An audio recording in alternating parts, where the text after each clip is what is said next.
We try again, shall we? I'm late now because the fucking stream died before it even started because fuck me, that's why.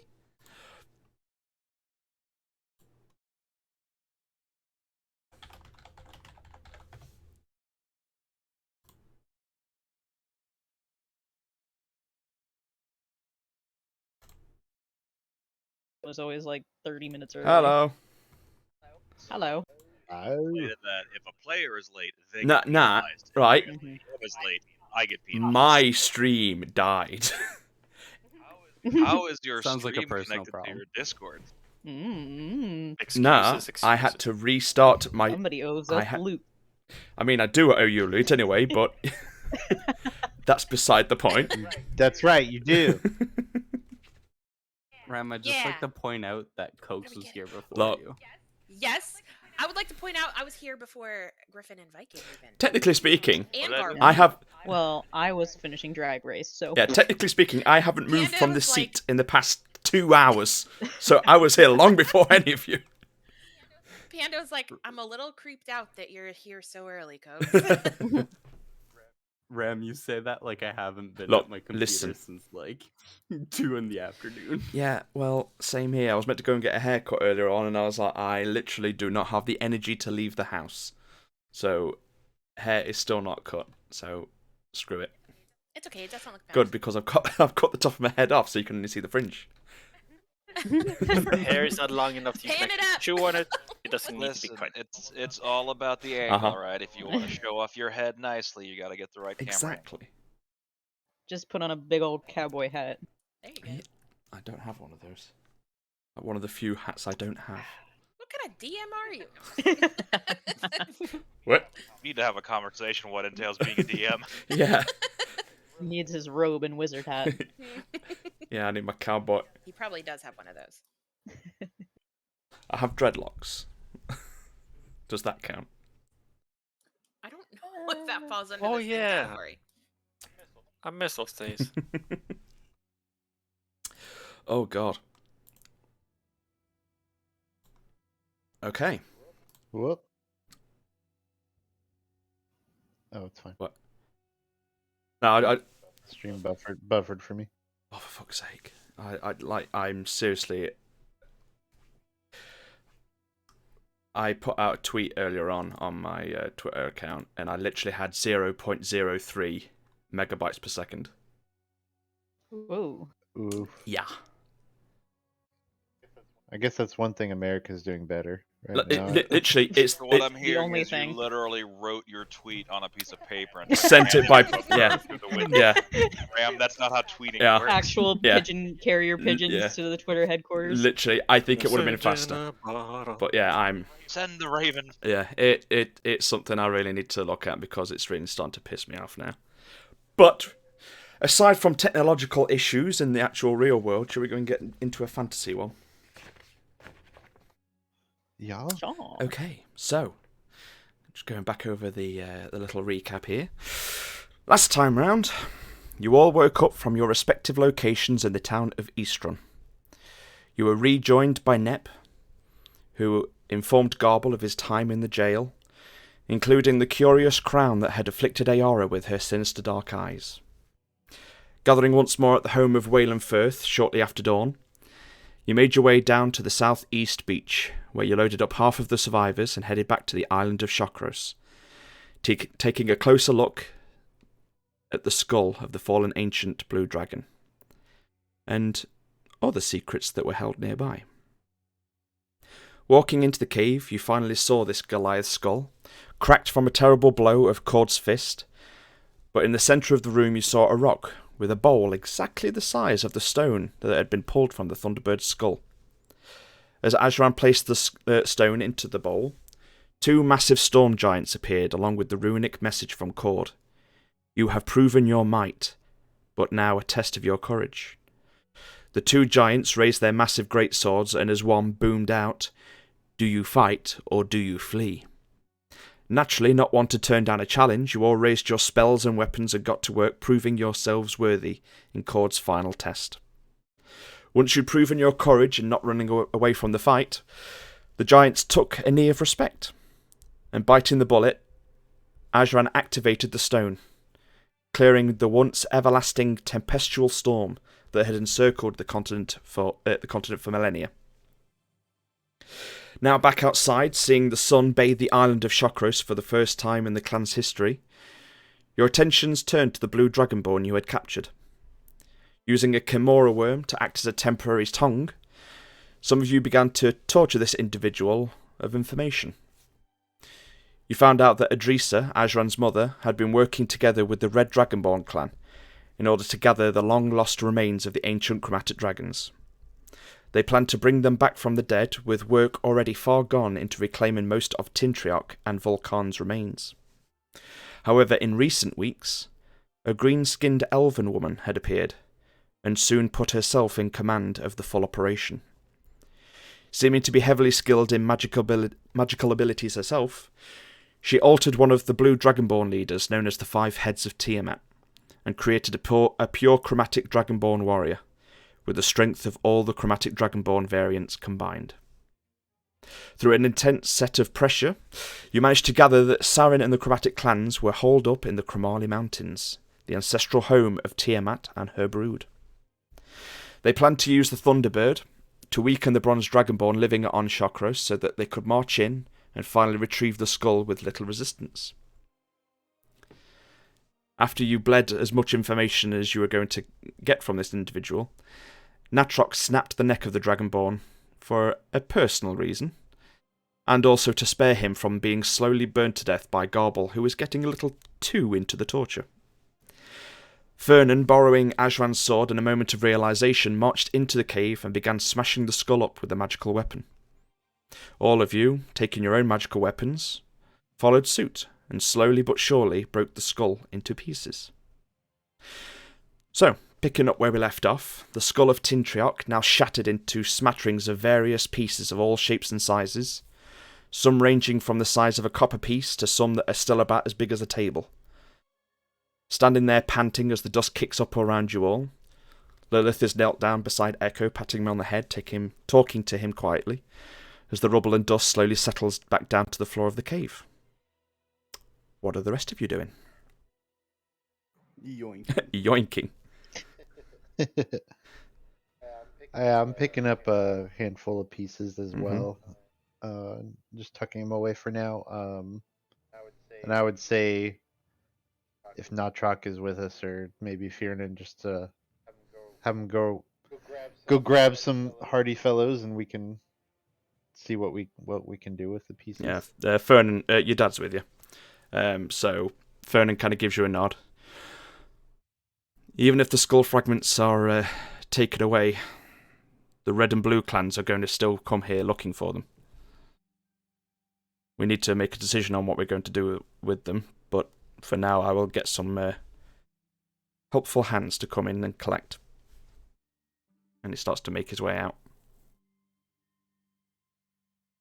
Dolder will also grab either like a tooth or a horn tip or Okie something. dokie. Yeah, I want some pieces too. I would say, Will we Souvenirs need for to, I'd say most of you are probably helping yourselves to a few little pieces of the bone that are kind of dotted around. Right. Are you looking for any sort of pieces in particular? Looking more for like big flat pieces, or more like sharp pointed ones? uh, How big would like the eye socket be? Bigger than you. Yeah, Okay.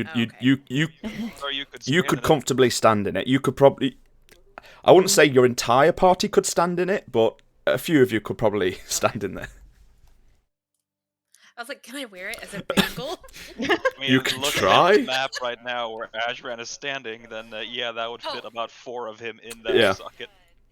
It's not loading for me. Fast. Oh, Oh. it might have been because I DC'd. Oh, do we need to refresh? Probably. Okay. I would like flat-ish pieces, but also small pieces that I can use for Okay. picks. I will say anyone looking to try and get a flat piece, you managed to get, I'd say 2 decently sized ones, maybe to make like a small kind of buckler shield, if that was kind of the kind of thing you were going for. And then I would say you could get about 5 smaller sharp pieces each if you wanted to. I'd like to go for one of the sharp pieces. Okie dokie. Dragon bone dagger. So is that Sharpies. 2 and Sure. 5 pieces per person, or together that we split? Per person. The Okay. skull is huge and it's been shattered into Yeah, so I loads was of like- pieces, so there's plenty to choose from. But you kind of, yeah, you gather not to kind of Can go I too also crazy. get a tooth? You want a tooth. Yeah. Those are a little bit hardier. You could still try, but You can certainly. they're about the size of Is you. that going to be a strength? Yeah, check? they are like Get the over size here. of you. They're probably bigger than you.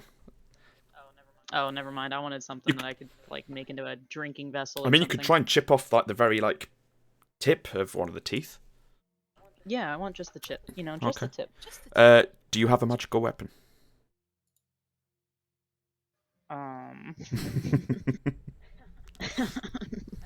I learned that my horns are No. not.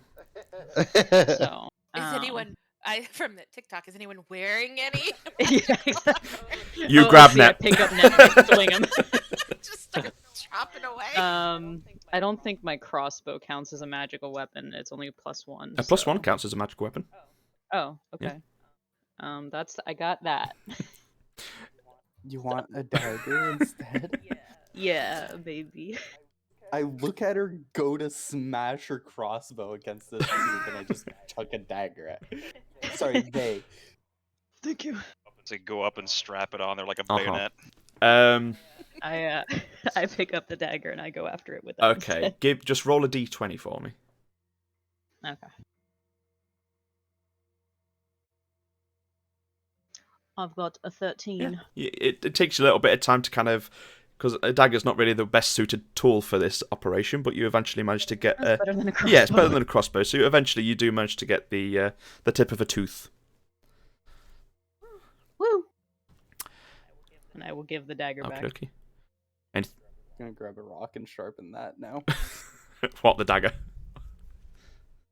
Yeah. It's probably a little duller than when I got it. So. As a magical weapon, it still seems very sharp. Oh.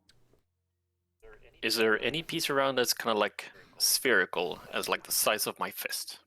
I wouldn't say spherical. You could probably find some sort of tools that may whittle it down into a sphere. They're a bit more jagged and broken into sharp edges. But it could be. Can my sickle work as something I could use to whittle them down to like You a can sphere? certainly try. And I'd like to take a chunk Okay. and whittle on it. You all get a decent amount of chunk, if you wish.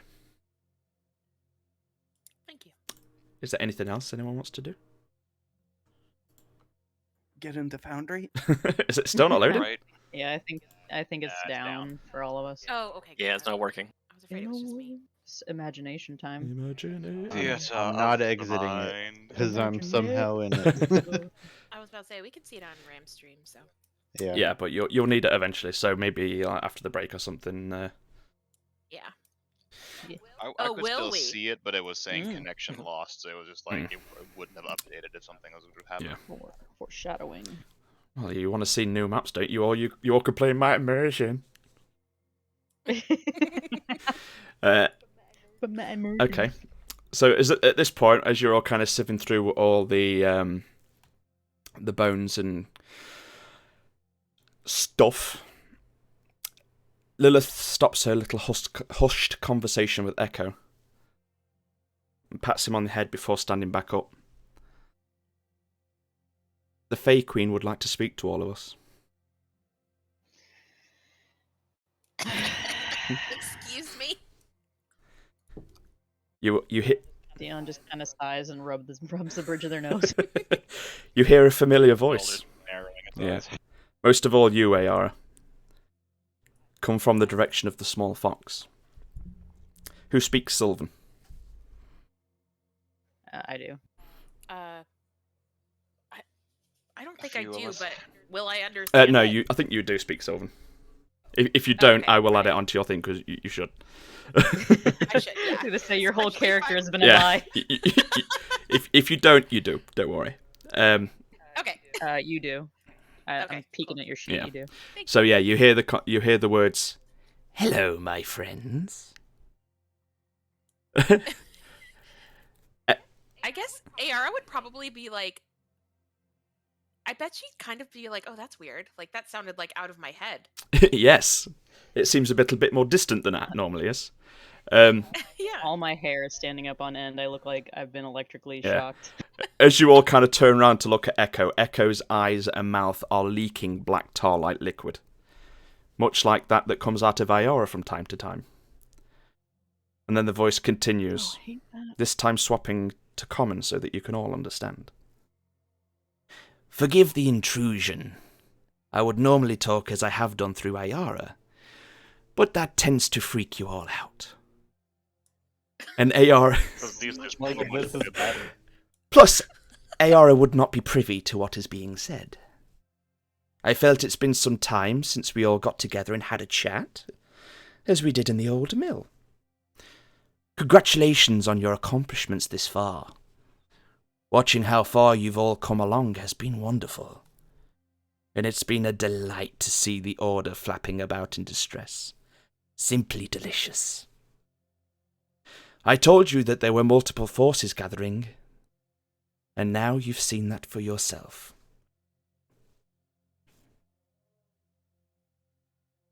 And Echo just kind of sits down and kind of licks the paw and just kind of smears this kind of tar down his leg a little bit.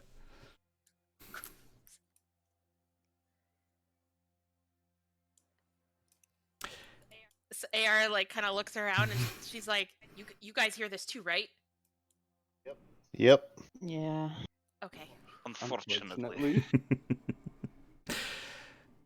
Well, I just thought I'd check in, see how my favourite group of lovable troublemakers are getting along. That being said, I know a couple of you may have been aware of a certain package that Ayara is transporting for me. That Ayara weird tries to fucking look cry. really innocent and is like, doo-doo-doo. Further to At least- Now, Further to our last talks about being open and honest, I wanted to approach you all and discuss it as a group to avoid any further mistrust on my part. Long story short, I require the item to be delivered to me. Now that your little quest of saving this island has successfully come to a close, I would imagine you are all looking to see where your next destination is to be.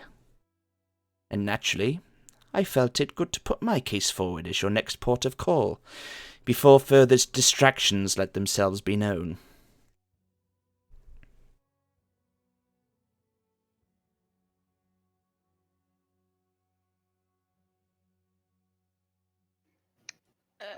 How would we get to you?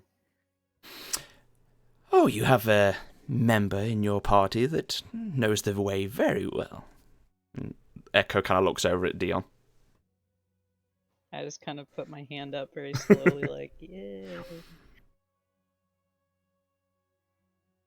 why does it not seem to be in our best self-interest to deliver a cursed darkness crown to a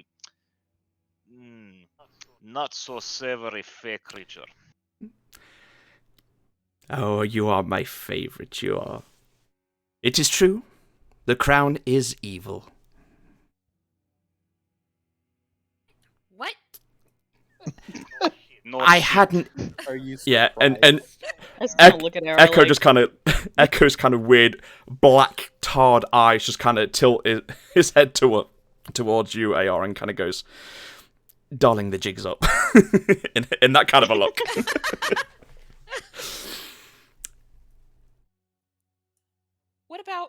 What about Robert? Robert. Ayara pulls out her little spider. Echo begins to growl. Is he evil? Oh, I don't like that.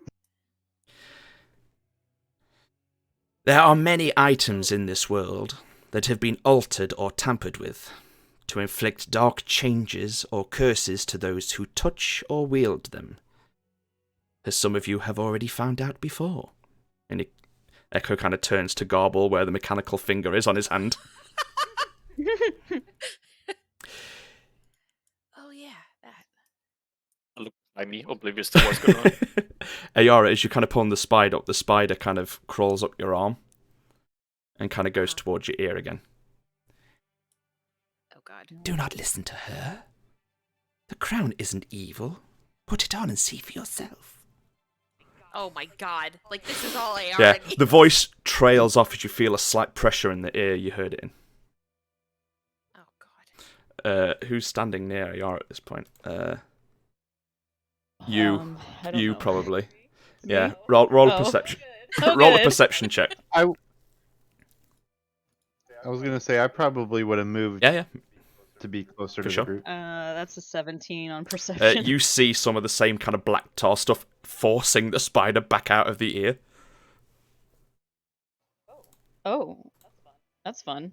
I look towards Echo, and I look at the spider, and I look back towards Echo, and I say in Sylvan, I'm assuming the spider is an unwelcome guest. Very much so. Sarah understands that.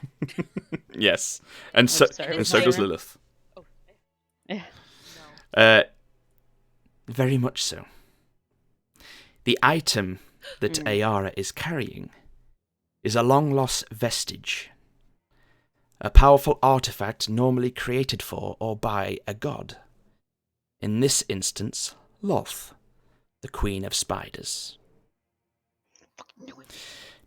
Now, I know you all feel a sense of unease over me. I don't blame you. Many mortals fear what they do not understand. This crown, however, has not been tampered with, nor is it cursed. It is an item of pure evil that has been built exactly as intended by its creator and previous wearer, Lolth herself. Now, I know. Why do I want it? Am I intended to wear it? No. I want to destroy it. Surely the best outcome for you and your world would be for me to make it disappear, yes? Heaven forbid anyone wear it, or worse, the Order could get their hands on it. You've seen how they handled Vecna's hand.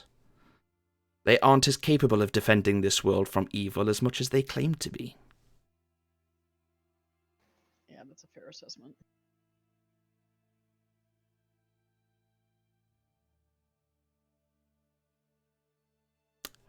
Why does it not strike me as a good approach to give the crown of the evil Spider Queen to a being of literal darkness?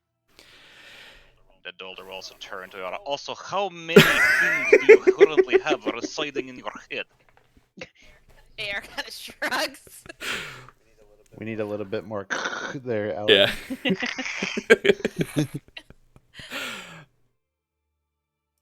I'd like to think maybe she was like untangling a spider web out from her eyelashes. Yeah. when Dolter Yeah. addressed her. As Robert is kind of dribbling down from your ear away from the tar that's now seems to be like chasing him around your body. Yeah, you're just kind of moving the fingers around.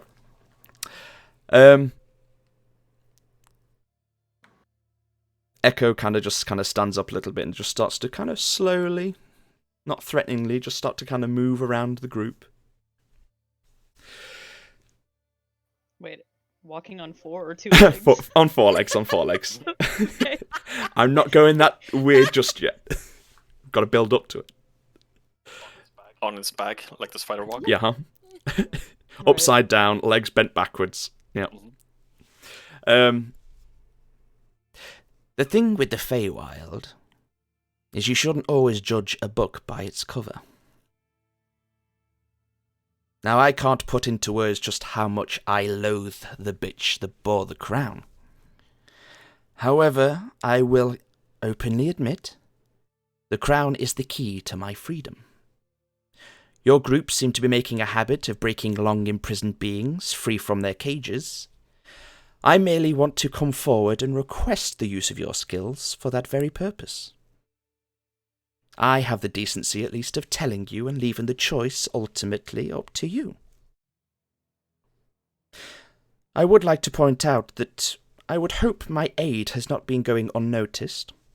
After all, had I not told Ayara to nurse Ashran back to health when he showed up on her doorstep, this island would be a pile of bronze dragonborn corpses, with Saren and her bunch pulling the unbroken skull from the dirt.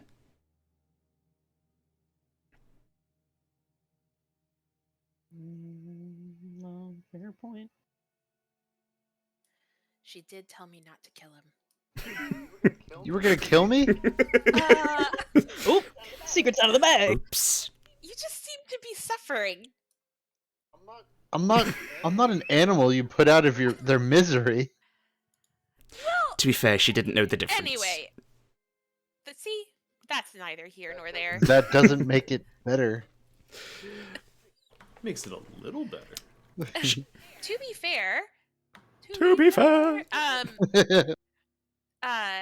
Ayara is like kind of thinking, she's like, you know, a lot of the people that we've broken out from their imprisonment have tried to kill us. And I've been doing nothing but help. Do you not like the powers you have been bestowed? Dalder will just point to Nep. I have told you before, that wasn't me. I can't help. The thing with you clerics is your gods are quite powerful and divine beings that know just how much power to give one person without going too overboard. I have never really given power such as these to an individual before. Well, at least Ayara is the first. So it's a learning curve.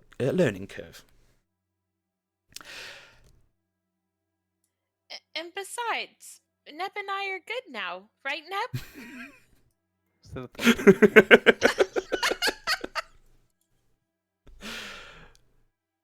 I like you at a distance of 20 feet at all times. That's fair. Mm.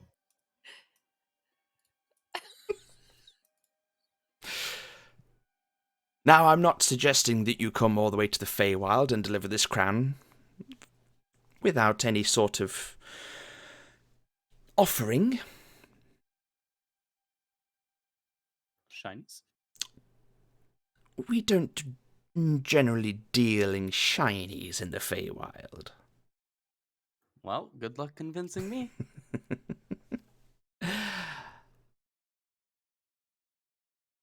In the Feywild, we like to do deals. You scratch my back, I scratch yours. Dion just kind of cringes a little bit, like, oh no, here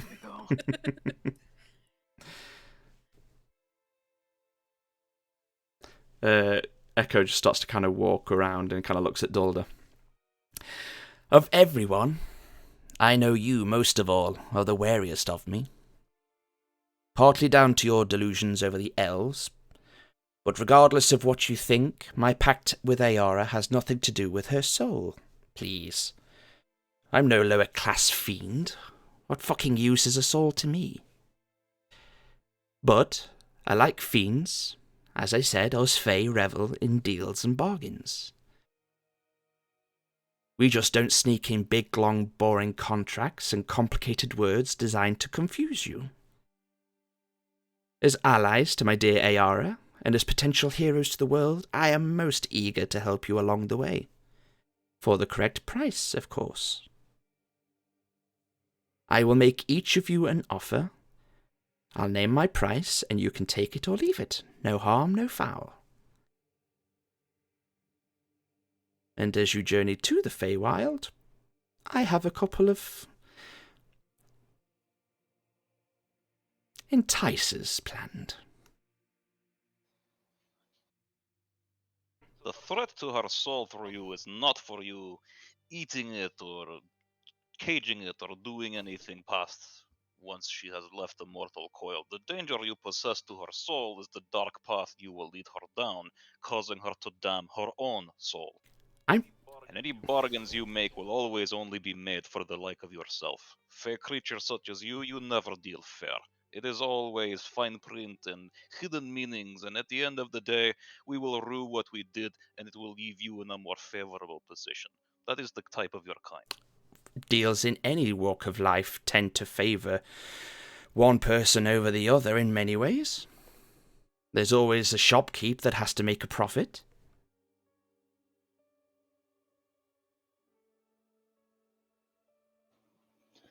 Can we have a group powwow? Group powwow, please? I just like nervously huddle everybody up like a couple feet away. Just 1 second. I'm going directly opposite of AR. Okay. Flanking position, nice. As you all kind of peel off and kind of go off into your own little kind of private huddle, Echo just kind of chimes in the background. Time is running short for both myself and your group. We can work together. Dragons and vampires pale in the power I possess. And I have since, before your group formed, as I have since before your group formed, I will continue to lend my assistance where I can. But my generosity runs thin. Eventually, the Pied Piper has to be paid.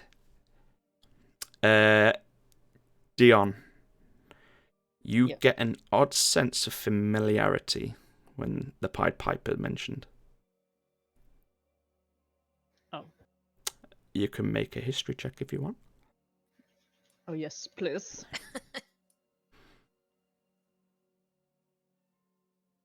Um, 19. I set the DC as an 18. Oh. Oh. The Feywild is where many fairy tales are born. All the well-known stories that parents tell their children, even in this realm, can often find their roots set in Feywild's history. You know the tale of the Pied Piper. The story of a person that was hired to clear a village of a rat infestation.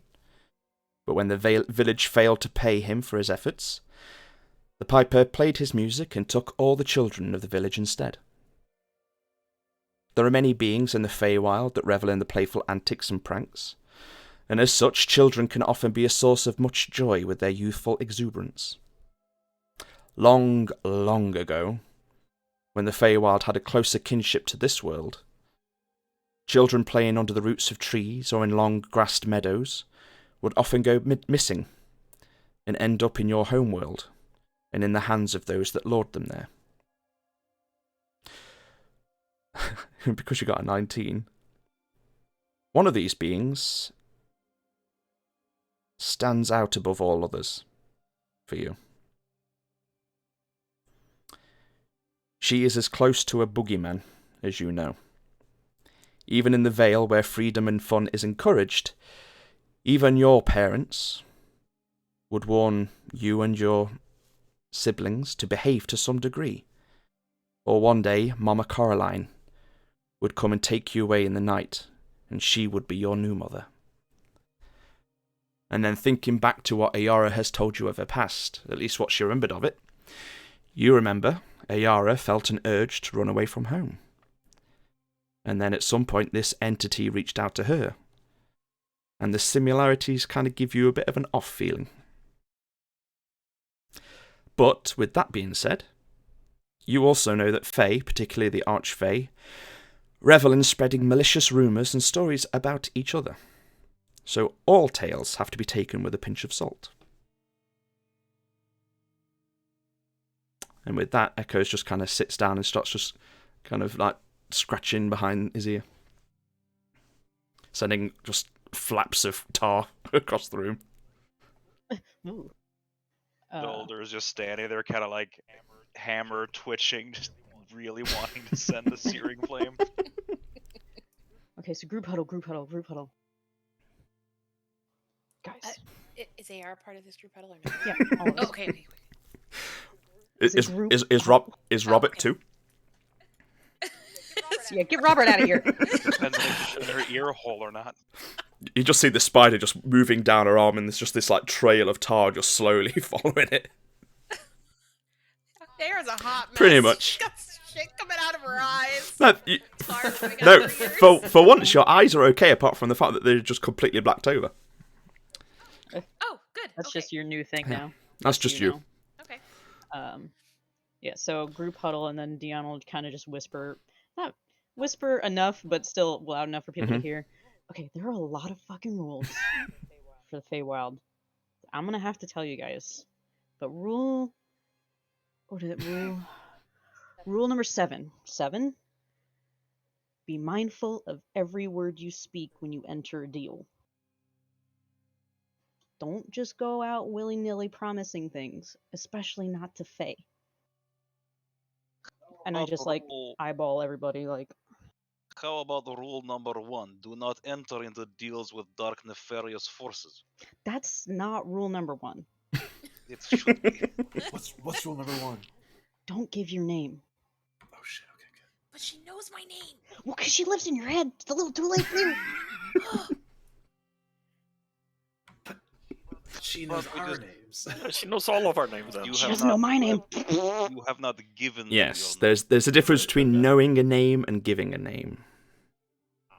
Ah, How about we simply take this crown, tie it to a rock, and sink it in the ocean?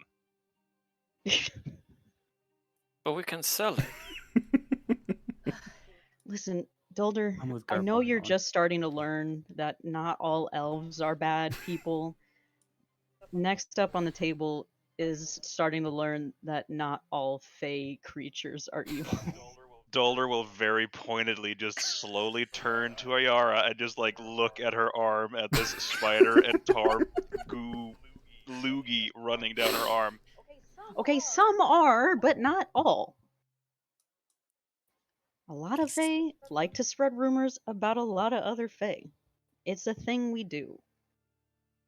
She is not exactly asking us to deliver a flower crown of daisies. She is wanting an artifact made of pure evil. By an evil spider lady. And I do want to destroy To destroy it. Yes, I do. Shut up, Robert. That was Echo.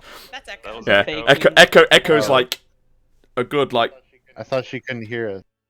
I mean, foxes do have good hearing. I'm and sure. you also have a horror in the group. That's, Yeah. also Yeah, that. I was assuming None of none this of was this going to was be a a secret. secret. I'm like a Being baby monitor. dramatic. You really are. You're a walking wire. Basically, are you wearing a wire? No. Watergate, I Watergate. am a wire. I am. Ayara is going to take a minute to look at Dolder and be like, "You care about my soul?" You see his eye kind of twitch. Ayara, roll a history check for me. Oh, okay. the panic to, oh, okay. That's a 2. Yeah, cool. Hold on. Let me Don't see. worry about it. History. I get +0, so yeah. Yeah, don't worry about it. It's fine. Carry on. Okay. There goes all that for info. Yeah, right. I was going to say OOC, it works out very Yeah, well. no, in it works very character. well in character. Yeah, so Dion will just be like, well, there's a lot of other rules. I'll get to them before we get there. Otherwise, you guys probably will forget. I But just start sweating.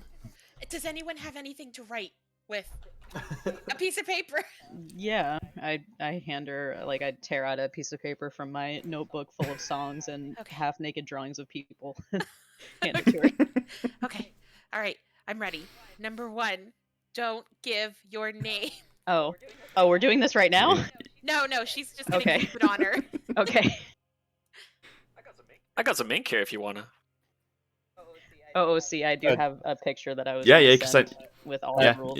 just kind of speed it up. Adrian just looks at Garble and then points to AR's eyes. I'm like, I don't think she needs ink, bro. Ooh, I like it. Thanks. Very nice.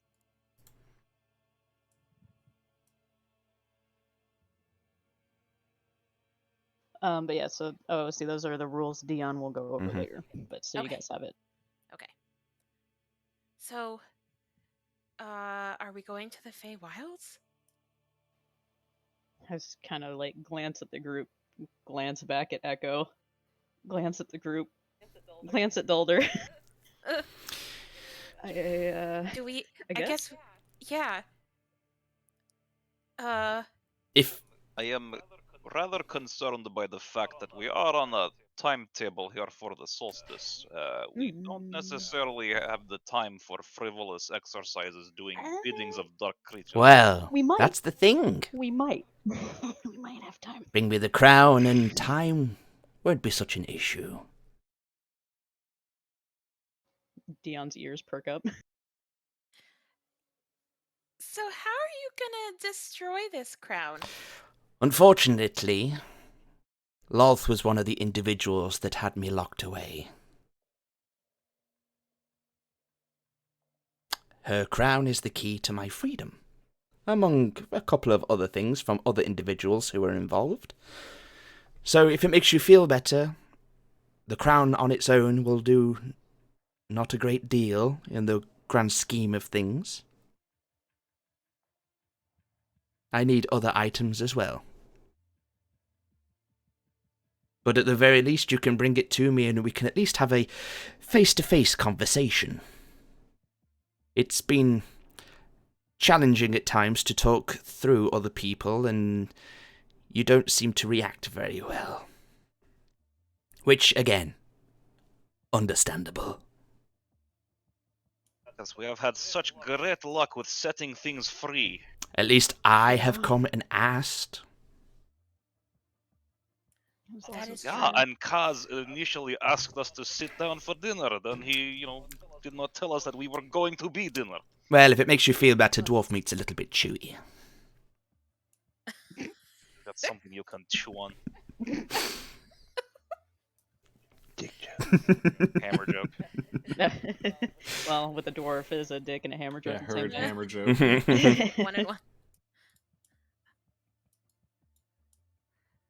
Get the same picture. Guys, what do we do? Well, we are literally getting nothing out of this, or we know nothing about what we're getting out of this. I say we demand whatever enticing things she has to offer. See what they are. Fair. I personally want her name. Yeah, go ahead. No. Remember rule number 1 I just told you? I have zero reason to take this crown to her. I like why should Echo. we? Why not just keep Echo it here? begins to choke and cough as if he's hacking up a furball. Oh God. Oh god, where's my piece gone? I've lost it. I literally scrolled and it's gone. Oh. Your what? My note. I scrolled accidentally and it lost the piece Oh. where I was at. It's okay. Up the I'll left? delay. Oh, yeah, delay, go. Okay. I have lots of notes for this one. Ayara sort of nudges Ajran and is like, "To be fair, she is the reason you're still alive."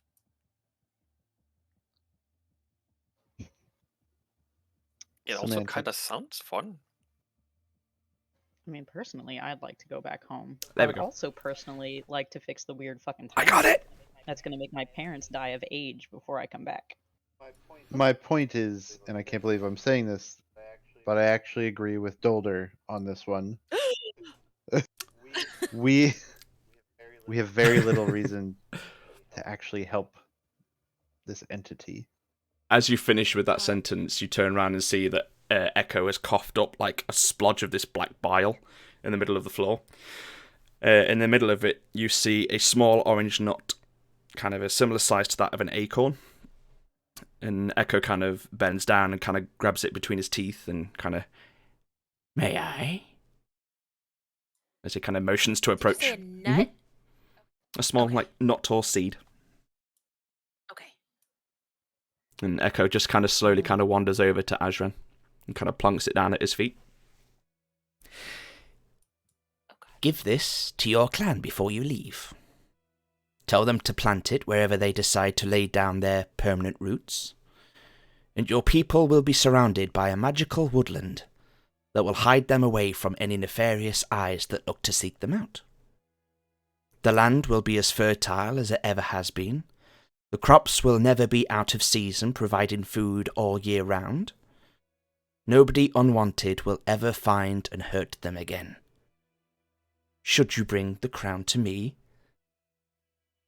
in return. Just want to make sure. Anybody unwanted or just straight up anybody? Anyone unwanted by the clan. He will still be able to find them and return home safely.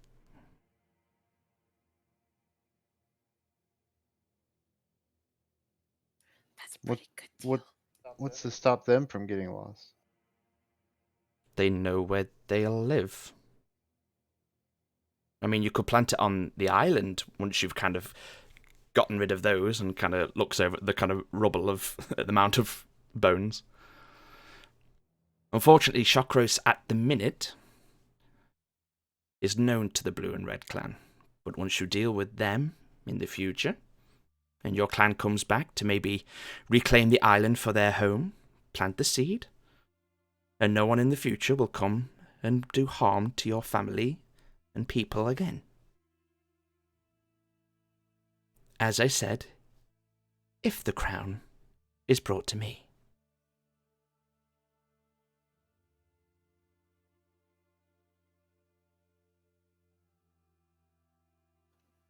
OOC, we talking like Wakanda level secrecy here? From what you gather, anyone that your clan probably deems as unsafe to know where they live will not know where it is. And as they said, the land will provide plenty of food, so you'll never have to worry about providing food for your clan again. All year round, this island, if they choose it to be here or they could move somewhere else, will forever produce the food that your island is famed for. What's the catch? I want the fucking crown. Besides that, there's always something. What? That's. I say it's too easy, but this is. It doesn't. The control. catch for me is one, I get the crown, which will release me from my little corner of the Feywild after 12,000 years, which, trust me, is a long time even for me. Also, it gets me an audience with you all, so further deals could possibly be entered. And I do love a good deal. So basically, this is a open door for you to traverse in between realms Just the Feywild. and my village. The Feywild has suffered a little bit in recent times. I'm pretty sure if I ever took a single step out of the Feywild itself, personally, I would likely instantly die. Age has a knack of catching up with you.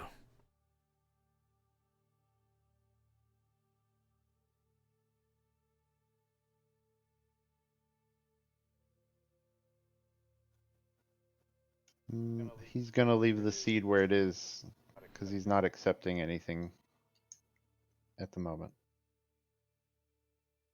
Echo does his best to do a shrug as a fox. Like I said, the journey to the actual gateway to the Feywild is quite a long one. I am privy to a few notable locations along the way which may be of interest to a number of you.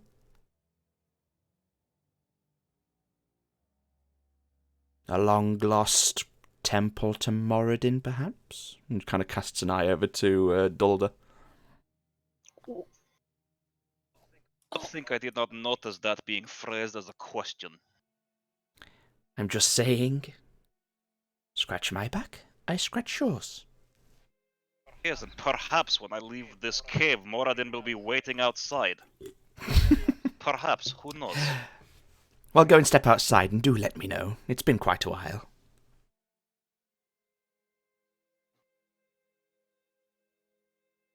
Doesn't Dolder just leave you?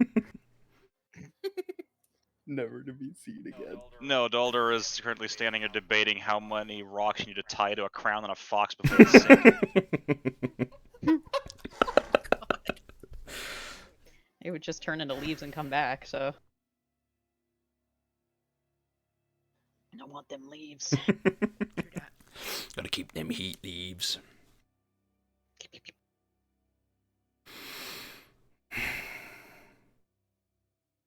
I understand that trust is hard to come by. So perhaps maybe if I partake in a few of the names that I have been called in the past, would that ease the mistrust a little bit? I'll even add in the bad ones. Yes. Yeah. I have gone by many names. Gaia, Mother Earth, the Tooth Fairy, the Pied Piper, the Grand Hag, Mama Caroline. None of them are my real name. There was even a time for a while where I was regularly confused for Melora. But that was long before my incarceration. I was once one of the most beautiful people in all of the Feywild. Flowers would bloom in my very presence. Now all, apart from those of the bog, shrivel and die. Over the millennia trapped in my cottage, I have been plagued with a curse. You see, I have always seen and felt the misery of every child in every realm and every world. Life can be cruel. Not all parents are loving and caring to their children. These stories of me stealing beloved children from their homes is complete slander. I rescue the ones that want to be free. You've all heard tales of heroes and adventurers of the past that leave home to go and chase fame and fortune to be idolized throughout history. Most of them were children I freed. I gave them that little nudge out of the door. But when I was trapped away in this stinking shithole bog, my ability of leading the children out from the darkness in all of the realms besides the Feywild ended. For 12,235 years, 3 months, 5 days, 16 hours and 10 minutes, I have had to endure every screaming baby as it goes unfed, every sniffle from a toddler who doesn't know why their mother and father are screaming at each other again, and every teen who is nursing a black eye or welts over their legs from a belt, being told they need to toughen up. I have seen, heard, and felt it all. For bringing some joy into these children's lives, I was branded a monster. Ayara is one of those children. While her father never raised a hand against her, he didn't do anything. Ayara had more of a connection to the plants in their garden than she did to her own blood. She was as much a prisoner in her home as I am in mine. I gave her the push to leave her home in the Feywild. But along the way, as she does, she got lost. And ended up getting into a far greater mess than I'd anticipated. She was gone from my view for a long time. And when I eventually found her body in this world, I was racked with guilt. I summoned all I could to break through my prison walls in that moment to offer her a second chance at the life I'd hoped for her. And paid heavily for it. In return, she is my link to this world, after so many years of being cut from it.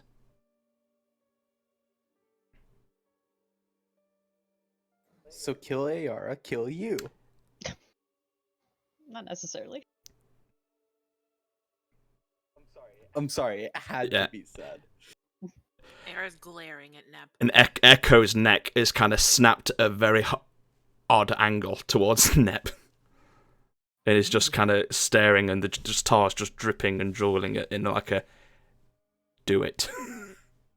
I dare you. So wait, OOC, did the patron just say that Ayara is from the Feywild? That's what you heard. Or I just look at the fox and I look at Ayara and I'm like, and I just look at Ayara closer, trying to figure out what she is. She seems. House She's. elf. It says right on her character sheet. As the Yeah. fox goes, do it, Dollar is kind of like hold up a hand in front of Nep, knowing his tendencies. So you're saying that if we free you, you will not be able to physically leave the Feywild, but will you be able to once more use your powers to steal children? I didn't steal the children, I set them free. Yes, yes. Setting someone free is also stabbing someone that is on the verge of death. There is many ways to twist these words. Era looks over at Hajan and is like, see? Stealing would imply that I have them. Currently, Ayara is in your world, far from my grasp. Aside from the little connection that we have, that may I mention, is also keeping her alive.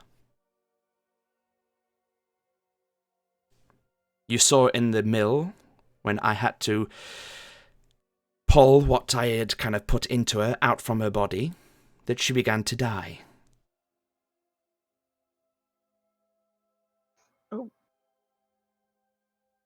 I am keeping her alive, and I intend to continue to do so.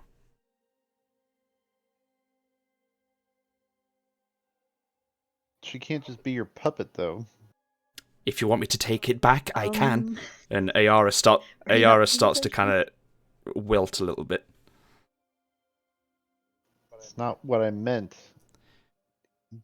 You guys need to have some sort of mutual agreement, not this looming threat of taking her life over her head Well, constantly. until she comes to me face to face, I am pretty powerless in what I can accomplish. If you wish to make a deal for her body to regain the life that she once fully had of her own, then, like I said, that's a conversation we will have to have when we meet face to face. Man, I thought I was a bad person. I am literally keeping her alive. Yeah, for your own gain. And using her. As I said, deals benefit both people. I would say that with her living, that it is probably weighing more in her favour currently.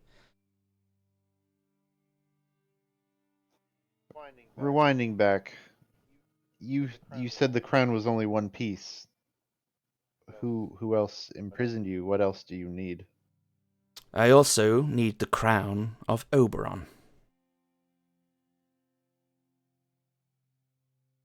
And a relic from the Queen of Darkness and Air. Would I know who those are? No. Would Is Dion anybody? panicking? Dion is slightly panicking, considering that both of those people are known to be very much against each other. So for the fact that they teamed up is a little disconcerting.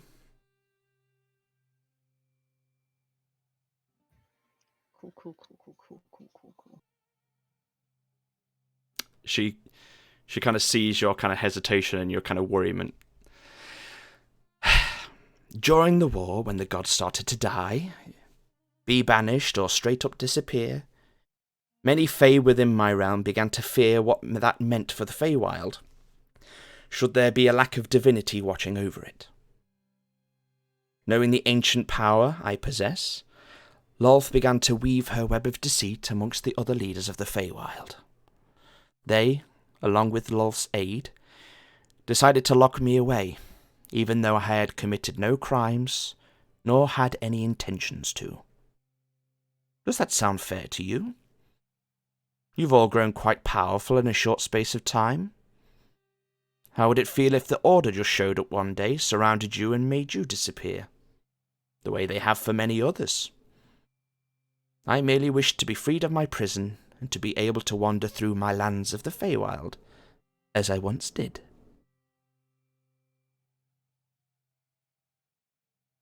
Because this bog fucking stinks. You said the bog. We're not supposed to go. We're not supposed to go into the bog. I'm probably the reason why. Such a compelling case to set you free. Like I said, 12,000 years of lies, slander, and all manner of stories being weaved against you without the ability to argue against them. It can start to paint a picture, and in the Feywild, those pictures can tend to start to take form. Words have power.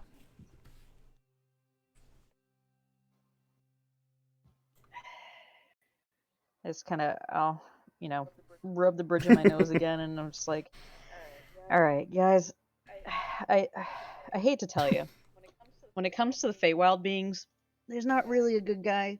There's not really a bad guy.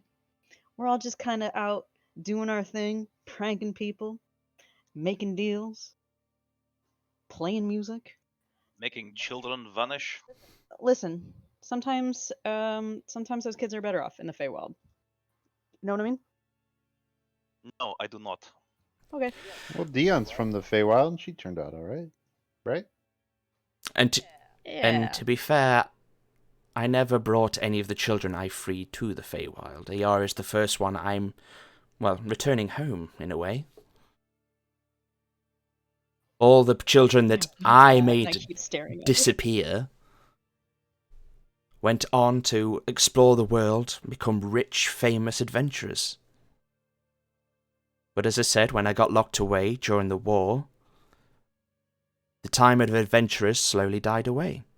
Why do you think it is that Martis is devoid of anyone with any real talent? Minus yourselves, who, may I add, have all been woven into the fabric of fate with my dear Ayara. That's why I'm so talented. Thanks, Ayara. I imagine that, like, when the Archfey mentions home, like bringing her home, Ayara looks very confused, and like she's trying very hard to remember. Make a wisdom saving throw. Uh-oh. Brace. Hold! I instinctively go for my dagger, and I don't know why. Let's see. My wisdom save Like, is... you've got a plus to them. You've got to roll good at some point. Nope. That's a 5. What is wrong with you? How? It's almost like she has a demon living in her head. I'm cursed for real.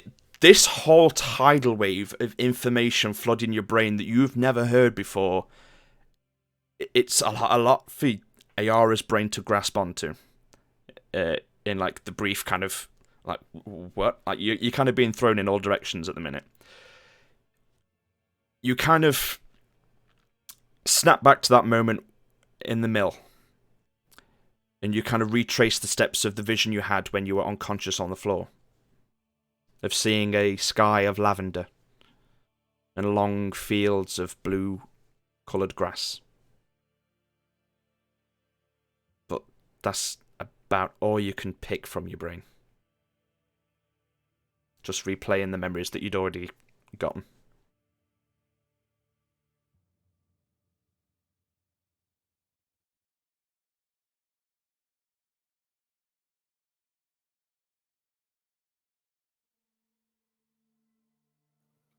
Well, I think we obviously want AR to stick around.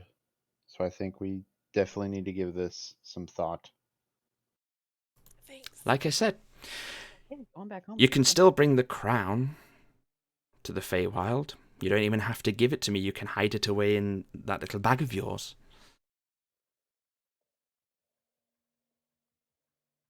Part of the interest in this whole endeavour that you're doing is just how much interest that you have been piquing amongst the people. Not of just this world, but all of the others.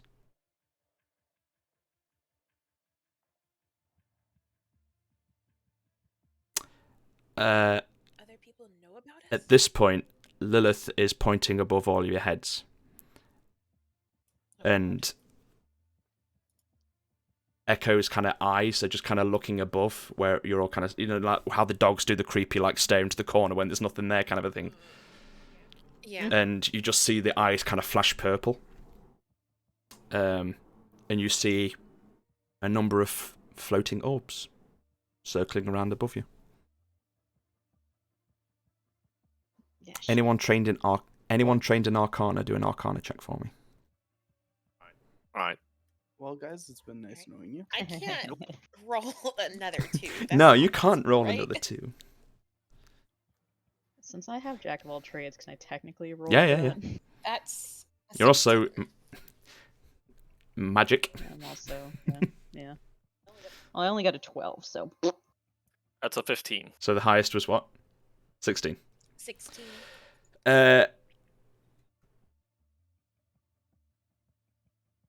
You've never cast this kind of magic before, but at a brief glance, it almost looks like, as you kind of focus on a couple of these orbs, and you kind of really look deep into them, you start to see almost like eyes looking down at you all. Eyes of all different shapes, sizes, and coloration. That's creepy. You get the idea that you get the idea that you're being watched, but as you're looking at one of the eyes in particular, it seems to be like squinting as if it can't look at you currently.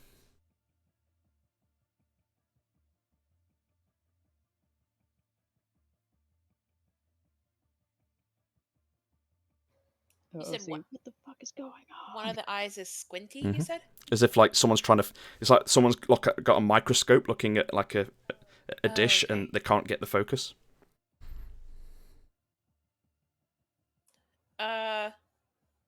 What's that? These are the multitude of beings that I warned you had been keeping an eye on you since you first left Q-Key. I didn't know you meant literally.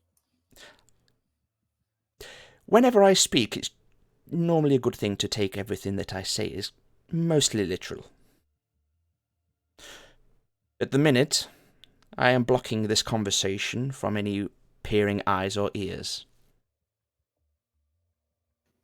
Have they been there the whole time? They come and go. Your little moment with the storm clearing has raised a few eyebrows. Let's put it like that. Would I have remembered anything in my past that I'm like may have seen or caught in the corner of my eye or No. something? Well, okay.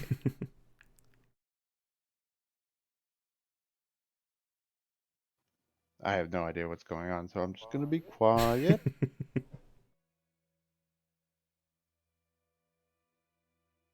So, won't they know that we're going to meet you then? Or they'll figure it out? Well, as soon as you step into my realm, they won't be able to follow you anymore.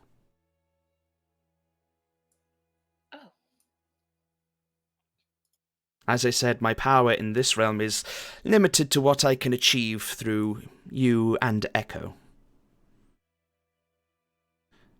I can't physically interact, nor will I ever be able to, with this realm on my own. Crown or no crown.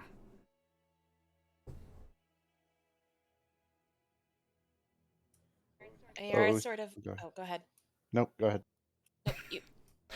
Mine's an OC, so don't worry about it. In a rare moment of, I would say, like, actually like being serious, and AR is like, I think that we should do this, you guys. She already said that we don't have to trade her the crown yet, but I would really like to stay alive. And Dolder, you want to see that hidden temple, right? And Dion wants to go home. And Ajran, you potentially have safety for your people for the end of time. What do I get? Are there any shinies?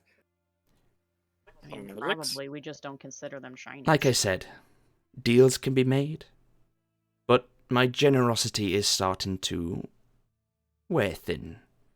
There's only so much I can offer in exchange for the transportation of the crown.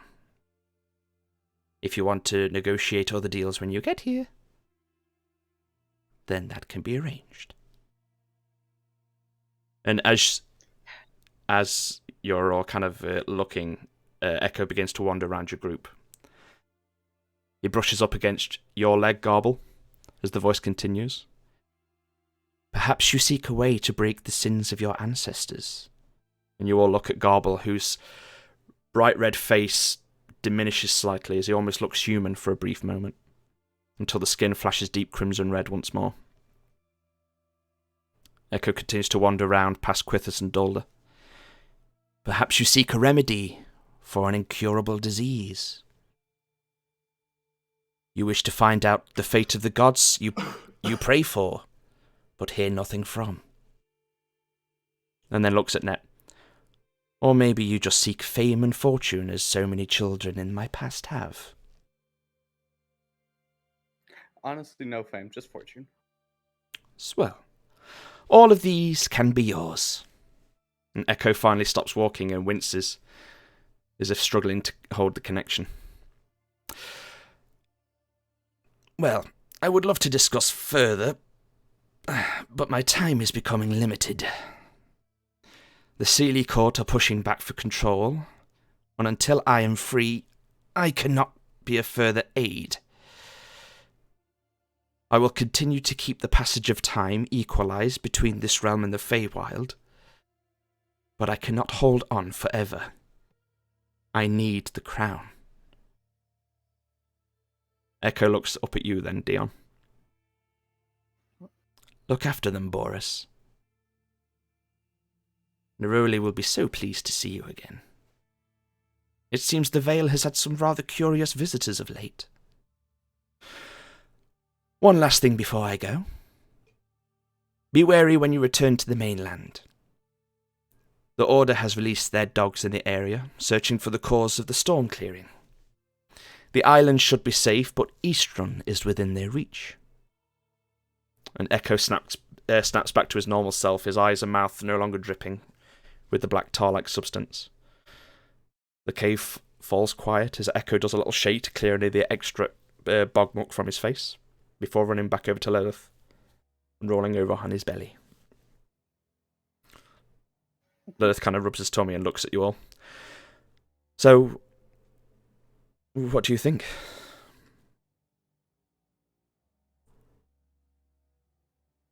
I'm sorry to interject. That fucking gift. That was I haven't incredible. looked yet, so shut up. I would say that I think about 35 pound rock should do the trick of sinking this into the ocean. I mean, I'm not getting any shinies in this, so. I keep telling you, there are things that are shinies, but we just don't call them shinies. Yeah. Can I steal them? You probably shouldn't.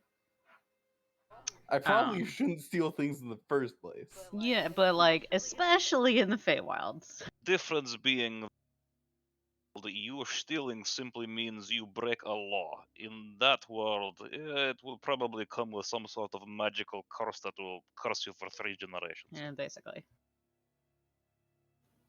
From the Alright, way she put Dion, it, though, sounds like some of us may not have a choice, or we have no other options, at least at the moment. Clearly, there's at least 3 of us that are directly connected to this situation. We've got the zombie puppet here that's being kept alive. That we want her to get her body back, right? We've I got pat her on the apparently back. Lilith, whose entire bow and pet situation is also connected to her, and I just live there. So like I've got a little bit of a bias when it comes to the situation. I personally would love to be able to come back to the material plane and not be worried that when I get back my parents are going to be like 80 years old and dying and I've literally only aged a minute, because if they keep doing this shit, that time gap's only going to get worse. You guys met Landon? How old do you think he is? My age, right? When I left, that motherfucker was like 14. Says I've a only lot been more here for about you than it does about us. Yeah, Well, AR sort of thinks about it and is like, listen, Don't yuck yums. No, No, yo, I, no, I no, saw him. I no understand. yum yucking.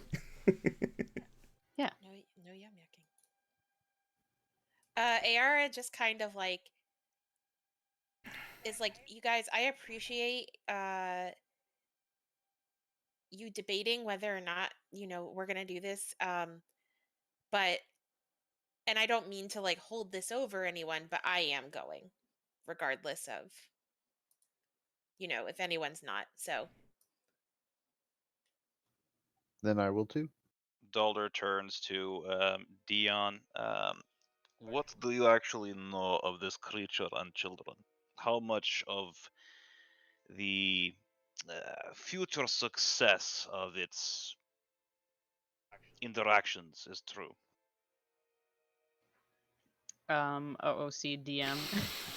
How much would I actually know? Roll Other than just another history check for me.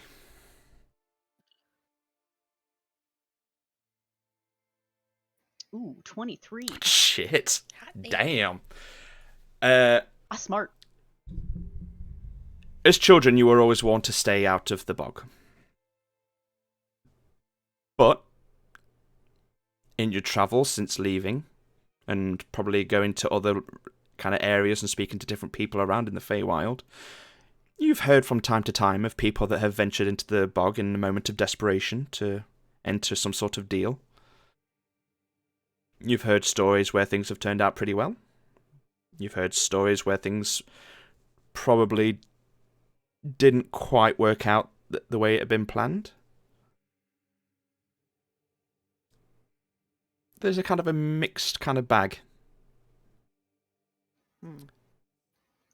Would I assume that that's left up to how people May have worded held up to their end of the that bargain, too. or have worded That their deal? too. Fae also have favourites at times. They have certain kind of people that they favour over others.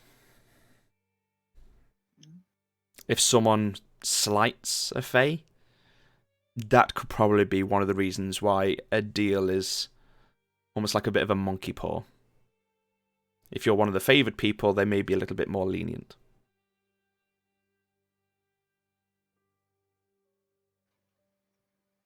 So that's basically in a roundabout what I say in response. And I'll add, I think, in my personal opinion, if Ayara were bleeding a different color, I don't think we would be as suspicious. I would also say, with that 23 that you rolled, the black ooze that seems to be coming from Ayara looks kind of like the bog.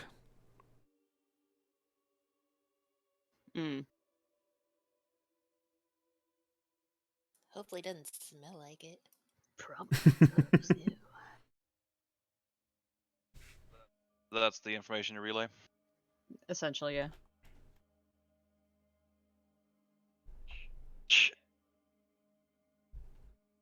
Dalder will pinch the bridge of his nose, grumble for a bit. I do not give a wet fart for some power struggle in the fucking Feywilds. That is not my concern, it is not my people, it is not my demographic. What I do concern myself with is children of this realm and that realm. I will not be part of something that will potentially endanger them all.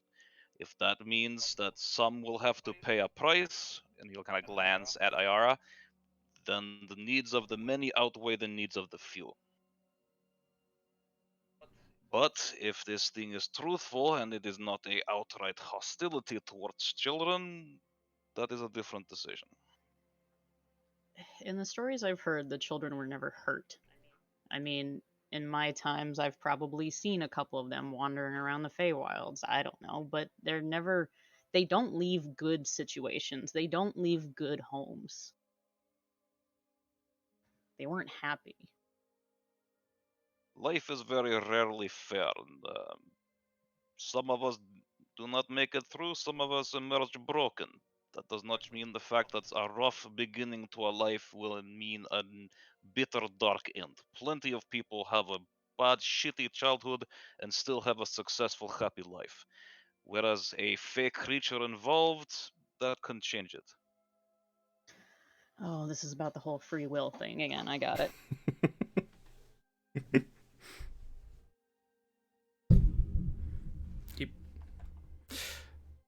Since it's Oh, go on. go No, ahead. go on. Carry on. I was just gonna say, right. Well, Dion, if you give me a heads up on which direction to start going, I would appreciate that. And I'll put my hand on her shoulder and just be like, "If give us a few days, and I'll head out with you if no one else does." Okay.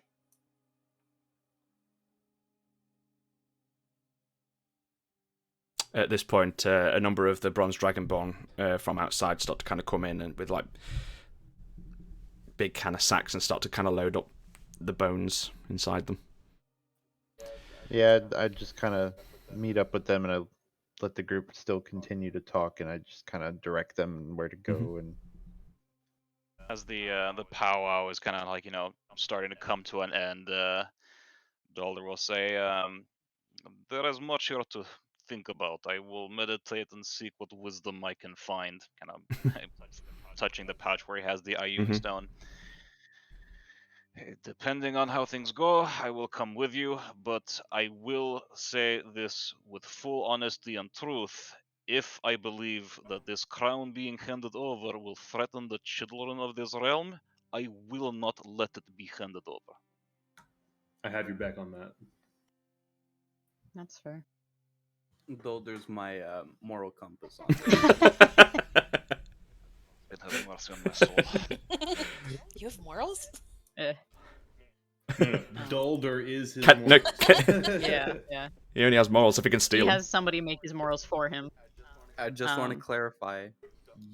I don't have to be with you afterwards. It's just if we're going, we're gonna go together. If not, we can split apart.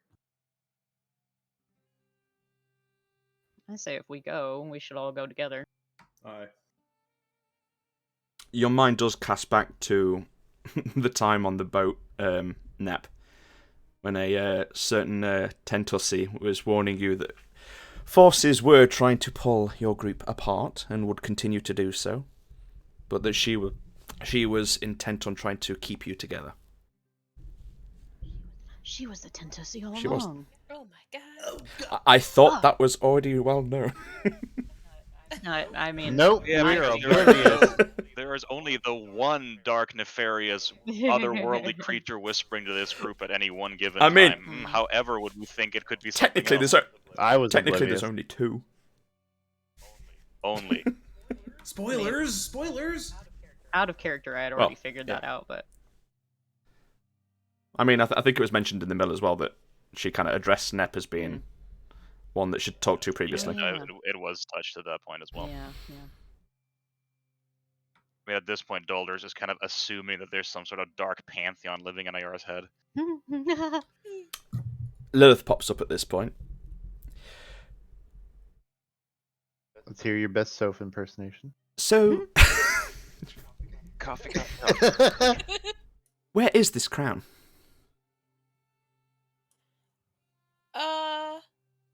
Oh, I know where it is. I Alright, watched let's him take a look at heavily. it.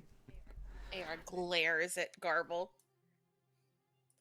It may or may not be in my bag. Maybe one of the more religious of our group should maybe take a look to check to see if it is what she says it is? So, just out of curiosity, our clerics are very friendly and very nice, but they are extremely good people. Even the short, sour one. Some of us, though, kind of have evil in bloodline. Would said evil object probably be better handled by someone who has some sort of evil in them? You mean I- someone that is much easier to persuade to do as the crown bids? It could probably just do less harm towards me than it could do to you. You tried To throw to. fireballs on friendly combatants around you. I do not need you influenced by a crown of supreme evil. Or That's the Robert. thing. I would probably be less inclined to be persuaded or entranced or enslaved mentally by something than you, who are technically all good, right? Backwards. AR looks very incredulous and is like, you had no qualms about almost signing away a contract that involves signing your life away. That is fair. You did almost sign a contract that you literally couldn't even read all of it. So Technically, that was for power. This is something that is not for my style. I prefer my hat over that thing. I've already seen it through Nep's eyes. okay, so a crown made by a pure evil deity that is evil power incarnate wouldn't be tempting. And I'm only talking about like holding the box and opening it. None of us here wants to actually touch it, right? I mean, I've already done that. We know what happened to you. Who were these other beings Coraline spoke of? Oberon and who? The Queen of Darkness and Air. So pretty things equal to Lolth, huh? No. Not really. Wait, does this mean Robert's a girl? Roberta. Okay, thanks. Finding out the important shit. It's hard to explain the differences in the Archfey. There's not, like I said before, there's not a good or an evil. Lolth, yeah, she's evil, but she's like a full-on deity. I don't know if I personally would classify her as an Archfey. No. But King Oberon, I mean, as far as I remember, he's in the Seelie Court, but the Queen of Darkness and Air is in the Unseelie Court. So they're against each other. Yes and no. See, that's what I mean. It all depends on their project at the time. If their project benefits them to work together a little bit better, then they do. If it doesn't, then they sit around and, like the Lady Fox was saying, they spout misinformation and spread tales to all the children. I'm curious if they partnered up to lock up a more powerful entity. I mean, probably. I mean, it's Like nothing enemy any of my different. enemy is my friend for the time. Yeah, exactly. There's no different than the power struggles here on the material plane. If somebody's trying to run for king of a city, would the two people that want to run it together work together to get rid of the one person running for king? Dolder. Makes sense. Dolder there? His mouse is having a hard Yes. time again. Yeah. For shits and giggles, roll a history check for me, but I will say it will be a high DC.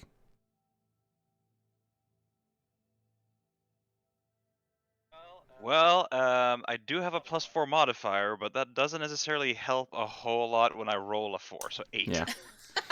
Yeah, you're just kind of... There's been a lot of information dumped all at once, and it's going to take a while for you to process some information.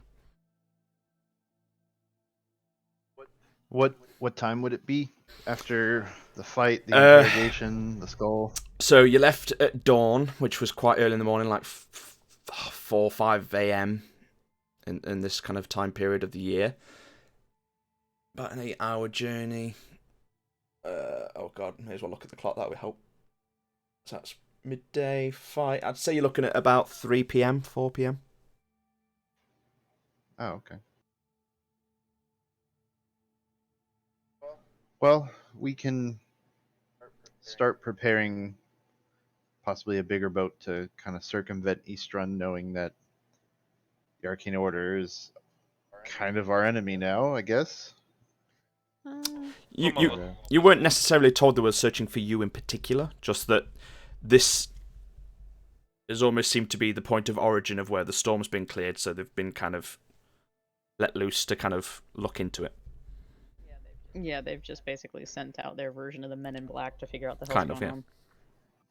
Perhaps then we can go to Eastrun and head north, but we need to be unseen getting into Eastrun, knowing we don't want them to know that there's something further out there. At least for now. I just gonna talk to everyone and see what they thought about possibly leaving Martis, as far as my clan goes. That was one thing I was curious about the Feywild as well.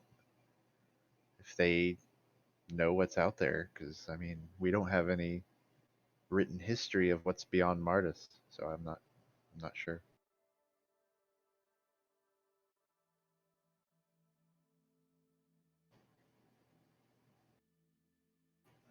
Regardless, I gotta go help some people. So I start walking away and I kind of stop at the orb.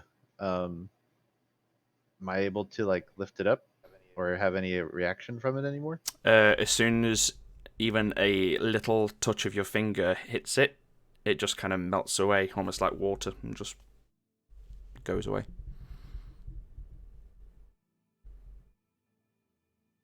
Almost like an ice cube rapidly melting. Huh.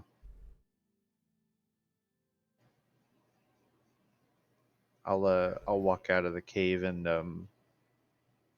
go meet up with some of the elders. Okay. You go and walk out, and since it's just gone past 1, shall we call it a break there? Sure. I'll get Viking to plug in his new mouse. Oh hell yeah. Things. Everybody loves savor the peelings. But yeah. This is some good RP, guys. Yeah. In the meantime, Also, we'll meet back at just gone quarter past, shall we? Bye Bye-bye. Quarter past heard.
Alright, let's jump Pander? on back in. What about Yeah, I'm Pander? here. Okay. I've Ram, never gonna left. check Discord real quick. Oh, What did you call him? Ram? Wait, Oh. what? Did you say panda? No, I said Ram. I called him. I was calling him Pander, Pander. like I call you Samantha or something. Yeah. Oh, I mean that much to you, AJ? Yeah, AJ. Yeah, of course. All the names Sorry, tonight. I'm having a stroke. No, I We're thought all for a having minute. strokes.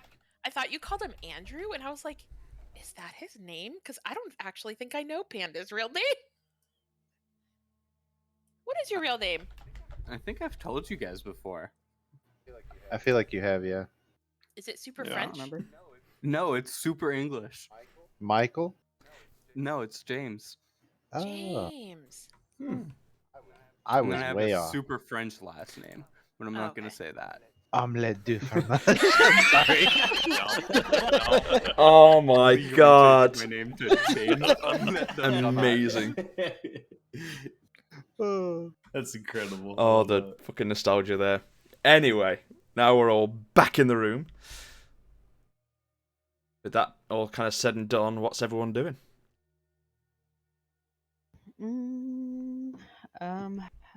Well, because Ayara originally was like about to walk out and just start walking in whatever direction I told her to. So Pretty much. I'll- but then I'll just- Astrid told her to. yeah, wait I a was few gonna days. say we'll wait. We'll head back to East Run and then we'll go from there. Okay. Azurin would have met up with some of the elders. I forget which one was over like the craftsman's type stuff. Possibly not truck. Yeah. Okay. But before you left, I guess it'd be a good idea to be like, oh, I'll meet you guys at the. Well, it's not really an inn, but the fest hall. Yeah. Where are you going? It's a surprise. What? You heard me. Did I start Did I stutter? Alright, you managed to go off and speak to a couple of the elders and mingle with them and Natrok. Anyone else want to do anything? Were we still considering the option of having one of the clerics or both clerics look at the crown, or we It's just down to you guys. It was a suggestion by Lilith. It's entirely up to you if you wanted to. DM by proxy. What? I'm just trying to keep her involved in the narrative. Giving her a voice. I mean, Dulder doesn't mind taking a look at it. He doesn't necessarily need any convincing because he's like, having seen what else is going on with Ayara, he doesn't doubt it. We could both look at it. Do you have guidance prepared? I always do. Okay, yeah, we could both cast guidance on ourselves just in case there's an ability check involved, and we can both look at it. Their weapon tips touch. Basically. so Ayara will she's gonna be like super like like a rabbit, like like when they're very like ready to run. That's kind of how she seems. She seems very nervous to bring this out, and she keeps looking at Garble and Neb. So she'll bring the box out of her bag, and she's stepped a little bit further away, and she'll just kind of like be like, "Are you guys sure you want to see it?" Nep made a mental note of where you kept that. Not particularly, but let's get this over with. Aye. All right, so AR kind of unlatches the box and just lifts it up ever so slightly. She hasn't opened it up all the way. She's just kind of like letting you peek in the box a little bit. Quithus, as you're moving towards Ayara, you see a small spider on her hand that is furiously trying to bite her but can't pierce the skin. Oh God. But Seems like your little friend's not happy with you opening the box. what's in the box? Do you both Stop that. approach? I cast guidance on myself and then I approach. Oh, well, I thought we were guidancing each other, but yeah, sure. You- Dolder will guidance himself. Think about it. as well. Dolder's like, I already guidance. Dulder's standing there with his hand in the air ready to give you the high five clap for guidance, and it's just like, okay. All right, leave a brother hanging. That's cool. Again, No, come on. don't think I've forgotten about that lack of healing last time. Listen, all right. I'm doing the best I can with the little I have. All right. Anyway, you both. AR is keeping a very close eye on Garble. Okay. Both the clerics approach. I need you to both make a Constitution saving throw for me. Keep in mind that it's not an ability check, so guidance doesn't count here. Fuck.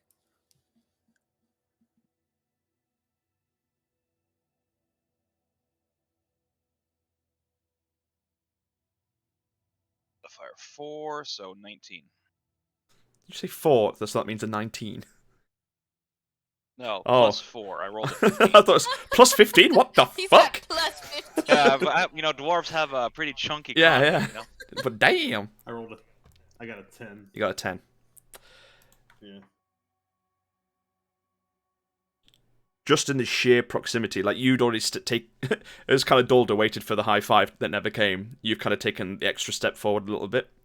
Dulder, as you kind of approach, you start to get this horrible feeling in your stomach. Like it feels like,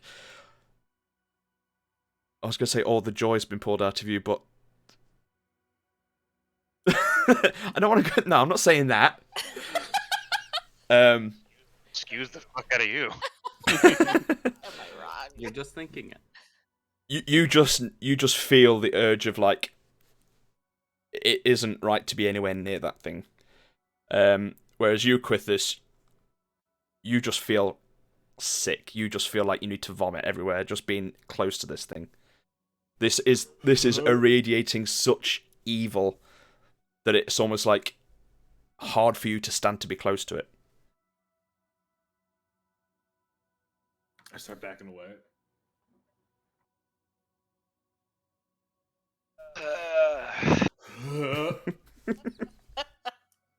Standing a little bit far away from you guys, I ask, so was I right? I have a feeling I don't need to burn the spell slot for a detect evil and good. No. Your gut's telling you that. Quithus' gut is definitely telling you that. Well, Quith's gut is trying to Yeah. leave. Do I feel like there's anything more to, well, not gain, any more insight to be gained, rather?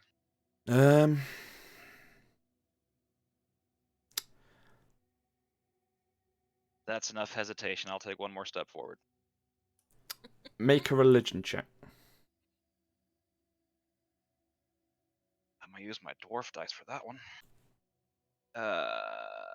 Where's my religion score? 14. Pushing past, having succeeded your con save, you start to kind of get a little bit closer. You get a similar feeling, but it's much more of a dark, sinister feel. But you've been around a few items that have kind of given this kind of feeling.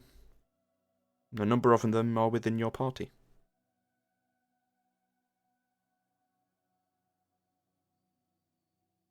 If this was created by or for a god, it must have some sort of divine magic in it.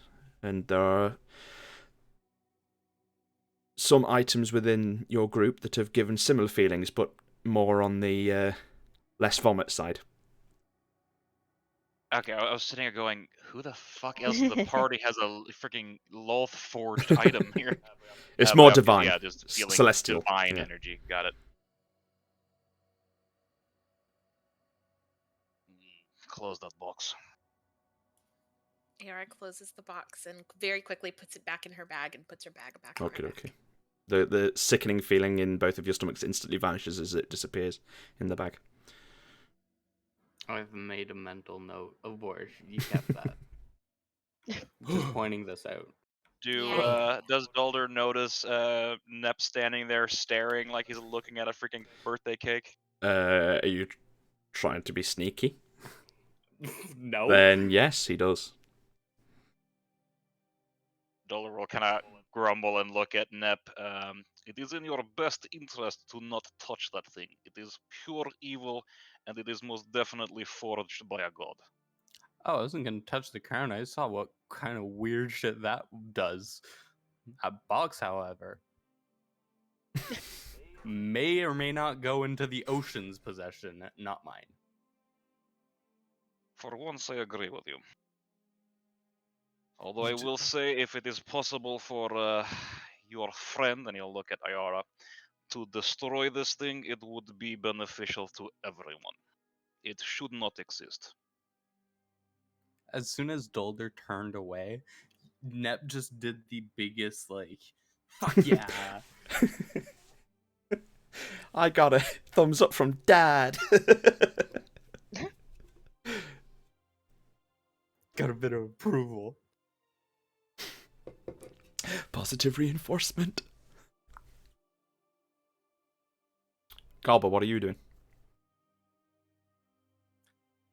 I'm patting Quithus in the back, just making sure he's okay. All right, dude. Yeah. A couple of deep breaths. Okay. See, I told you, you guys are all good. It's possibly not that great to be go close all evil, dude. Yes, but whereas I got sick, it may have taken control of you. Let's just be happy it wasn't any worse than that. Maybe. As clerics of divine orders, our minds are guarded partially by the divine energies we wield, and also by years of training and meditation. I have a feeling that you are slightly more impulsive in your actions. Mental training, you say? As I see Quithus barfing like puddle on the ground there. Some Imagine if I more didn't have it. fortified than others. But I would much rather have someone that is throwing up their breakfast on a cave floor than someone that will, and he'll glance at Ayara, start chasing party members around trying to kill them. AR rolls her eye. Well, I guess he won't really No. be able to. No, tell you her wouldn't rolling see her anything. eyes. No one would. But If that's an eyeball roils in the dark void, will you see it? she does it very drastically with her head, so you Yeah, can the tell. eyebrows go up and down at different times and everything.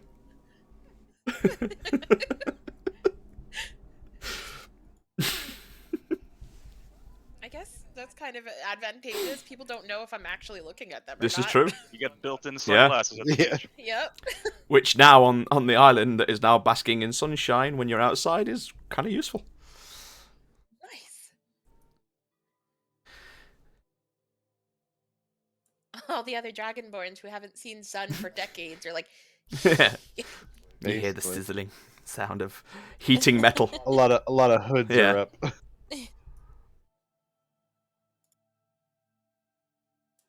so you guys want to head over to the fest hall? Sure, I need a drink. I hear Aye. that. Right. I think it's this way. So you all exit the cave. Not following Ayara. Yeah. Ayara goes in one direction, and I go the exact opposite. So you because stay I in the know it's cave because there's only definitely one not that exit. Yeah. But say even Ayara can find her way out of a one entrance cave. Look. Hopefully. I was gonna say the way I imagined the village was it was all like in a very big like circle area, and then it's backed up to the cliff that has Yeah, this cave it's in like a it. semicircle kind of. So yeah, and then the fest hall is kind of like if Fernand's tent was like at 10 o'clock, the fest hall is at 2 o'clock. Yeah. Okay. And it's really noticeable. Start heading towards it. Okie dokie. Garble. They should make you. Are you making your way out with everyone else? I guess so. It's like, "Okay." He's fine. You can tell me if you want to stay in there or not. It's up to you. I mean, everything that's fun is already out, and we all got our chunks of stuff. I don't think there's anything in here that is intriguing or fun. Bunch of broken pickaxes where people have tried to break the skull book before. I've been whittling away on stuff using my sickle, the vicious sickle. So I got some chunks, and I'm whittling on the pieces I'm carrying. So making sure that at least one of them is going to be as round as possible. Okay. Eventually, though, you kind of go make your way back down the spiraling tunnel and exit out the front of Fernand's tent. One of the village elders approaches you. This dragonborn is huge. He's wearing a thick set of chainmail armor that hangs off his still pretty ripped figure, even in his old age. Volo. An old weathered pair of swords are holstered onto the belt around his side. I tip my hat. May I speak with you for a moment? That is sure. Let's talk. What's going on? He begins to lead you off around the village, keeping a rather slow, steady pace in his age. His arms are crossed behind his back, speaking to you, as his smiling face basks in the sun. The Caerhillen clan owes you a great debt, all of you, for what you have done for us. Not just in ridding us of the Thunderbird, but also, it seems, for clearing Chief Fernand's mind. And he looks over his shoulder over towards the kind of the tent where Fernan and Ajran are kind of looking over some items in Ajran's hand. And you can see that Fernan's kind of got a smile and he's kind of looking quite proud of his son. It's been a long... Well... Go on. What are you saying? Just about to say that, well, sometimes words are not enough. You need to actually see, or as some people like to say, you gotta experience a journey to someone else's feet. Well, I kind of took a little detour. Little shortcut. It has been a long time since I've seen Fernan smile. That being said, the reason I wanted to speak with you in particular was for what happened earlier. I'm sorry about the cow. It wasn't the cow. But thank you. I, along with a few of my compatriots, are quite avid followers of Cord. I'm not sure how familiar you are to Cord's teachings, but he was famed for his very explosive temper. But even the chromatic dragons who he despised most were fought fairly and given swift deaths as honour demanded. I know the look I saw in your eyes. It's a look I have seen all too often in my years, from both my students and myself. Anger, much like the fire you wield, can give warmth or it can consume. Whatever anger you have buried deep inside, I'm not one to judge. But do not let it consume you. Harness it and use it, but don't let it win.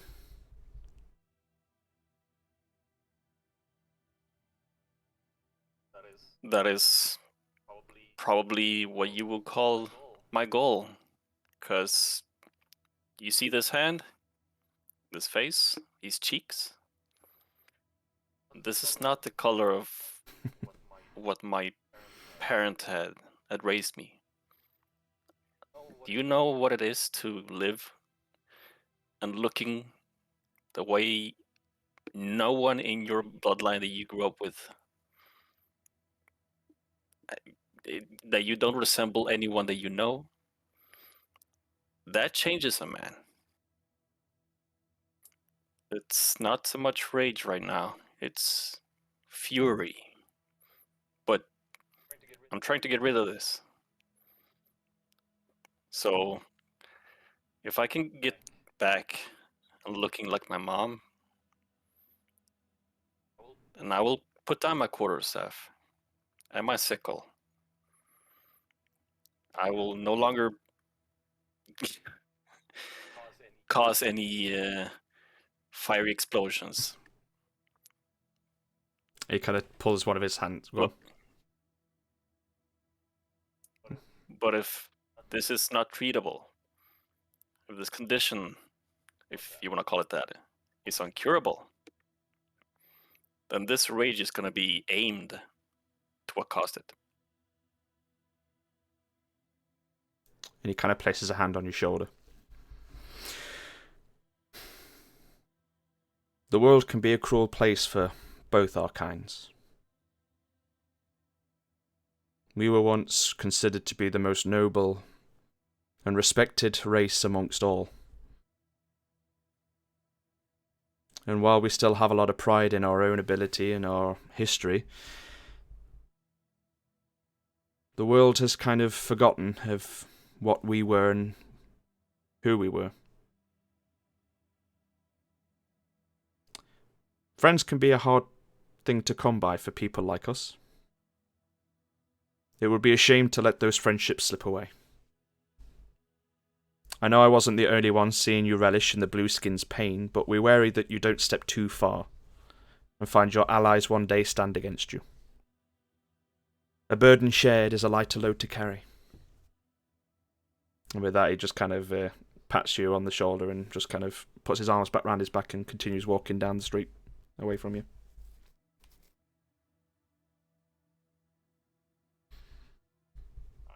I stand there for a moment, deep in thought. Mm-hmm. I look on to my hands, and then, with a little shrug, I return back to my group. Okay. Ashram, what are you doing?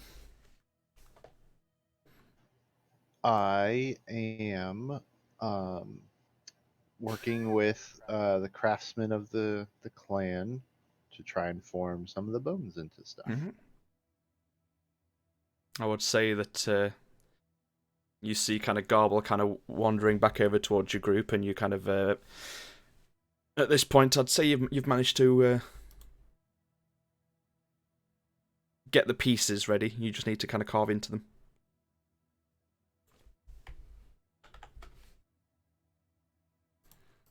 So I take out my my masonry set to that I work on my runes Mhm. with, and on the back of each one I put like a little rune on it. okay. Takes you a little bit of time. In the meantime, Dolder, what are you doing?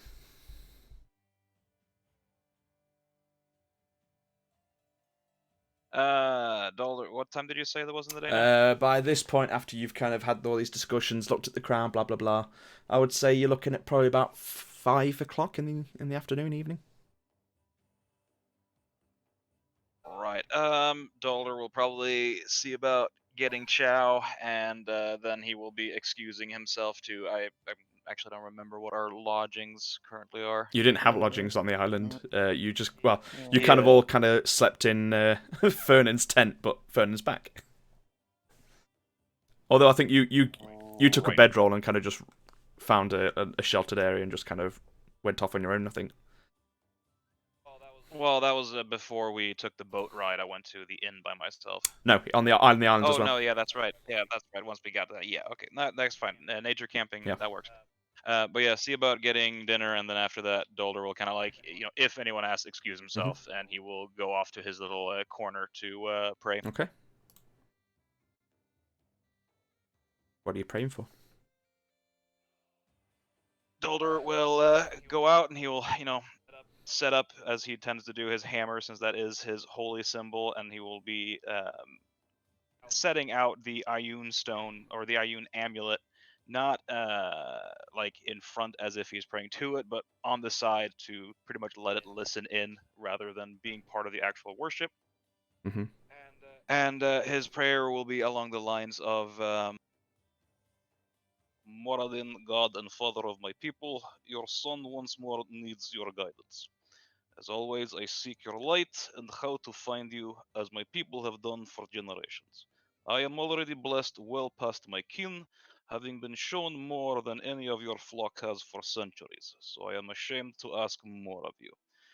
But I find myself at a crossroads in front of a decision that is well beyond my meager scope. Will surrendering this crown endanger countless children across the realms? The Feywilds, they are not my concern. I care not for their politics or for the struggles in their land. But children, no matter where, are sacred, and I would not risk them harm. By your grace, I thrive. By your will, I move. And one day we will see you restored to your people, if not in this lifetime, in the next.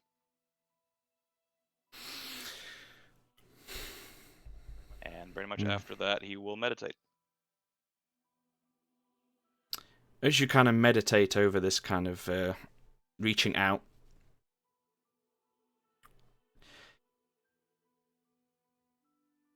you've heard of like the ability of some in your order that are a little bit more experienced and older, having the ability to reach out and try and get even the slightest semblance of a communication with Moradin. You're not quite at that level yet, but as you kind of are almost like pleading for some sort of guidance or direction,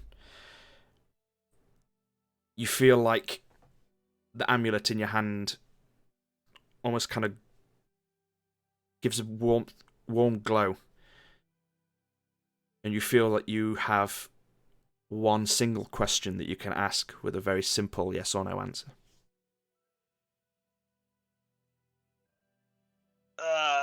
Damn it. It's not quite a full commune, it's more of a partial one from the power of Moradin and Ioun combining.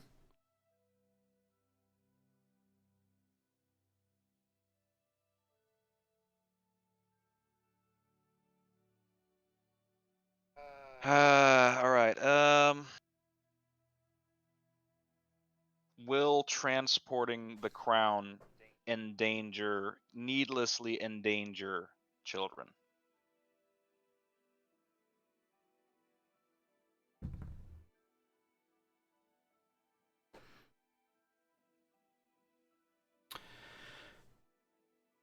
You kind of sit there quietly meditating, just focusing on this question, repeating it over and over in your head as you're trying to connect this very, very slim connection that Ioun is trying to channel for you. And it comes. You get the idea that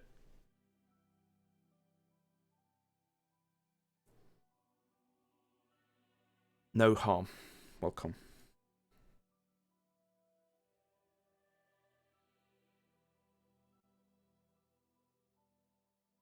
Dulder will lower his head and offer up thanks. Okay.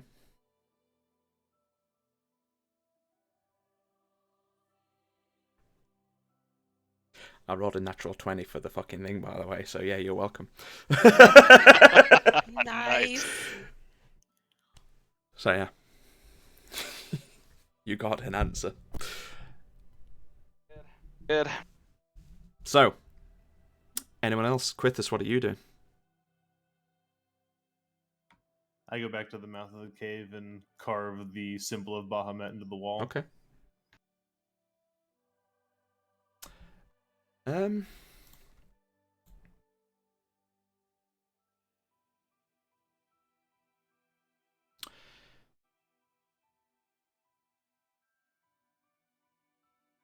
I would say at this point,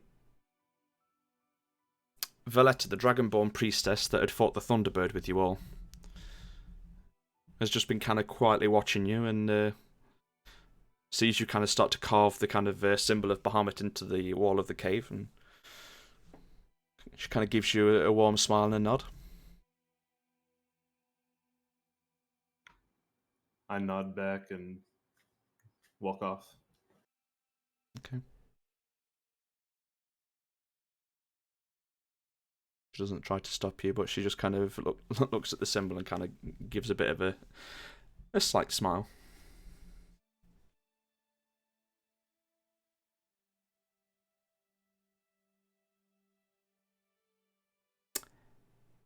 Nep, what are you doing?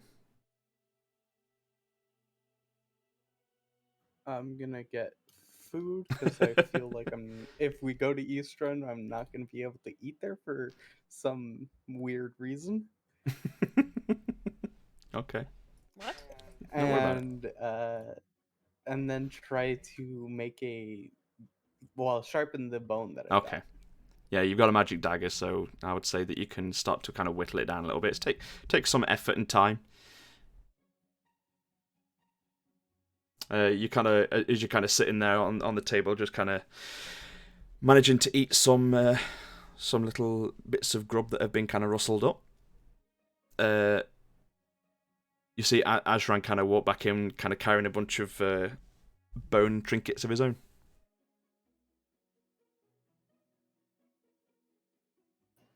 Is everyone back at the table?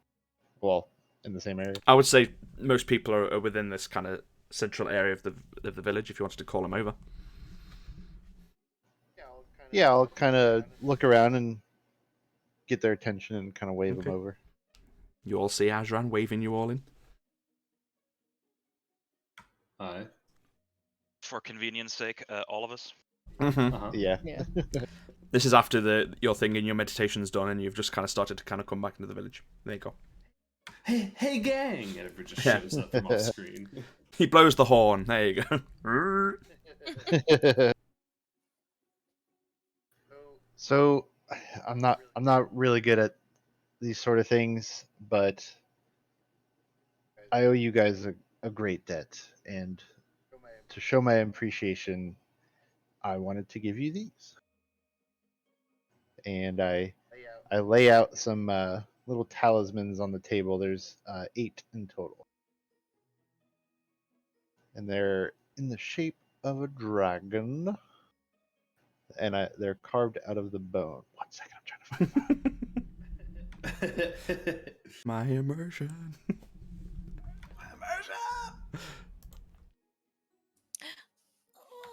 Gasp. And on the back of them, shit.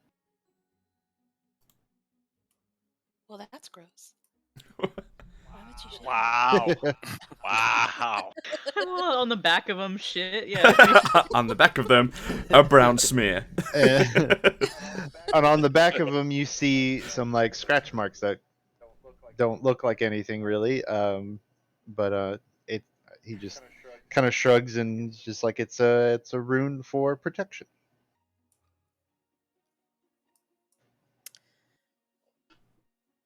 Ayara sort of reacts the way she did that one time that one guy in the other group gave her like a little Oh, the blue tomato. flower, I think. No. He did druid magic and gave her like a little Oh yeah, a flower. no. Kentucky Fried Yeah, Kenku. they grew the Kentucky Fried Kenku. Yeah, they grew a blue flower from the tomatoes in your pocket. Mhm. Yeah. And because she's never really gotten a gift before, so she's just staring at it, and then she gives Ajran a hug. It is reciprocated. She was going to kill you once. We're good now. Bringing that up. Way to ruin a moment. May it always remind us of what we accomplished here and of the bond we have made. Yeah. I have somehow find a way to tie it onto my loot, like a little charm. AR puts it right around her neck right away. Dolder will take it, nod, and you get the feeling that he is gonna let the pet remark go.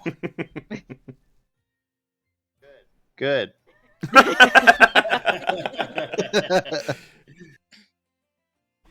Yay! Yeah, so gifts are shared out amongst you all. Aww. How much does that weigh? I'm sorry. I'm about to become over encumbered.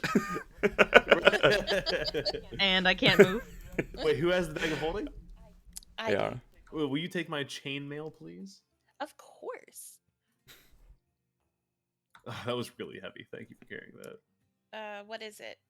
Chainmail. It should be an actual item that you can find. Yeah, chainmail out. Yeah, look. While we Go on. are. I was going to say Lilith is just tying her little medallion to the actual bow. If it's a protection item, Dolder will pretty much tie it to the handle on the inside of his shield. AR is just like something sworn to carry your burden. I definitely wasn't going to attach mine to my shield. I'll definitely find somewhere else to put mine. I mean, Reason you why can not both put do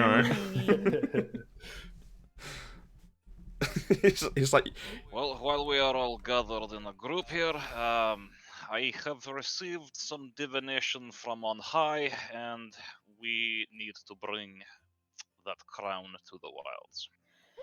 Woo! Great. Another one of us hearing voices. Dolder will kind of just like angle his head and like, you're not wrong. You're technically correct, but still, Different voice. not necessarily the trip I would have preferred to make, but one that it seems we need to. I have the fucking Megamind theme in my head. The Megamind meme. What's the difference between me and you? Presentation. I thought you were gonna say the no bitches. Nah. Yeah, no bitches. Era's gonna look at Dolder and be like, "Thank you. I really appreciate that." And then she'll see like, "All right, what do y'all want? Rounds on me." Stein of wine here. I'll just take a nice cold ale. How much is it to get everyone around, Ram? As you kind of go towards one of the Dragonborn who is kind of in the tent, they just hold their hand up. You saved all our lives. You're not going to pay for drinks here. Oh. Okay, cool, thanks. Era grabs some pitchers and a stein of wine. Brings it back to the table. Oh, thank you. And you got a stein of Yeah, of wine course, for anytime. Garble. And a stein Stein of of wine for wine. Garble. Stein wine. As the Dragonborn is pulling some of the kind of pouring out some of the bottles, you hear him mention like, you kind of hear him kind of grumble under the breath, saying that this is going to be the last of the honeydew ale for a while.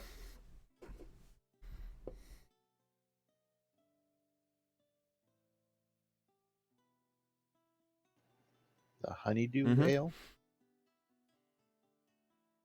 Something tells me this village at this point isn't necessarily the best stocked. I mean, you don't know whether that was because, one, they might be leaving, or two, it could be the stock. True. Why not both? I guess I'll pipe up and just be like, speaking to my father and the elders, it seems they may be on board with adventuring out, stocking up on what food they have, and just seeing what's out there. I don't know.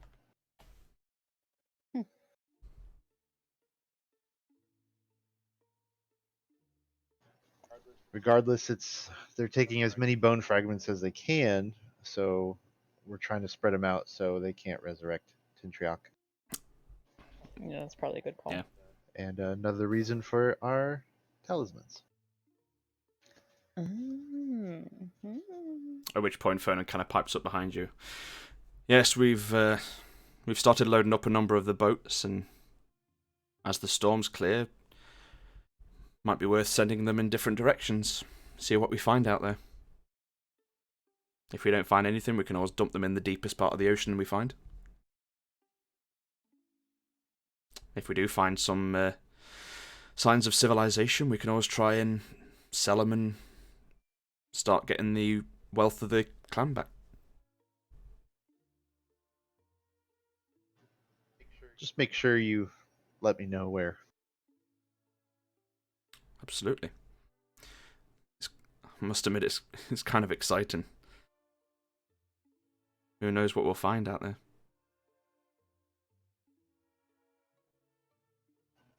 I raise my cup and take a drink. Could you imagine, though, if we find some of the metallic dragons? He's just grinning. Yeah, absolutely. Seeing how there seems to be so few of us lately. Well, gotta head for that horizon at some point.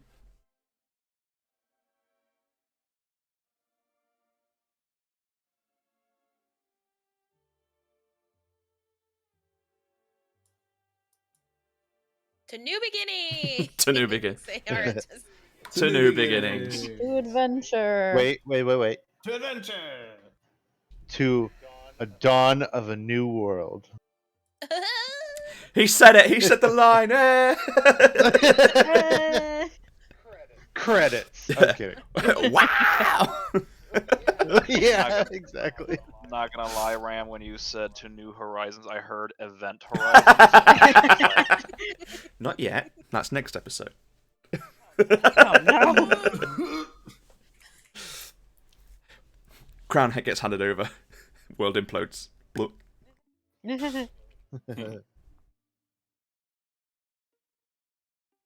Right. Anyone want to do anything specific? Nope. In the downtime when we're all just sitting around and drinking, I'm gonna be kind of sketching from memory a rough idea of the area of the Feywilds, at least the areas that I know of. Sorry, which one? I have a What map to explain shit. was that again? Sorry.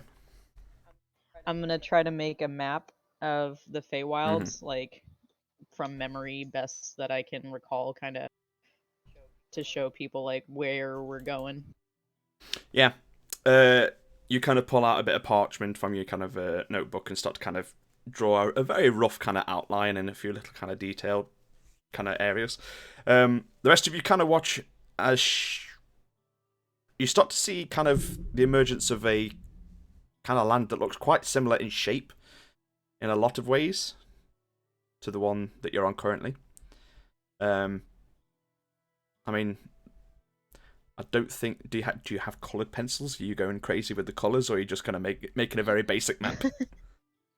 I mean, I'll try to like do what I can. I don't think I have colored pencils, no, whips but like out the Crayola Yeah. 64. Or Yeah, pence. right. Or I'll paints. do like I'll do the triangles where there are Yeah. mountains, and I'll do like little trees where there's a Yeah. forest. So there seems to be a mountain roughly where Kilgan is placed.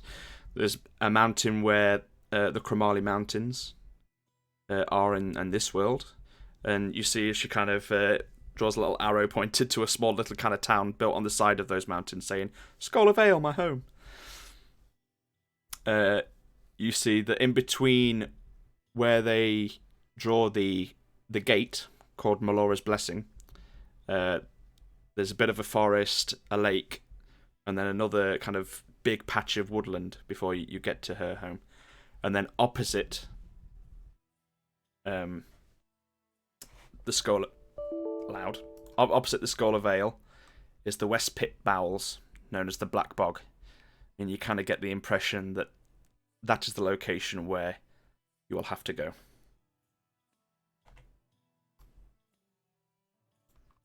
Spoopy. Spoopy scary. Stop with the bings. God damn it. So I'll just share that in with you now so you can have a quick look. Ooh. Gasp. That's where my house is. I can see my house from here. God damn it.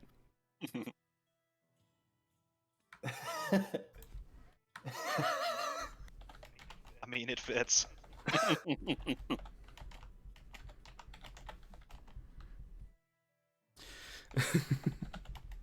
Anyone want to The something spires. Do you fill him in on what the spires is? Siren. Don't worry about it. Okay. Not worrying.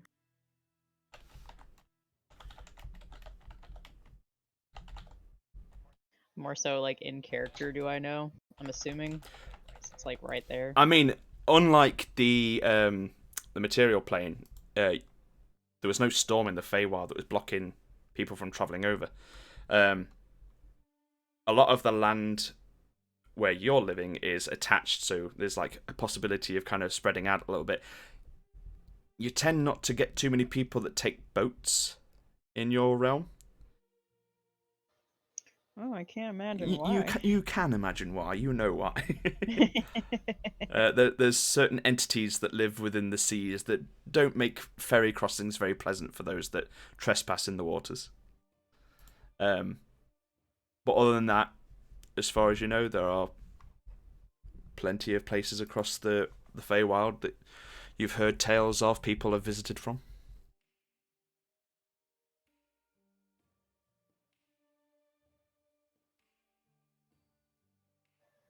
I'll kind of give like, as I'm drawing, I'll kind of give like short stories of like what the area is, like some info about it. I'd say you give a couple of details of some of the local areas that you'll be probably coming across. So the Melora's Blessing is basically a absolutely massive tree, and built in the actual roots of the tree itself is the gateway that kind of links your two worlds together. The Mirror Lake is a magical lake that is famed and almost like it has some sort of magical properties where it is supposed to show you a reflection of what you will look like on the day you die. Oh. But it's been known to be wrong from like time to time, from like people that have kind of twisted their own fate and destiny and altered the course of history, as it were. The Nessian Woods are absolutely just teeming with all sorts of life. They're as dangerous as they are beautiful. Yeah, no, all about it. And then, obviously, the Vale is your home. Mount Oriniad is the largest mountain on this side of the world. And it's often a rite of passage for many of the kind of warriors within your kind of village to try and climb to the summit. And one that your brother was very obsessed with while you were there, and he wanted to do it when he was older. And then the West Pit Bowels was that, don't go in there, children, it's dangerous. Yeah. Bad things live in there.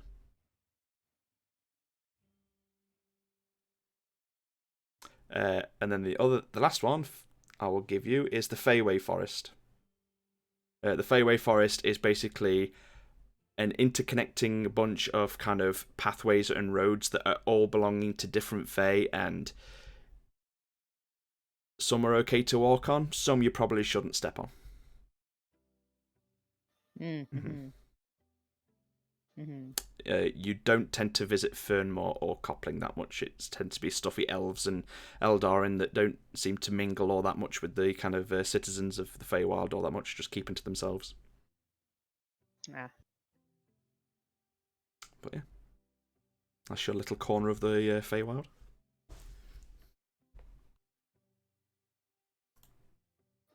So yeah, I will basically relay all that info and be like, I can't wait to go back home. I'm excited. Yeah, me too, I guess. Yeah, what the hell?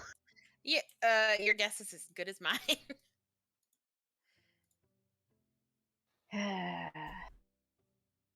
So you really don't remember anything?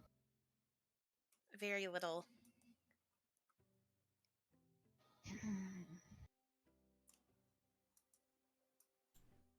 I remember not being happy. Well, that could be anywhere. You right.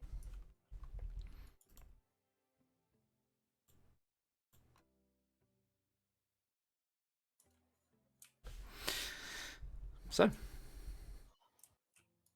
Well, maybe we'll figure out where you're from when we get there. Maybe something will trip your are memory. you looking to head back to Eastron today, or are you looking to stay here for the night?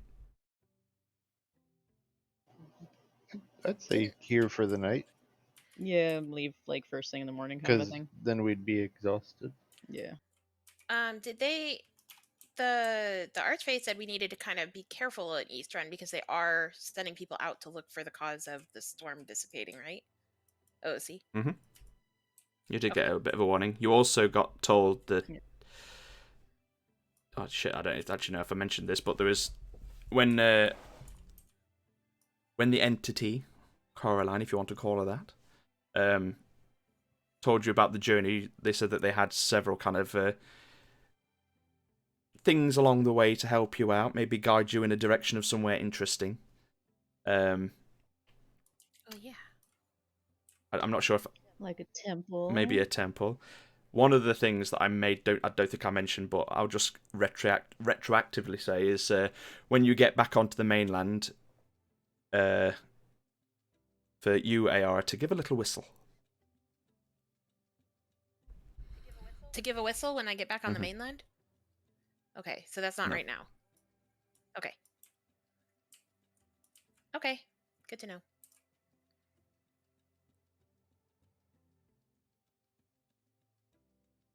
So, where are we gonna sleep? Hey, Dion, Huh? do you have that tent?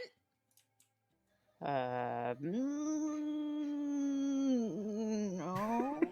At first, when Ayara goes, "Where are we gonna sleep?" Hey, Dion, Dolder will just kind of like one eyebrow slowly starts to raise up, like, "What?" Character development? No, I thought you were going somewhere different with that.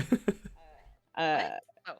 I was preparing a bit more for battle than a place to stay. I'm sorry. Don't be sorry.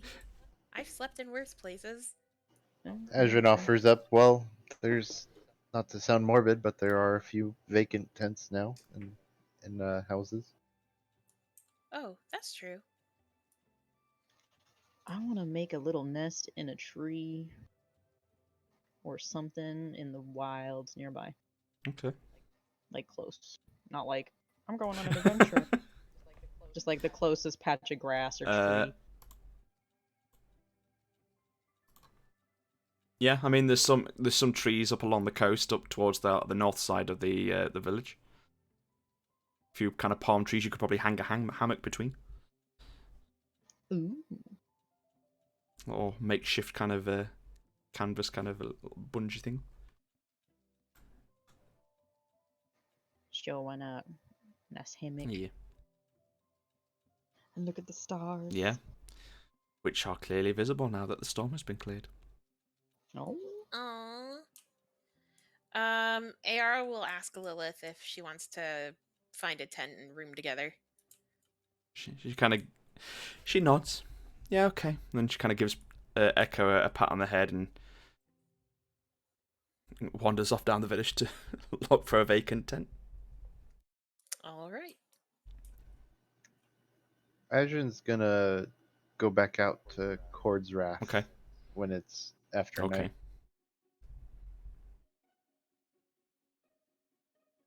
Before the group kind of splits off to everyone to go there, wherever they're spending the night, Dolder will bring up to the group. So I'm assuming we are in agreement of where we are going next. To the Feywilds. Yes. Seems so. The question now is, do we wish to involve Marcus? Your friend? And he like points towards Ayara. I don't like naming her. My friend? AR is trying to rack her brain for a friend. She's like, who do you... What? You mean Robert? Your other friend. I just kind of point to my own head. Oh, The one we are delivering the crown to. how do we not bring her? I mean, She's in my head. that's fair. We will likely also meet people or entities on the way. They will ask us stuff like who we are. What do we tell them? My question is more so, do we wish to actively commune with her about our trip and potentially risk or benefit, whichever it may be, her involvement into our trip, or would we rather try to do it by our own power? We really don't have a choice. AR is part of this, and so is her queen. We can't separate the two. No, but we can choose to not poke the bear more than we have to. I think what he's trying to ask is, should we actively ask for a bunch of help and such, or do we go there our own way? Well, I mean, I guess that depends on what you want out of it. I She mean, did mention a Temple of Morden. yeah, I'm assuming you want to know where that is. Maybe only accept help when it's freely given. Is I mean- anything freely given from someone in the With the Feywilds? Fae, freely given makes it more dangerous. Yeah. Rule number We're- 3, don't accept free shit. AR brings out the paper and the pen and starts scribbling furiously. Rule number 3. I will say, during the whole conversation, she did say that as part of the agreement to bring the crown, she was going to kind of lead you in these different directions. So this technically isn't free shit. This is part of your payment Yeah. to it's bring part of to bring the deal. crown. Part of the shit. Part of the shit, part of the crew.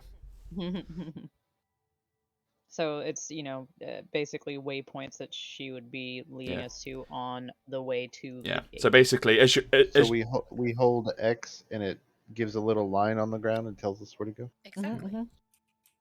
it's basically of she can either keep quiet and not point out the little secret kind of thing that's hidden behind the bush, or she can just say, "Hey, look over there." Yeah. Listen. Listen. Hey! No. But yeah, it'd be up to you if you wanted to go on your own steam, or if you were curious as to see what goodies she had lined up for you along the way. Tiana's always down for goodies. Adventure. I mean, some of us, more than others, were very interested in what she could provide for them, so.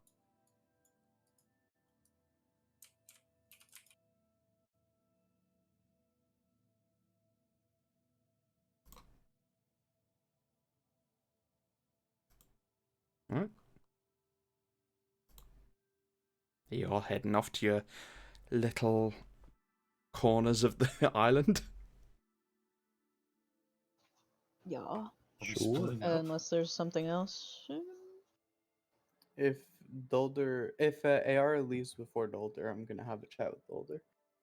I would say Ayara and Lilith have gone off at this point to go and look for a tent, so Dolder's there if you want to talk to him. Alright, I know where the crown is hidden on her person. If you want to hold it, I will steal it for you.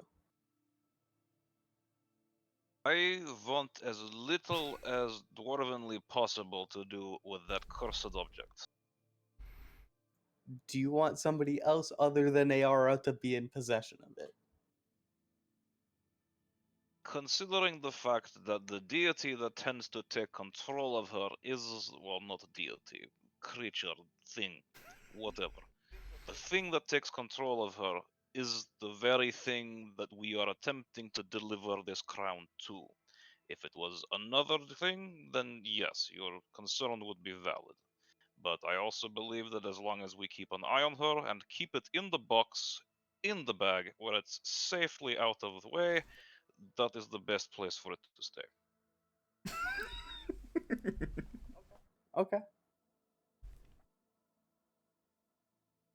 Just say the word if you want it. I will say, if something becomes problematic, we might need to find a different holder for the bag of holding. Take my bag.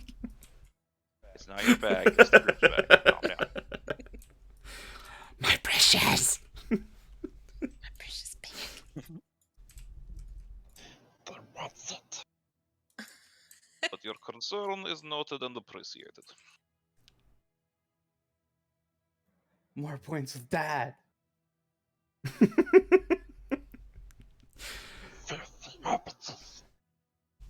You're getting all the compliments today, Net. What is this? I've been a good. You've been a good little person halfling this time. Shoring up them karma points while Yeah. we can. Yeah, I don't know what's gonna happen in the fair. Might need some help. Oh, you're probably gonna need a lot of help. I'm gonna need like the full BDSM kit. Just tie him up and just fucking backpack him. Right? Have one of those baby holders that goes on your chest. Yeah, exactly. Like a Baby Bjorn. Yeah. I would say at this point, though, Ayara, you and Lilith managed to find a tent. All right. They're like hovel type. They're not. They're a little bit better. Yeah, than it's tent. like you've got like thick, kind of set, kind of wooden, kind of, Yeah, like a platform. kind of. Yeah, tent. it's a lot more like a more of a permanent kind of fixture. Not quite building grade where you've got like actual solid walls. A couple have got a couple of like wooden kind of planked walls, but for the most part they're just really thick kind of hide. It's been Orc town in World of Warcraft. kind of, yeah. Yeah. And basically on the map as well, because that's as close as I could get to a fucking like camp. Thanks, I hate it. I can't help it. That's all I can do. But yeah, Lilith kind of just sits on kind of her like bedroll and kind of scratches Echo behind the ear. Yeah. Ayara just, getting ready for bed. And sits down as well and is like, so, hopefully you're not too scared to be here with me tonight. She kind of gives a bit of a smile. No. Okay, Do you good. trust this thing?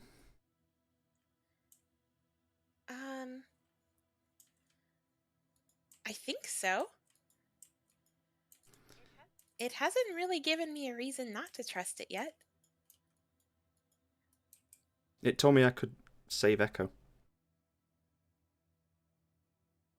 You could save Echo? Mhm. What do you mean save? Well, Echo's kind of tied to this car line the same way as you are. Like I Yeah. am? It said that if I entered a deal, I could free Echo of its bond. What kind of deal did she say? No.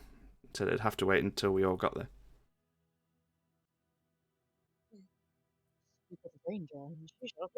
I know, right? Well, if anything that Dion is saying is true, I would maybe share the deal or think it through real good before you agree. I guess we'll have to wait. Yeah, I guess so. Then with that, Ayara lays down and starts to fall Mm. asleep. Echo comes over and gives you a bit of like a lick across the face, like good night. Oh, what a sweet baby angel. You hear a kind of soft crunch noise. What? A soft crunch noise from what? From when Echo came over. Did you look to see what it was? Yes? Make a perception check. Oh, God. What? I'm not saying anything.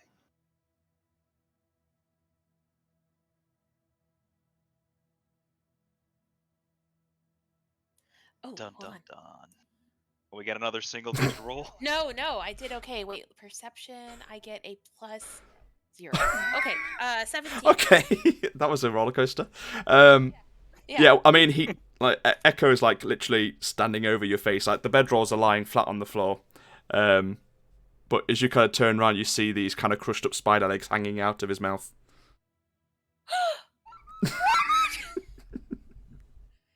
Echo! How could you? And he just kind of, with his tongue, just kind of pushes the spider down his throat and kind of wanders back off.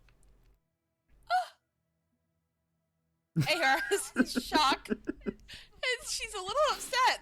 That was her friend. Lilith! Yeah? Your fox just ate my spider! Oh.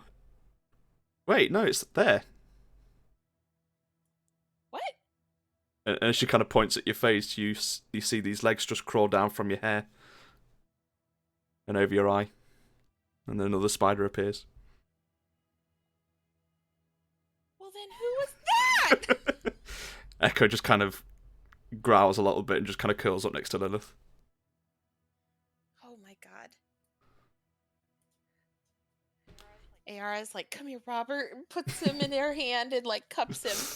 Robert number 2. Robert knows. Robert the second. You know, it's called 15th of Junior. his name. It's called Yeah. Junior. So everyone's Yeah, clear. by the time you make it to the Feywild, it's Junior. By the time we hit the Feywild, we're Robert 18, 19, 23 of his name. But yeah, Oh, that's scary. Echo just kind of curls up and he's just kind of keeping a very close eye on you as he's kind of slowly drifting off to sleep. Ayara glares at Echo and is like, you're not as sweet as I thought you were. To clarify, OOC, was it just a random spider, or is she a spider spawner? You get the In Minecraft? you get the Yeah. idea that you're not there. He just got caught. Ooh. No, he got worse. He got plot cocked. Yeah, plot blocked. Ooh. Plot cocked. Plot blocked. Plot blocked. Plot cock block. Future DM will remember. Good. Hit me with your best shot. But yeah. Has anyone wanted to try and get anything kind of done or sorted out before they kind of get down for the night? I just wanted to see. Oh yeah, you wanted to go out to the Cord's Wrath. Yeah. Don't know what for, but just Mhm. figured out. Just to get a look of the land. Are you looking for anything in particular, or? No, not really. Just kind of like taking in the location and the what happened, you know. Yeah, the body of the bird's been pretty much hacked and kind of moved away from this location at the minute. You still see a couple of pools of blood that have just kind of coagulated in some of like the grooves and stuff within the actual kind of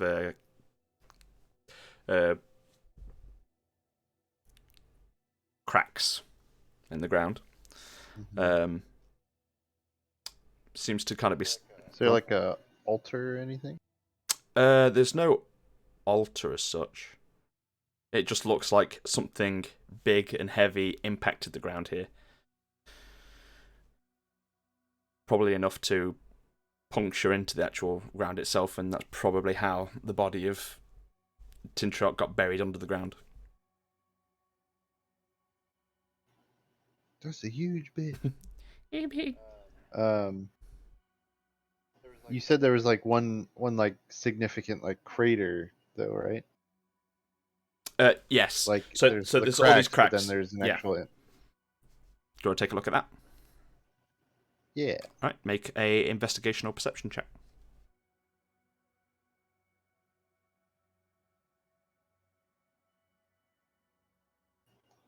16 total. Taking a kind of a real kind of close look at this because you didn't really kind of go near this beforehand. Now that you kind of know the whole kind of story of kind of what happened here, you could just faintly, like, it's been a long time since it's been kind of created here, but you could just faintly see the outline of a fist, and you are standing in this fist print. Like, this fist print is larger than you.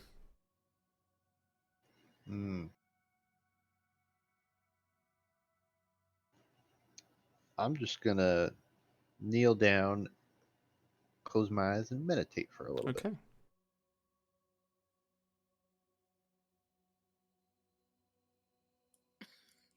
He's like, does anything come to me? Just seeing what happens.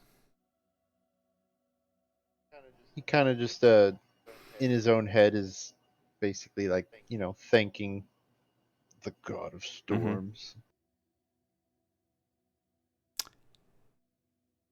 Make a perception check.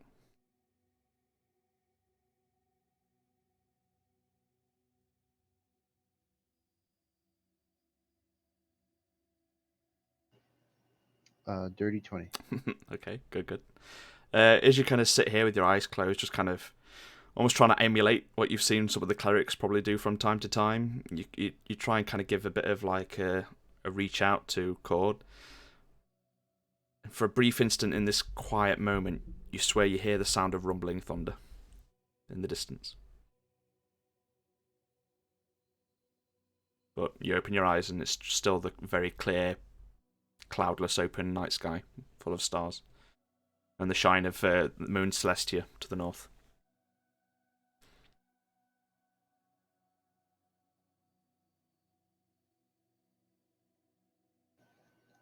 I'll give a small smile, get up, brush myself off, and start heading Okay. back.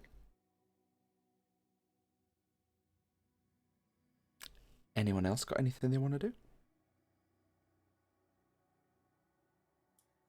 Nep.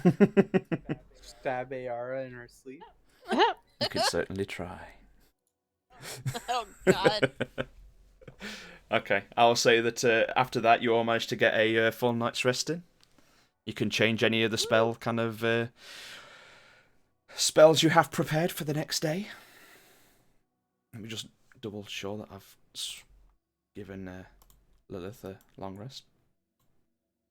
I'm doing my normal ritual spells in the morning. Tiny hut. We're going on an adventure. Need that hut. Gotta get in the tiny hut. I mean, they're not doing it now. You've just woken up. I thought she was tiny hutting. They were tiny hutting. No. For the night. No. No, I'm she's tiny getting her hammocking. spells. I see. But the day is... Oh, we get a long Yeah, rest. you get a long rest. You heal up. You get your spell slots back. Thank the Lord.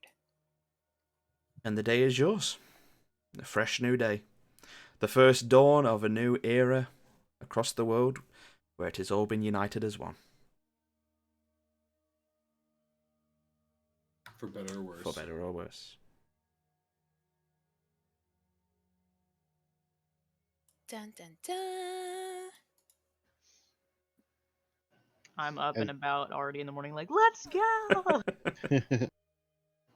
I'd say Azrin was up early as usual, Mhm. helping everyone prep.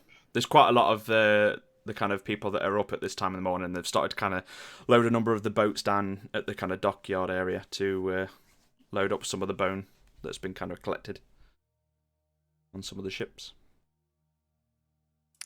Ayara's coming out of the little tent area a little sleepy, and instead of like little eye boogers, she has like little eye cobwebs. Mm-hmm.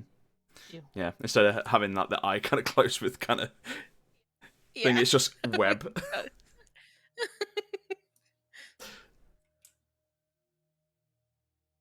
Are there any nuts around?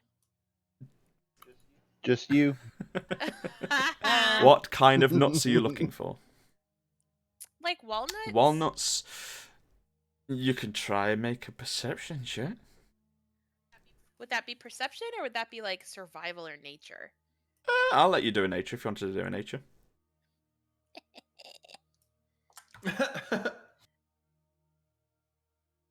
That is a 22, my dude. Nice.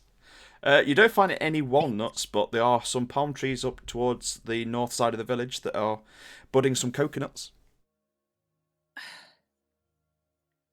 I don't want a coconut. Well, I'm afraid it's a fucking beach. You're not going to find walnuts on a beach. Is there a food vendor nearby? I would say there's not necessarily a food vendor, but there is storage within the caves at the top of the hill. You could probably go in there and ask if they've got any spare nuts. AR does Okay. that and asks if anyone has a walnut. You get a bit of a weird look, but a few minutes later they come back with a walnut. AR thanks them, and she cracks open the walnut and eats the nut. Okay. And then she goes back to join the group. Okay. I hate this. That wasn't weird. But what does it mean? I hate this. No. She's you just see her fiddling around with the walnut shells. Okay. Oh, she's going to do the Monty Python thing. She's going to start clapping them together. The coconut would have worked better, but she's small. Just like little. That crazy? Okay. Yes, you have a couple of walnut shells. Thank you. Alright. What are you all doing in the morning? Jesus Christ. Getting on a boat. Yeah, I'm on a boat. A lot of the boats are being loaded up with the bone, but you managed to book yourself some passage on one of them to kind of just drop you off on the shore before they leave. As you all kind of start to kind of gather your things and board onto the boat, Fernan and Natrok join you on the ship.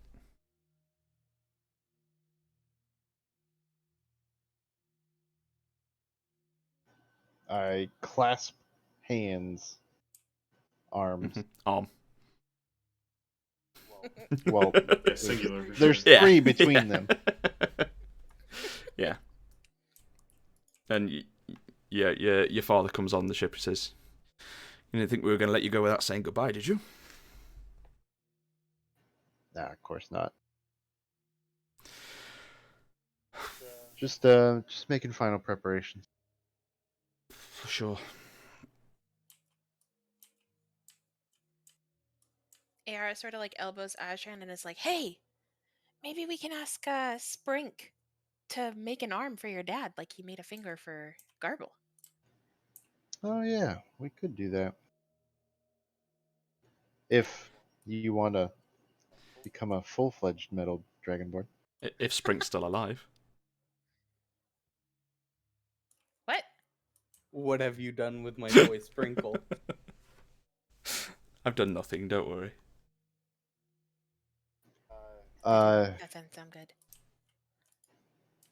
If anybody heads west along the southern coast of Mardus,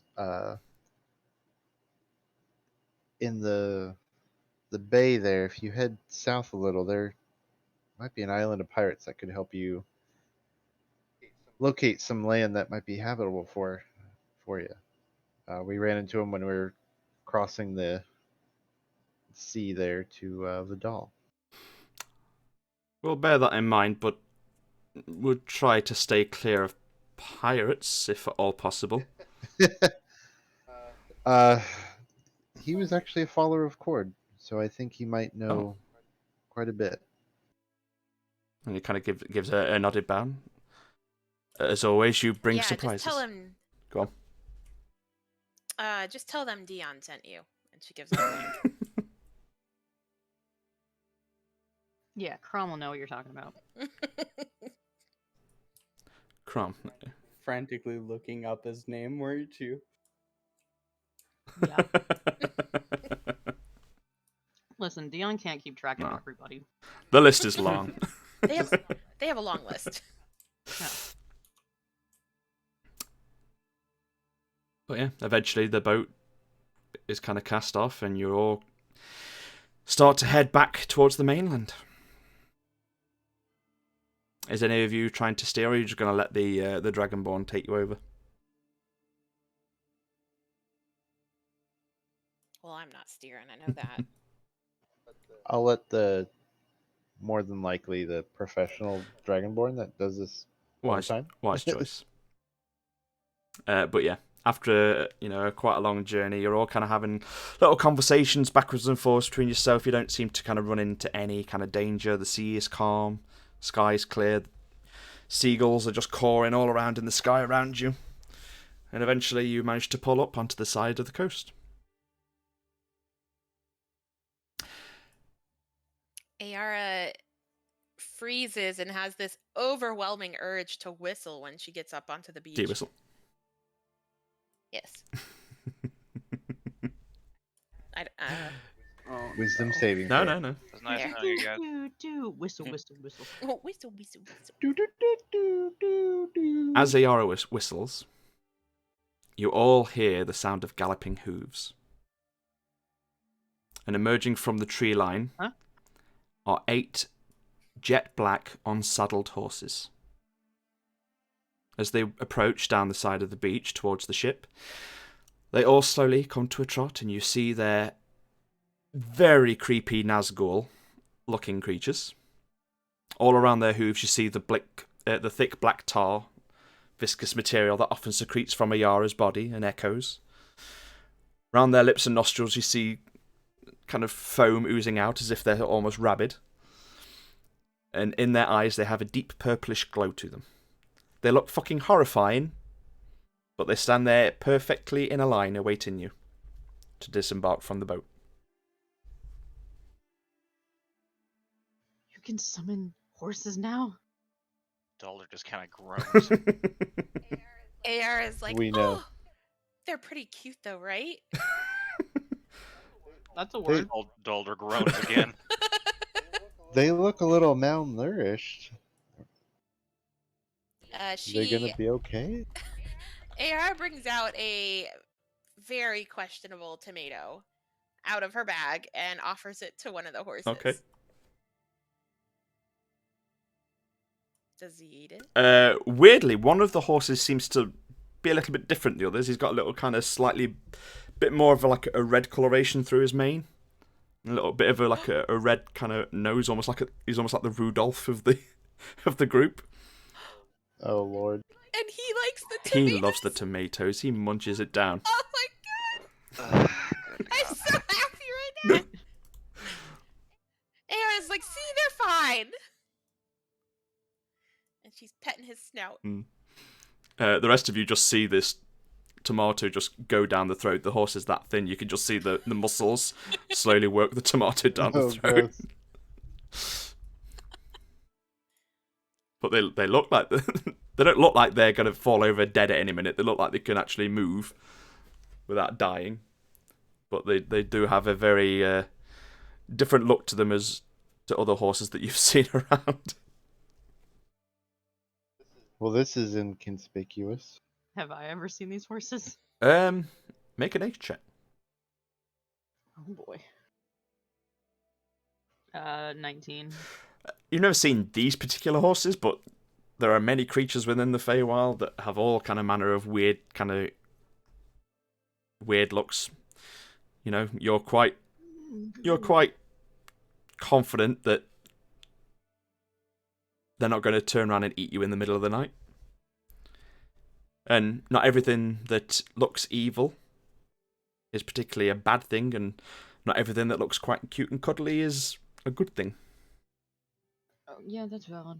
That's valid. Oh, yeah. I walk up to one of them, I guess, and I pat it, and I compare hooves. This is a little bit bigger.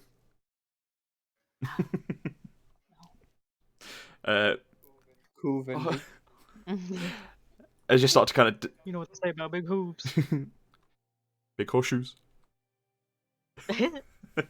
As you start to disembark from the boat, Azra and your father and Natrok kind of come over and kind of come to say their goodbyes.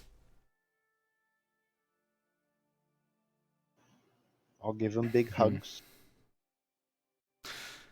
This is the second time I've had to see you go off onto the mainland in search of your mother. The first time I was so full of hope that she was the answer to all of our problems, and now it seems she was nothing more than the source. I know your head's full of worry about what will become of our people, but if we have lived through 6 months of the attacks, I'm sure the clan will be as strong the day you return. And he claps Natrok on the back with his hand. Besides, I have the Thunderbird Slayer. I lost one arm only to gain 2 in its place. Kind of chuckle at the name and just look at Natrok and be like, "Did you come up with that yourself?" No.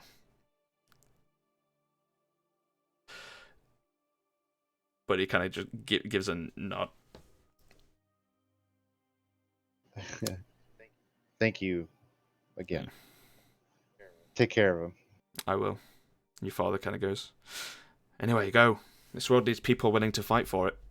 If indeed there are dark days coming on the horizon, I could think of no group better, or stranger, to bring the light." And he looks back at the horizon now with the sun peeking up over it.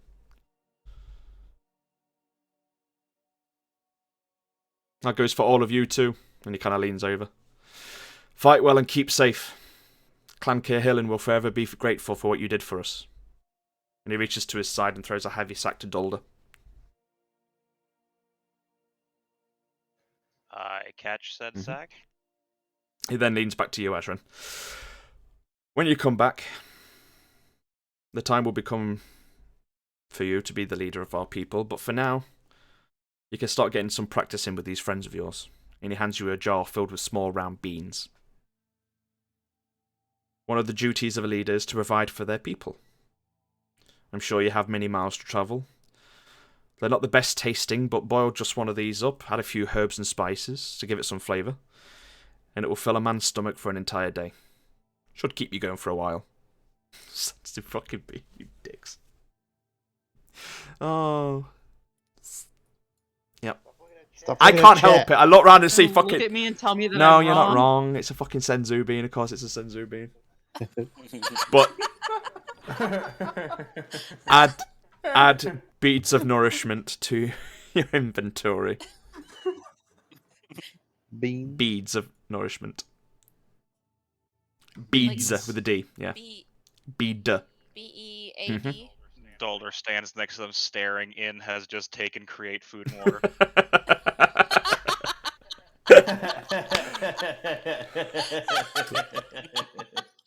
That's it. Perfect. How many? 100 in the jar. It's quite a big jar. So we each have 100? No. He has 100 for the whole group. 100 We all total. have 100. Oh. Do you want me to put it in the bag of holding? I mean, they don't weigh anything. Oh, okay. Who's holding on to it then? I got it. Okay. I can only add one at a time, so.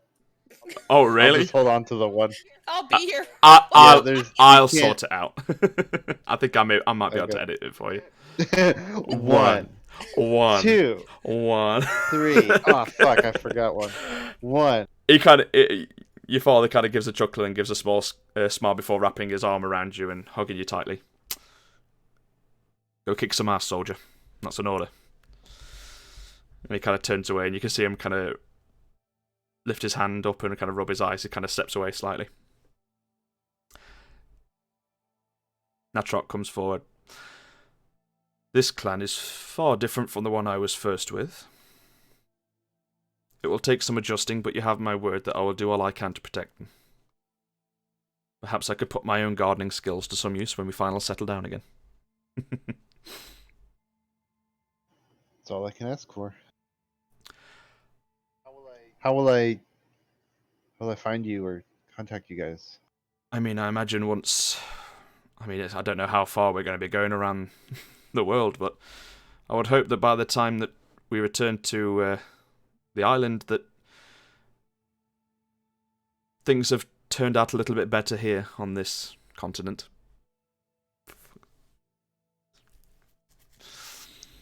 I know some pretty high-end arcane users. I'll find a way. Speaking of which, I am not envious of what you and your friends are up against. Your mother is a powerful sorcerer in her own right. If even she has been ruled over by this Sarin person, you're going to be in for one hell of a fight someday down the line. Idrissa is incredibly skilled at manipulation. If any of you show any signs of weakness, she will exploit it. She will try and work out any sort of angle she can take, and you may find those you trust forced to stand against you. I have already experienced that myself. Just promise me to be careful. I will. And And I have backup. Yeah, and he offers his hand out for a handshake. I'll clasp it. Bring him in for a hug. I do. What, you bring him in for a hug? Yeah. He leans into it and reciprocates. Aw. Right. You all hop off the boat and onto the beach to your beautiful new steeds. Gorgeous gal. Have you naming them already? Before that, Dulder would like To what? You cut out. Dulder would like to examine the heavy sack he was throwing. Okay. Do you wait until they leave, or do you just go, what's this? It's more beads. Oh no, like pretty much it gets thrown at me and Dulder's just like, the fuck is this? Yeah. You look inside and there's 8,000 gold. Hot damn. Oh, Is Hot Nep damn. okay, or is he having an aneurysm? So far, Nep don't know. Right. it's fair. Blissfully unaware. Or Garble? I'm concerned and checking out my horse, and I whispered to it, if a single drop of either mucus, goo, or slime touches this suit, your head gets What cut off. language? So let's What language do you whisper in? I think they're already dead. in Okay. common. So yeah. Yeah. I stay clean. Your head stays on. Deal. There's no response. I wouldn't be threatened in the horses. You just see this purple eye just looking at you as you're just kind of standing to the side of it.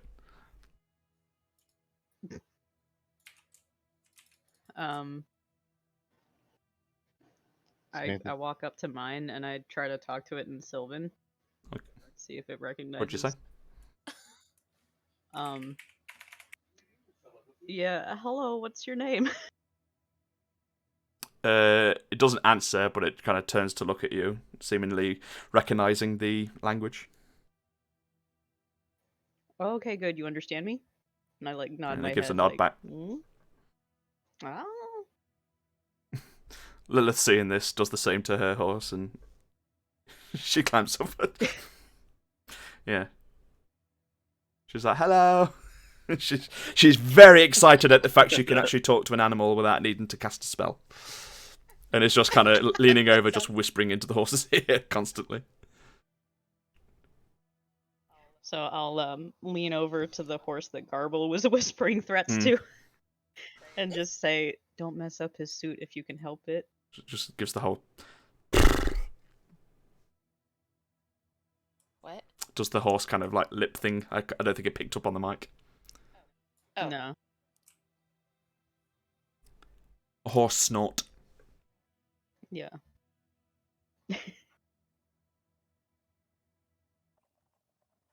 And then I say to Garble, I think it knows not to mess up your suit. Okay. As I pat the mane. Okay. Right. Do you all mount up and disembark? I guess so. Okay. Adventure. Who is leading the charge?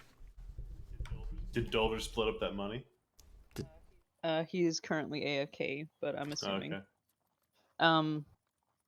I'm assuming he's gonna keep it all for me and him. And we're running Dolder away. vanishes in the middle of the night. How godly of him. I guess I'll kind of be It more was the- upfront since I kind of know where we're going. I will be next to you. Okay. Make a survival check for me.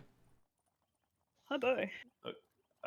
Can I do that or assist? You can assist, I will say, since they are actually they are leading the way because they know the way. Ooh, Right. that's a 22. 22, nice.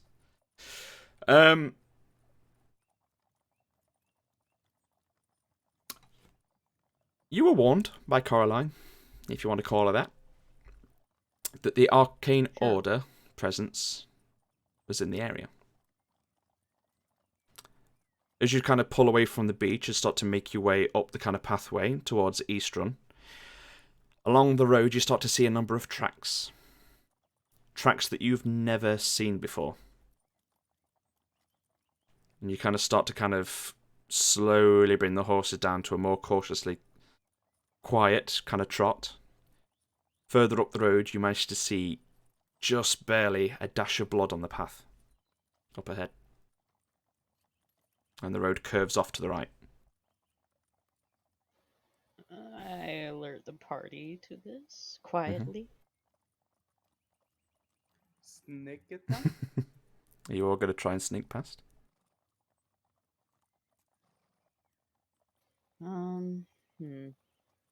Stealth horses. Yeah, right. It's more They're so. fey.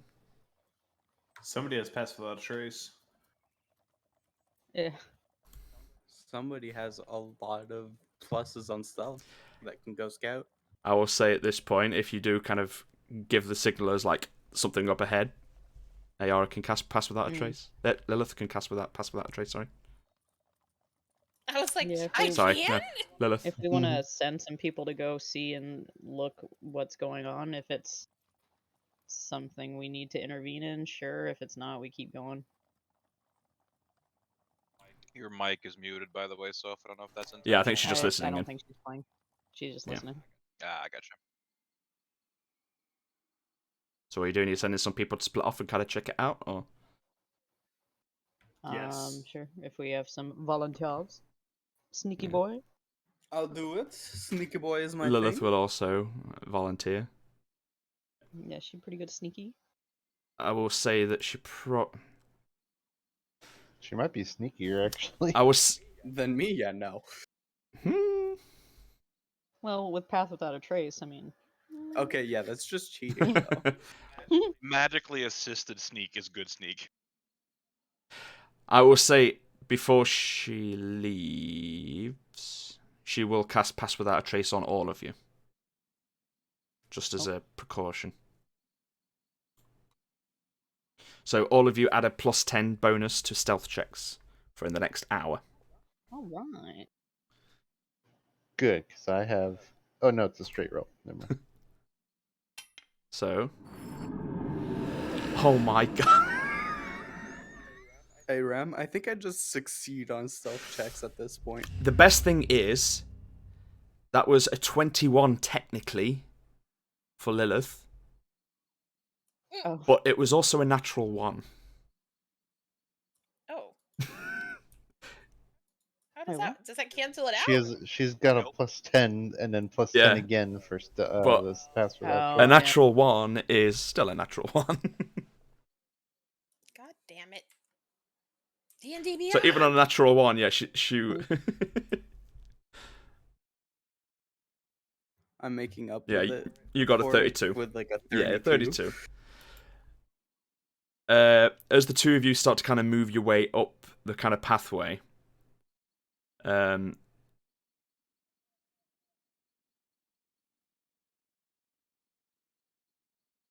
you kind of peel off a little bit and you kind of see the blood trail on the floor, and it seems to be being almost like something's been dragged into the kind of tree line to the left. Kind of forgetting that she needs to be quiet in this moment, Lilith just kind of moves quickly up over it, just kind of seemingly kind of really confused with the kind of tracks. And just kind of openly just stands in the middle of the pathway, out for everything to see, as she kind of leans down to look at the the bloodstains. Give me a perception check since you've been gone up there to scout. I mean, I guess we have a bait for any ambush.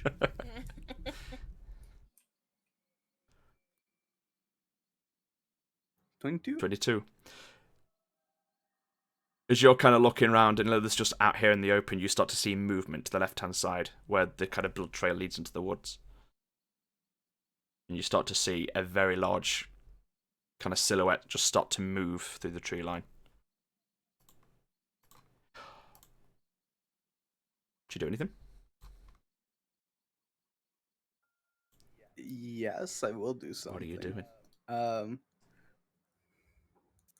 I'm gonna try to get Lilith's attention and like try to shut her up and make her hide. With your perception roll, you kind of get the idea it's moving because it's already seen her.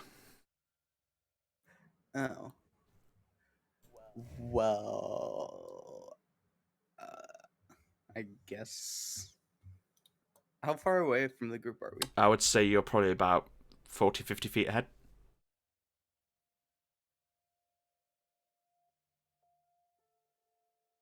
Okay, I'm gonna yell for help. Okay. Just like, guys! You see this big kind of thing moving in the tree line, and you hear Net go, guys! As this huge beastly creature just bursts out from the trees and starts kind of running towards Lilith at this point. I need everyone to roll initiative. Are you ready? I am ready. Da-na-na-na. That is such horseshit. That should be a 16. That's bullshit. Oh, it landed on a 1, but then rolled. Mine's still on the line. It didn't even choose a side. It just gave me the worst number.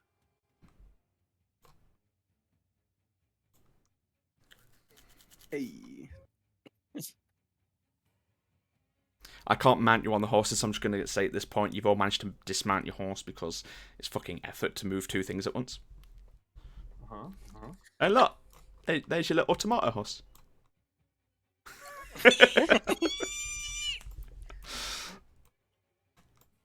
I knew. I was looking at fucking the stream and you said tomato horse and I was like, that blood splatter? The delay.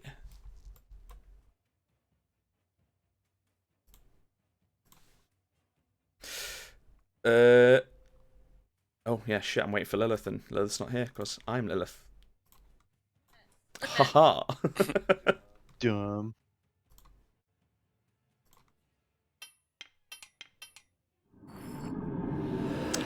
Okay. Dion, you're up. Oh boy. So you said a big old beastie A came big out? old beastie. You see a large. And is now attacking them. You see almost looks like a large, almost like troll-like creature. It's got green kind of horrible kind of flesh, and in the middle of its face, where a nose should be, you just see this kind of like pit of void, and it's just kind of like taking in these deep breaths. It's almost like sniffing out for something. Are we supposed to see it on Foundry? It should, yeah. Yeah, I had to refresh refresh. because some stuff wasn't showing up. It should be there. So the world's scariest Care Bear. Basically, yeah.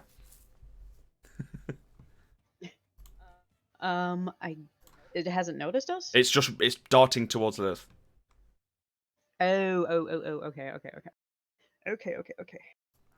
I will.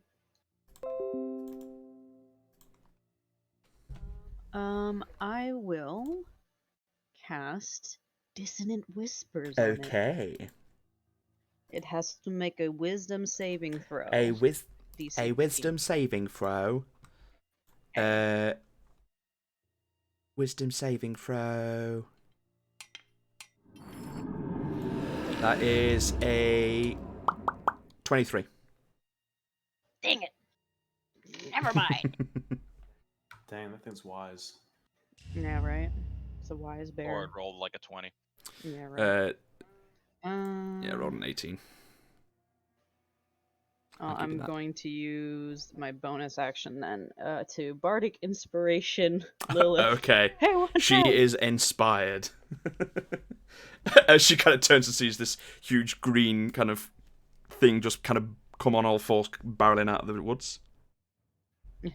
So she, for her next like ability attack or saving throw, she gets an extra 1d8 inspiration Okay. dice, and she gets to keep it if she fails. Okay. Noted. Is that your turn? You don't want to move or anything? I'll move to behind a tank. They're already behind tanks. Yeah. You are, yeah. All right, Ayara, you're up. All right.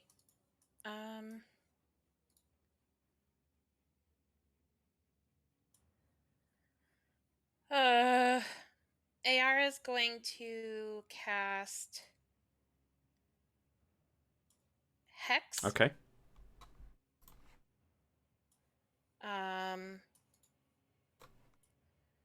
So that is cast. It's an extra 1d6 necrotic damage whenever I attack. Mhm. So okay.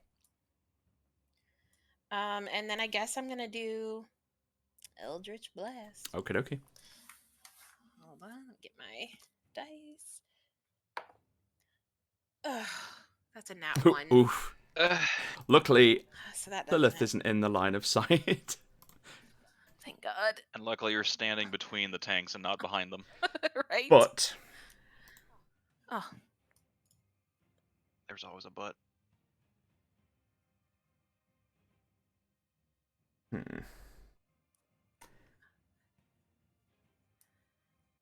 No, that's fine. Yep. yeah? Yep. Okay. And I'm gonna try it again. Okay. That is not great. Does an 18 hit? An 18 hits. Okay. 1d10. That's a 7. So plus 4. 11. So that's an 11. And then 1d6 of necrotic. 2. So that's... The necrotic doesn't seem to hold. Ah, fuck. It doesn't seem to do anything. Anything. Okay, well, that hex was a waste. All right, and then I'm going to move back. Okay. I think Neb got skipped. I think he got a higher initiative than me, unless him doing something was his turn. Oh, I don't have Neb on my sheet. 22. 22. Oops, my bad.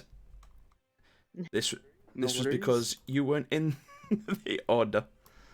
So yeah, well, we'll go back and just do your thing, and then we'll go properly from this point forward. So yeah, go for yours. I'm gonna throw a dagger at it and hide. So it's a very big turn. Go for it. Hide is a big setup. Nice. 25 to That hit. hits. Roll damage.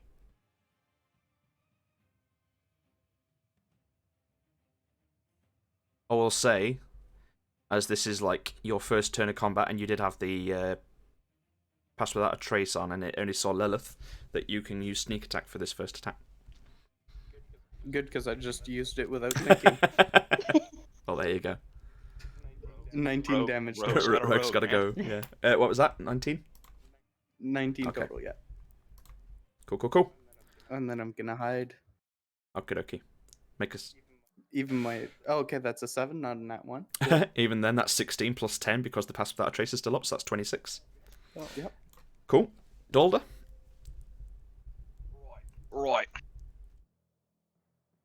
Dollar is gonna move up his 25. Mm-hmm. And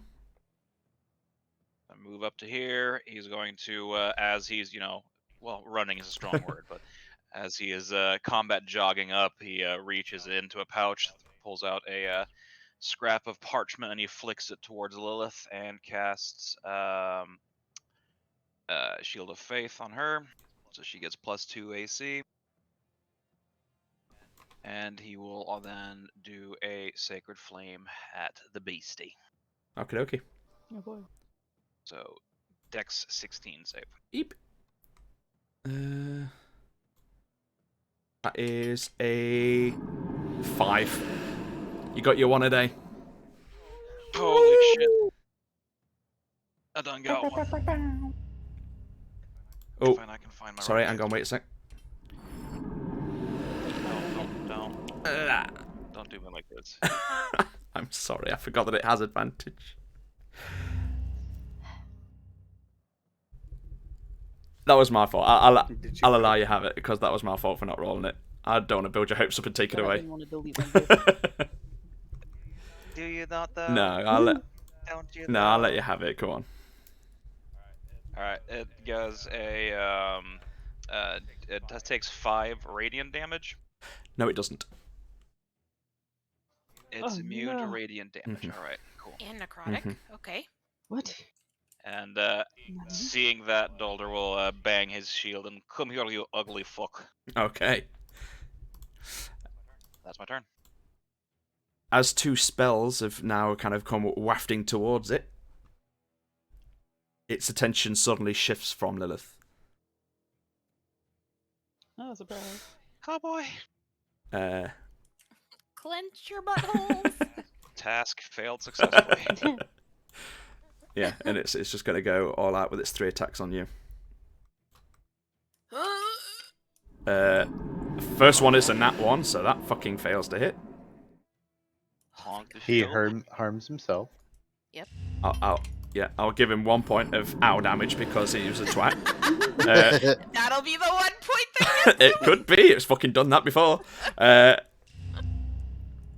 a 26 to hit.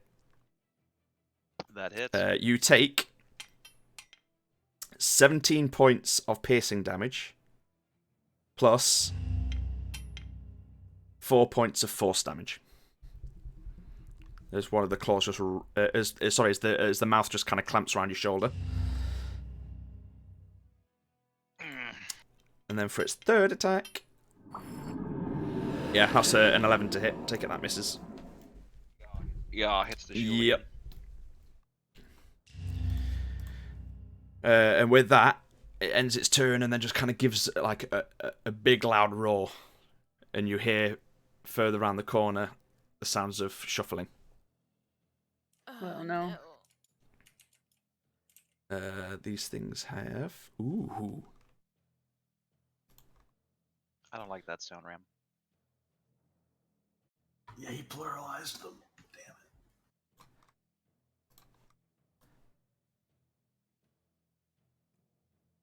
And Lilith, run! another one is going to use its movement and then its action to dash. This is why I threw +2 AC on. But that is all that it can do in that go. Good idea. After that roar, these 2 rolled a 15. The other one rolled a 14. Sorry. Up on this kind of hillside, you hear the trees start to kind of crack and branches snap.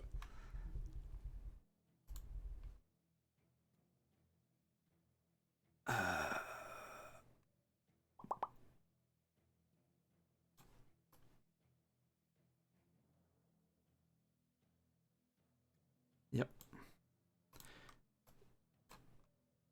This creature just bursts down from the thing. The fuck? This is different to the others. It's quite more Mouth thin, titty. I was lithe. gonna say that. Basically, it is a horrifying fucking mess of a creature, and its stomach and chest is just covered in mouths that are just chattering. I need... Oh, in fact, no, that's not on its go. I hate it.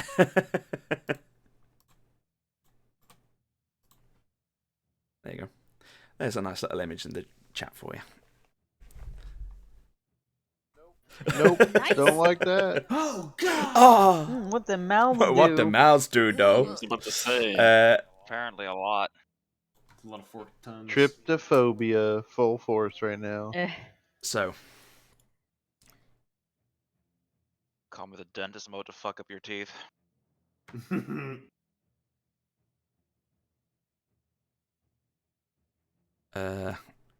Yeah, it's going to use its movement to kind of come up on you there. Hi.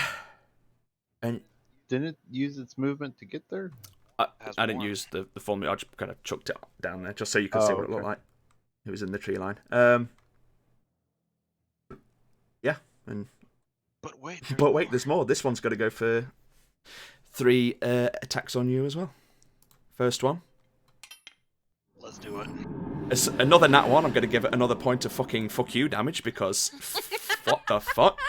Shield wall. So it comes in for a bite with its large upper head and fails, and then it's going to... With which one? That's an 11 to hit with the claws of 1 strike of the arm. I take it that misses as well. And then if I can roll above... oh my... Does a 16 hit? Nope. Just a lot of slobbering on my Cool. armor. Yeah, this thing just kind of leaps down and kind of... It's unbalanced a little bit as it lands on the the road next to you and just can't seem to get through your armor. Dion is now fully convinced that the protection amulets work. Under these like 2 very large things, all you hear is a lot of mouth noises. And, Yeah. This is fucking disgusting. Ashran, it's your go. Okie dokie. I'm gonna run to flank the mouth breather. Okie dokie.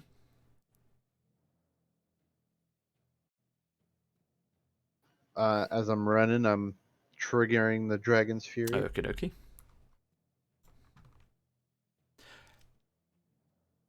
And I'm gonna swing 2 times. 2 times.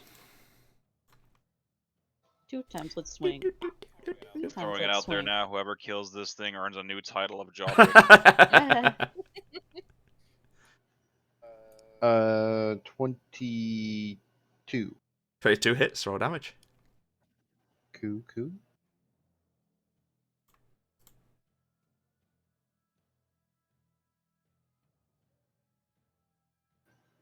19 points of damage. Nice.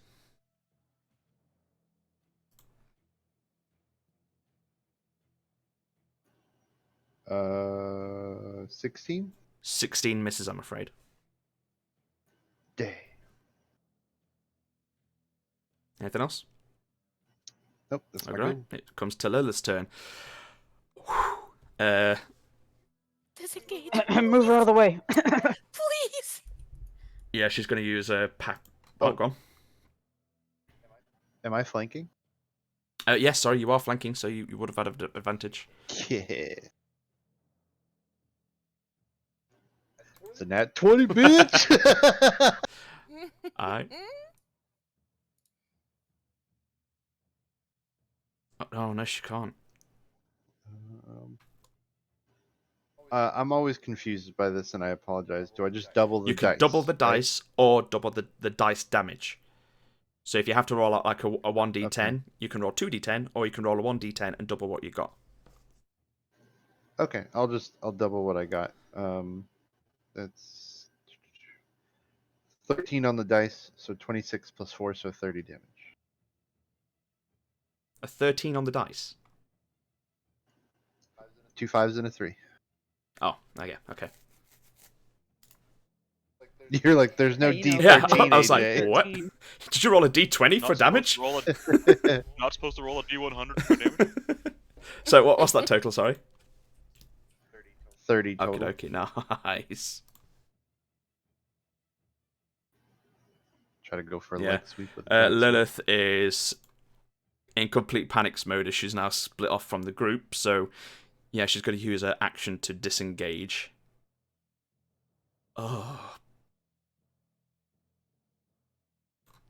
Oh, where's she going to go? Out of a way of about a 10-foot range. Say somewhere Yeah. outside a certain She radius. Over here. she's just going to dip into this tree line and use her. What's it called? You're thinking of cunning action. She doesn't No, have Mask of the Wild. it. Oh, never mind. That's We your shut went elf my shit. through rogue this, mouth Panda. up. An We elf went over hiding this in the last woods. week. Yeah. So yeah, she's going to roll a list. And I was right, finally.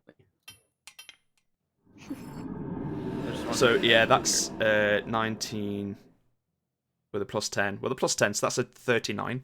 So yeah, she feels confident that she's pretty hidden. That's pretty good. Yeah. Oh, fuck, I didn't do the bonus action one to smart beforehand, but fuck it, never mind. Garble, you're up. Right. Just wondering, does that hit the lower dude right there? It would, but it would also catch Lilith, who's just gone ducking into the trees. Right. Well, my thinking is I cast Vortex Warp on Lilith first. Okay. And I yell to Lilith, please don't block this. So Basically what's asking her to what's fail. Vortex Warp? It's I force someone to teleport. It's a so spell. that's the teleportation spell he's used before. And they can choose to fail. Right. Lean But into it. Lean into it. my point is, how are you then going to cast a fireball? I do a quicken. A quicken only allows you to do a cantrip. Changes casting time bonus action for this casting. Really? Where does it say cantrip? It was the rules that I looked up after you kept on doing the double fireball things because I wanted to make sure. Double fireballs, yes, but Using using this, I should be able to... using Yeah. a spell with a level, you can only use with quickening a bonus action as a cantrip. Okay. So you either teleport her out of the way I or still, fireball. Yeah, I still use a Vortex Warp to bring Lilith back to safety towards our group. Okay. And it will be kind of like this square. Okay. Yep, she decides to allow that to happen as she's kind of pulled away. But you see the kind of tall, kind of yellowish skinned one turns around to you and gives you a very close eye.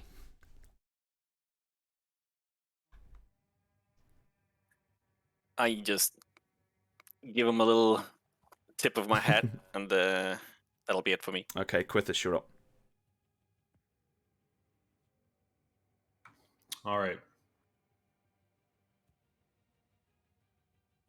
I can go just that far.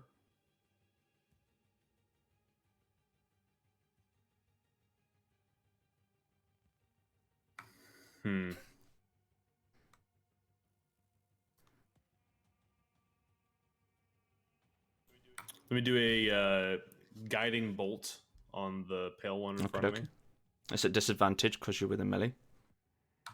I was actually about to say, you know what, I might not want to move forward at all. Both the things that I want to do. I think, can I take that back? I'll allow you to move if you want.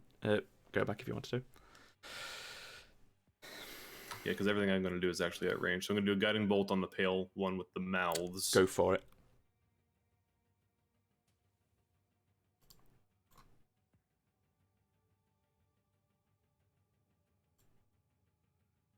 That is a 17 to hit. A 17 just hits. Nice.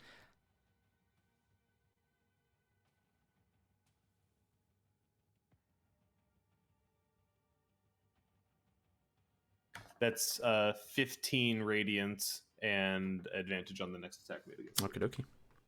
Sorry, what damage? 15. Radiant? Yeah, radiant. There's nothing, but you don't. The advantage sticks. Does nothing? Jesus Christ. My God. Is that it? Then I will cast also spiritual weapon between, like, where I can... Boom. Right there, yeah, perfect. And then I'm going to attack the pale one again. Go for it.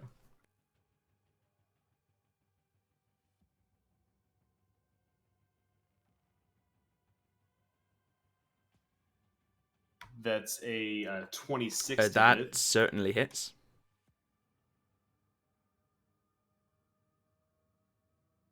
Seven force damage. Nice. That's my guy. Okie dokie. Back to the top of the round. It's the boy Nep.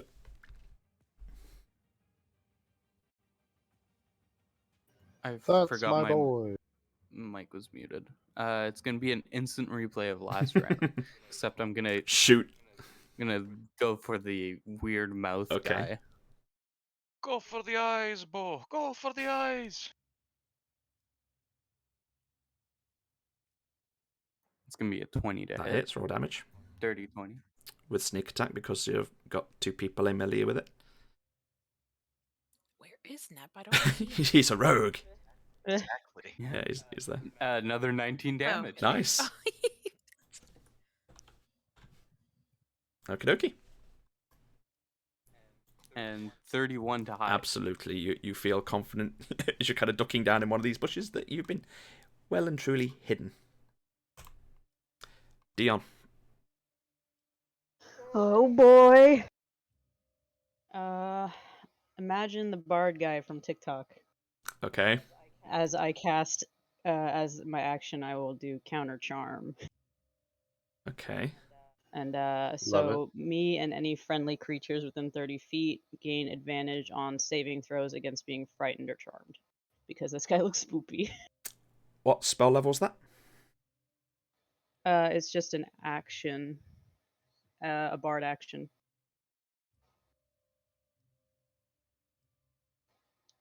It says you gain the ability to use musical notes or words of power to disrupt mind-influencing effects. It's a 6th level bard ability. Okay. Okay, never mind. And that would be my Okay, action. okay. AR, you're up. I'm playing frightened. I just want to verify. So earlier you said this would include the mouth man, Yeah. It kind of. and does it exclude Athrin? I would say yes, since it's his in large size that's made him kind of go into the circle. If he was actually Go yeah. into the circle. Yeah, Okay. it's just a twist and he's out of it. There you I go. Okay. He just turns to the side. I'm gonna cast Hunger of Hadar. Okay. So I open a gateway what to the level? dark between the stars. Oh, level 3. Okay. Open a gateway As to the dark. you begin to cast, Oh fuck. the large, tall, yellow one looks round at you, and all the mouths just seem to kind of turn at you and just start to kind of chatter all at once. And as you start to cast the spell in your hand, you feel the spell release, but nothing happens. Are you serious, Ram? It can't. That was my last spell slot. Counterspelled you. Wait, how are you out of spell slots? Yeah, this should be your first She fight only since has we 2. rested. Warlock. Oh, really? Oh, I shit. went 2. Damn. Hex was 1. Is there other one? Okay. Well, fuck me. I'm going to. Do it. Smiling Do the roar. roar. Do the roar. Oh my god. Can you imagine? Oh, every mouth. Yes, sadly Oh. I can. Every mouth just smiles. That's a lot of teeth. Do the roar. What? Do the roar. I got that one. Do it. What roar? Your catchphrase. Blasted. Oh! God. Well, I don't know if I'm gonna do that. Hold on. Well, no, that. What other options do you have? Yeah, we all I mean, know that what was her spell. That was her action gone. She cast the spell, but it's gone. Oh, that's she cast it and got counterspelled. Well, if she has a bonus action Yeah. she wants to do. Oh, that's right. Nope. I'm done. All right. Riot. Golda, Yeah. your turn. Yeah. Alright, so we know these fuckers are immune, apparently, at least, but from what we've seen, to Radiant, Force, and... No, force hit. It's just radiant and necrotic. Not force. Yeah. Oh, I guess that's Force someone went who used through. Force.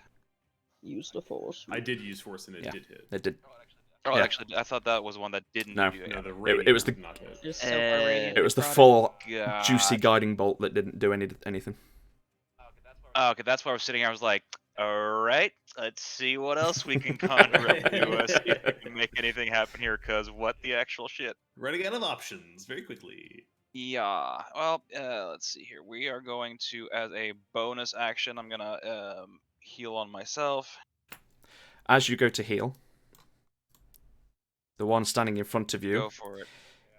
uses Yeah. its reaction. Right. Instead of taking healing damage, healing points, sorry, you receive 7 points of force damage instead.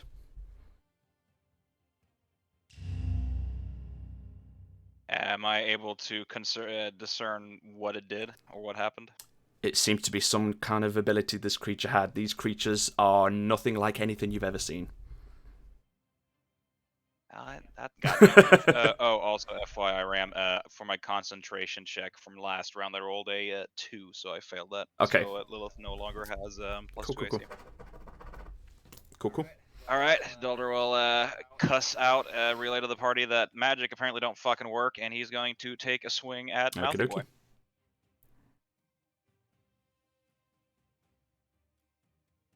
That is an 18, so 24. Yeah, that hits.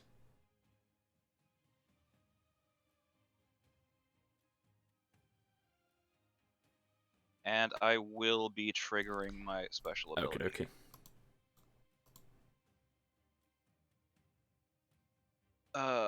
So that is 8 regular damage and 9 electric damage. Okay. Or lightning, rather. Seems to do full damage. Well, lightning works. And Good to know. Alright, you'll go. That is my turn. Alright. The one in front of you is about to go. Brace! So first attack, bite, is 27 to hit. That sure hits. Hold on. I can use a reaction, Silvery Barbs. Okay. Is that a saving throw? It's a reaction which I take when a creature I can see within 60 feet of myself succeeds an attack roll, ability check, or saving throw. Okay, so it's just a reroll. Yeah, and at the same time, I can choose a different creature I can see within range, and chosen creature gains advantage on next attack roll, ability check, or saving throw. And that lasts for a minute, and I'm gonna put that on Boulder. Okay, so you've got an advantage on the next attack. Is it? Yeah, but, I think. But yeah, and I will see if your creature needs to reroll that brings it from a 27 to an 11. Oof. Good job. 11 does not hit. It's going to use one of its claw attacks for a 27. That is 10 points of slashing damage plus 9 points of force damage.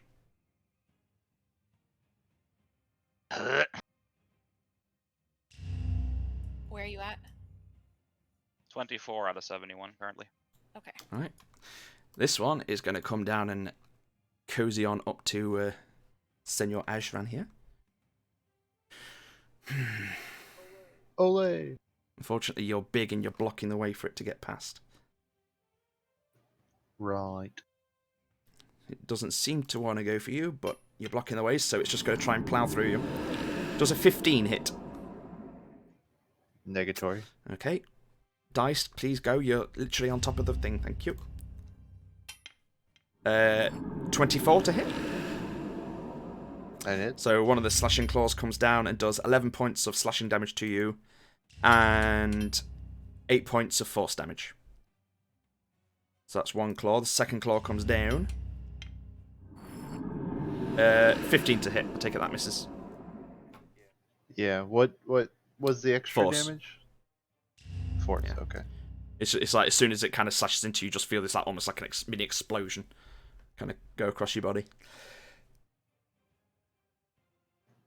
Okay. Alright, well, that's the two big green boy bouncer boys go. Now, it is this one.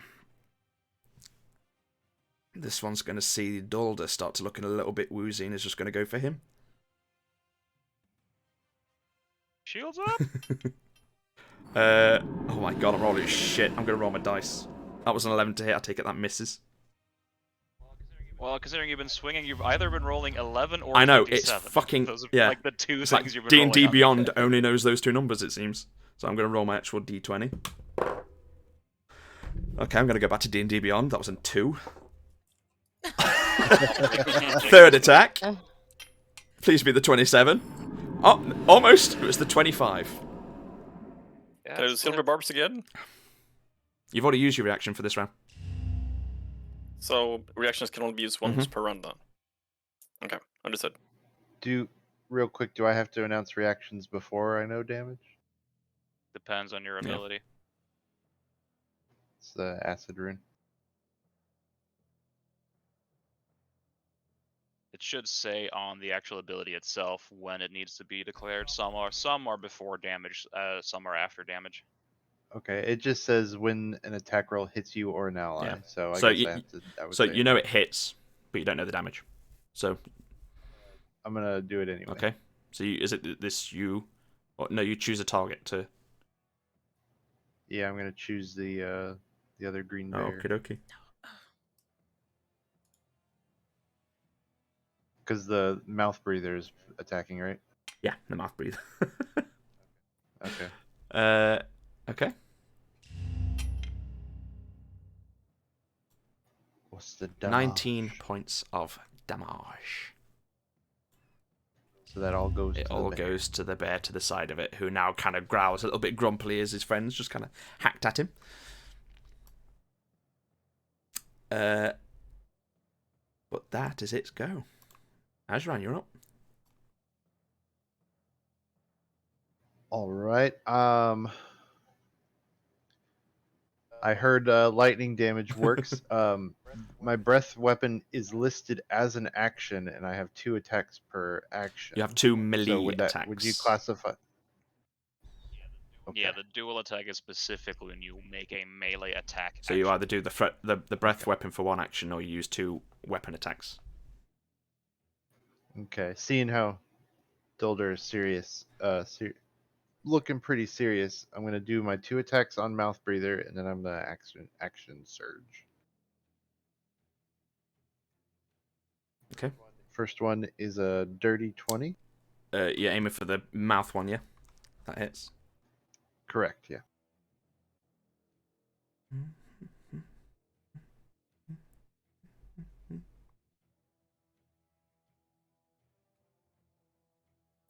One second. First attack is 17 points of damage. Okie dokie.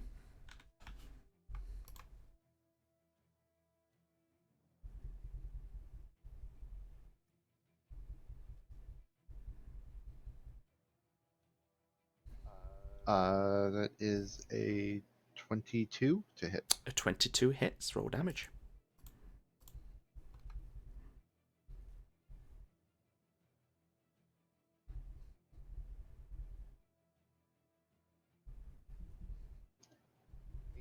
$18 points of damage.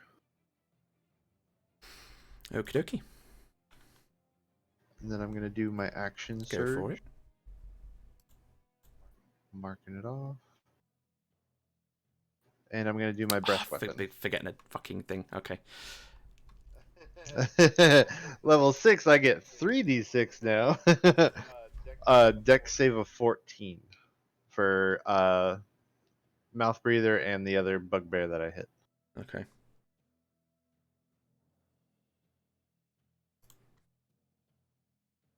Making sure it didn't hit Dulder.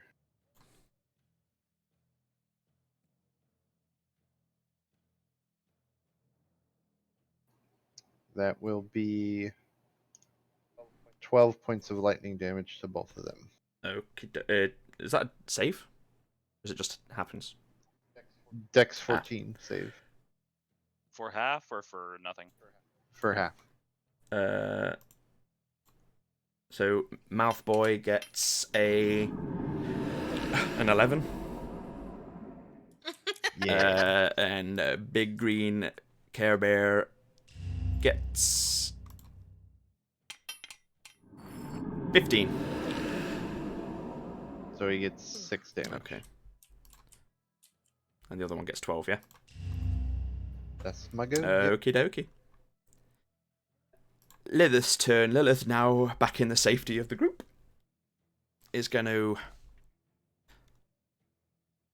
Hunter's Mark. Oh, fuck. That one. And take 2 shots with her arrow. Pew pew. Kipiao. Yeah, that hits. 11 points of damage.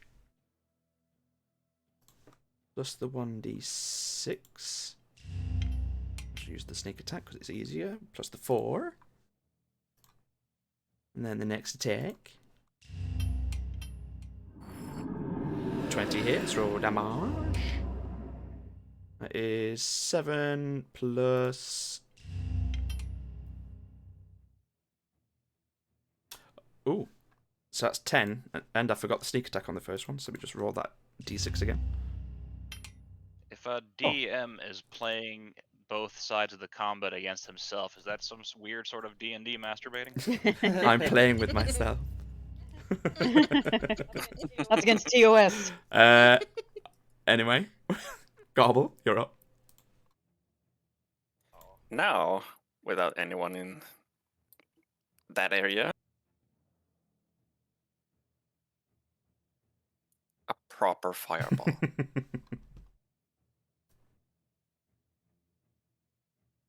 Go for it. So, Dex save. Dex saving, yep. First green one gets 15. That's a Second save. one. Second green boy gets an 18. That's a save. And creepy mouth dude gets 14. That's not save. Okay, so the 2 green ones save, mouth one doesn't. And the damage will be 25. Okie dokie. Which is... Call it 12 points of damage for the other 2 that saved. Cool, cool, cool. That's your action. And that's Okie dokie. Quithos, you're up. I am going to cast.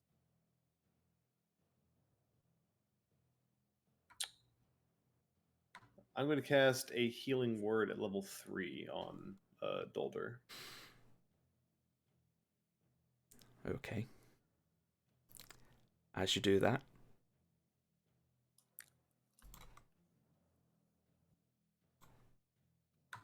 since their ghosts come back round again.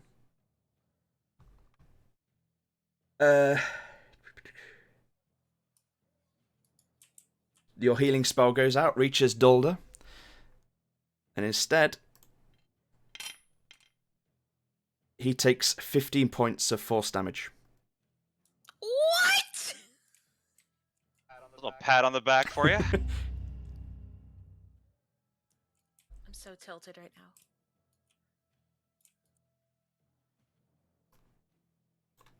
Anything else? Yeah, you're not down yet, are you? No. No, I'm at 9 health, so I'm still kicking.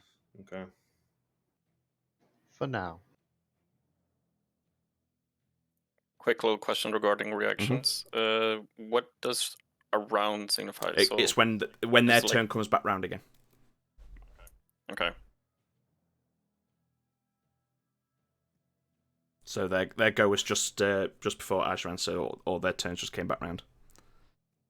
Alright, I'll use my bonus action to swing at it with my spiritual for it. weapon. Which one are you going Either. for? Smiley face or the 2 greens? Or one of the green? Okay. Smiley. Mouth breather. Titty teethers. Yeah.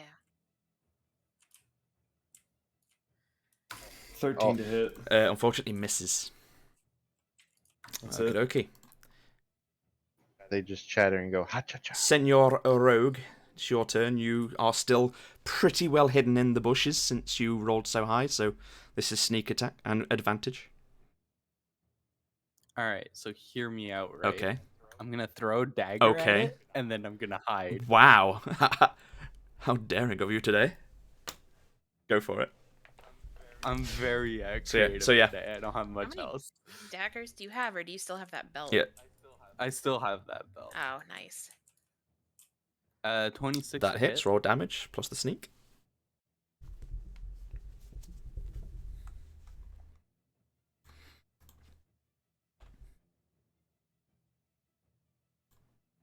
Uh, 13. Yeah, 13. Okay, okay. It's starting to look a little bit rough, Mr. Mouth Breather.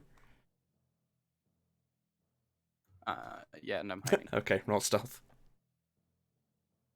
I got nat 1, and I still rolled a 20. Let's go. I'm gonna re-roll though, because You son of a Say, nat bitch. ones don't care about the number. Yeah. Halflings don't care about the nat 28, ones. So 38. Okay. 38. You feel pretty damn hidden again. Dion, you're up.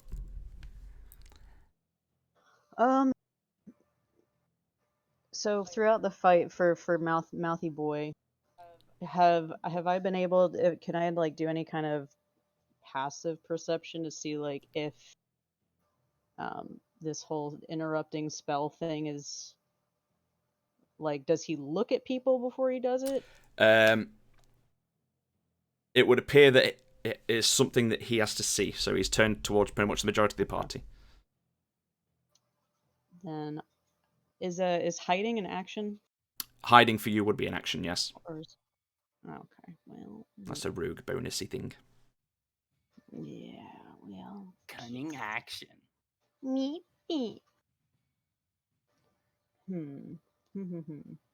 I guess I'll just fucking shoot it with a bow. Okay. Fucking, Fucking yeah. I'm gonna reverse card this shit. Where's my d20? There it is. It does a 26 hit. No. Roll damage. Sorry? I was You about feel to the full on entire group here just froze up. Like, wait, Like- what? I was about to stage a protest. Right, and that's 11 damage. Okie dokie. Oh. Okay. It is looking like shit. Good, fucking asshole. Yeah. Tell me how you really feel. Anything else? Like, this thing needs to die. Uh-huh. I'm gonna throw a bardic inspiration at Dolder Okie dokie. in case he needs it, and then that will be my turn. Okie dokie. Ayara, you're up.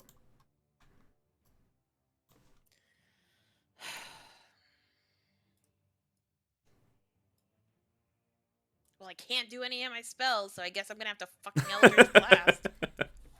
Okay. Which one you The get? The one Eldritch you've Blast hexed. Mouth Oh, Breather. that mouth breather. Okay. It doesn't take necrotic damage, so it doesn't matter. Does a 16 hit? I'm afraid not. It misses. Ugh! All right, one more time. Does a 28 hit? That's a nat 20. It would. Yeah. It would, but it counterspells it. Oh, you're gonna die, Ram. It's on its last legs. It's not gonna. It's gonna try and hold on for as long as it can. I'll cut off those legs. Anything else? Yeah, is it looking rough? All right, hold on.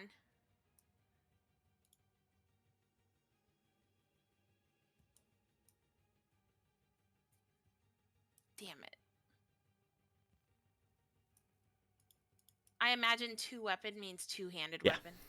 It means you have to attack and then use your bonus action to run up and hit it.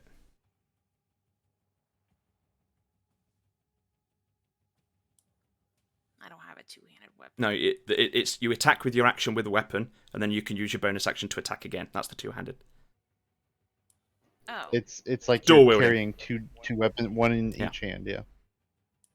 But because you use the spell, you can't Oh, use the bonus okay. action. So, unless you've got any ability that as a bonus you want to try and do, Well, no, but I still have my movement, you're gonna try and move. and then I have daggers. Yeah, but you use the spell. No. Oh, okay. So yeah. that's what that means? Okay, I don't usually do that. That's so, fine. Okay, never mind. No, I'm Okay, done. dokie, Dolder, you up. So, seeing now how we experienced multiple healing spells have a changed effect, does Dalder get the feeling that it is the spell getting changed or the healing effect getting changed?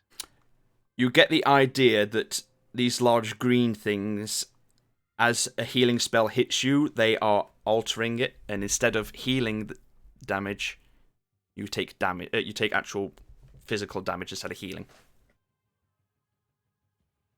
Gotcha. Yeah, the reason why I'm asking here, and this is more an OOC thing, because it's more so if if Dalder gets the feeling that that would also work on his divine ability, channel divinity healing, since it is not a healing spell.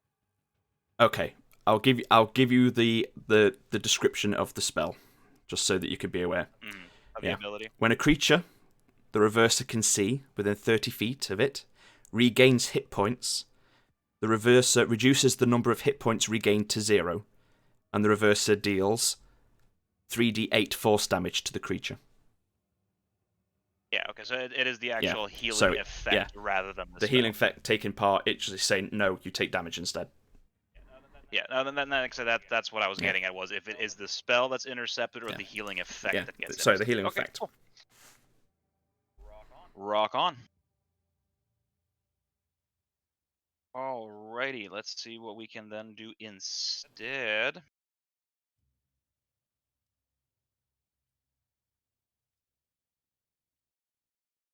Fuck it. And fuck, they're immune to radiant. These things are not fun for clerics, Rain. Or most of the party. Yeah, no shit. It's almost like... Yeah. It's almost like, It's almost like they're knew that. designed to fuck with magic casters. All right, fuck it. Let's take a war cleric path here and cast spiritual weapon. Okay. The bonus action. Are you putting it? Basically Okay. gonna Side by side. putting it right there as well, and it's gonna hit. Go Malky for boy. it. Roll damage. Roll to hit. Sorry.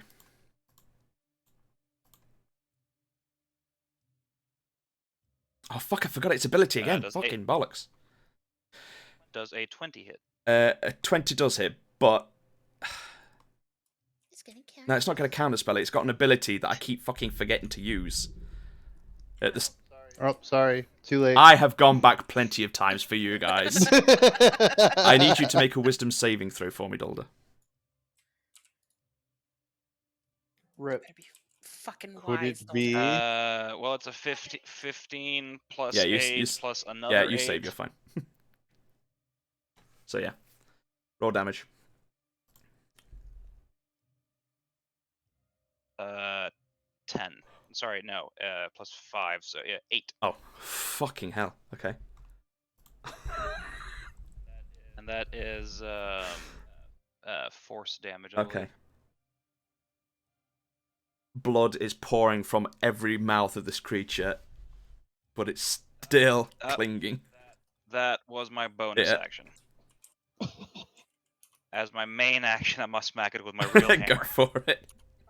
And by that, he means his dick. It's the only thing I got left at this point. I'm at 9 fucking health. I know. That is a 19. A 19 hits. Roll damage. Thank fuck for that. Where's my D8? I see that fucking. That's an shit 8 on the eating Okay. dice plus 3, so 11. Forget the plus. It had literally 3 health left.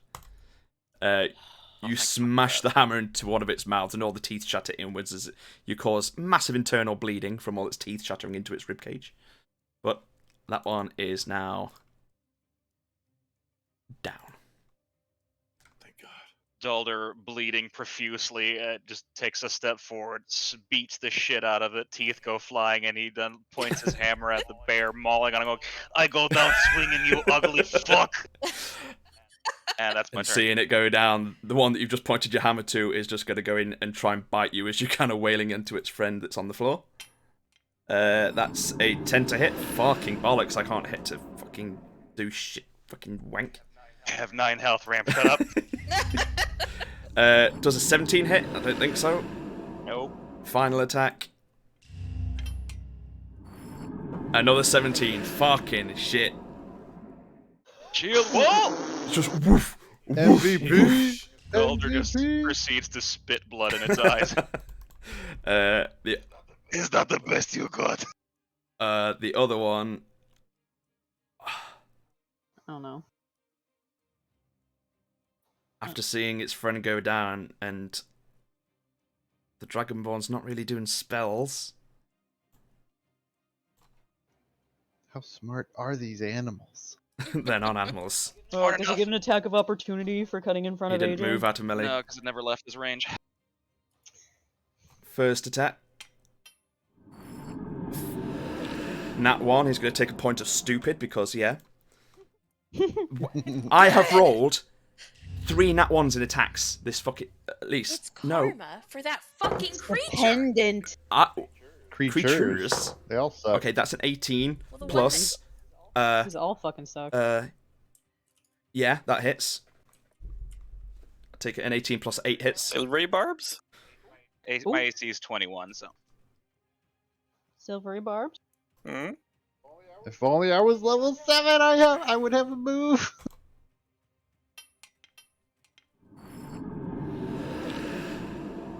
You said it's 21. AC is 21. Okay, I yes. rolled a 20 with the silvery barbs. So, final attack. If it's 3. I can't believe I wasted my best. It's a fucking 13! 20 on You lucky son of a bitch! Dion is now fully convinced that these pendants do things. You fuckers. Okay, well. Dalder looks like a leaking table because all you see is the fucking shield that is now flat with 2 bears beating on it like Basically, a yeah. fucking drum, and there is just blood squirting Yeah, everywhere. blood soaking into the mud. It's full Jurassic Park. You're sinking down below the fucking shield into the actual dirt of the ground as they're just beating down on top of you, T-Rex style. But with that, Azran, it's your go. I'm gonna pull out my javelin of lightning Okay. and aim it at the further one. Okay. And speak the magic word to turn it into a lightning bolt. Okay. And the they magic need to word? make I cast don't know. lightning bolt. Is the magic word. yeah. Dex save of 13. Okay. That is. Ba-ba-ba-da-ba. It's an 8. Wow. Even with advantage, I rolled a 1 and a 5. They both need dex. Oh, they save. both need dex saves. Oh. Yes. Drawing that line. So the first one, I'll. That is a 18. So I take it that one saves. He takes half Okay. damage. But the first one takes full. So they, yeah. So the furthest one from me takes full damage, and that is the one here takes Yeah. half. Okay, and the furthest one also gets an additional 1d6 plus 3 from the actual javelin. Okay. So the lightning damage was 16, Okay. and 8 from the actual Okay. javelin. So 24 to the furthest, 8 to the one Okay. closest.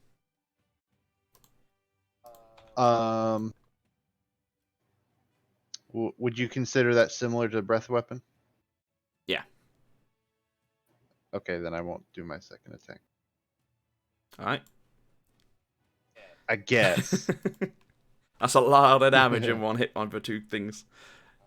I'm trying. I'm pulling. I'm wasted on my cooldown. I'm rolling natural ones every fucking turn. Don't worry about me. Anyway. We're gonna need Yeah. a fucking nap after this fight. Yeah. Right. Lilith is We're like 2 feet out of the city. Lilith is going to. No, you're a little bit further out. Lilith's gonna Hunter's Mark move over to the one that's been pommeling Dalder from the start and take 2 shots. Ba ba ba. I'm just gonna roll both at the same time because fuck it. Yeah, both of those hit. First one does 12 points of damage. Plus 1 point of Hunter's Mark. And 5 points of Sneak. So 6. Hey, Ram. Hello. I was supposed to roll to hit on that javelin, but I rolled an 11 plus 6. Good shout. Still hits, don't worry. Nice. So yeah, that's the first one. Second attack did... Ooh, 7 plus 4, 11 points of damage. Ooh, that one's looking rough now. Alright, Garble, you're up. And we cast yet another fireball. And this one will probably actually do something. Woo! As Well, long as it his don't didn't hit me. get counterspelled. Well, yeah. Unfortunately, the counter was spelled one's lying unconscious on the floor. Yeah, There you go. Unconscious. but his last fireball got through. Pretty sure Dolder ripped off every jaw that thing had. So Dex 15. Dex 15. Advantage. First one gets a 9, so that's a fail. This one gets a 12, so I take it they both fail. Yay. Full damage on both of them. Hell yeah, brother. For And the once, damage. we're okay with these fireballs. The damage will be 35. 35, nice. You've brought us together as a group. This one is completely incinerated as his skin turns black and it drops to the floor. Like a Spyro the Dragon Sheep. Pretty much. The other one hasn't been that attacked by you yet, so it's still looking quite healthy.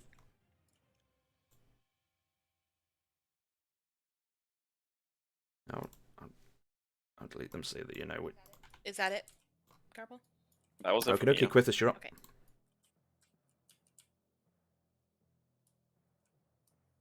Okay, give me 1 second. I gotta look at something.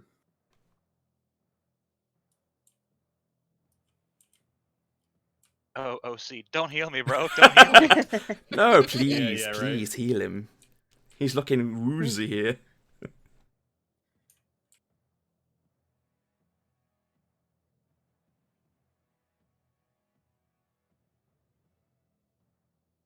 Two seconds.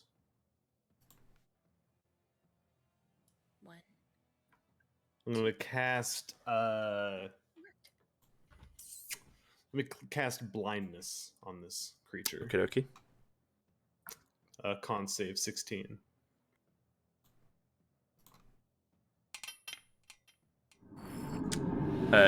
Literally just makes it. Oh, bitch.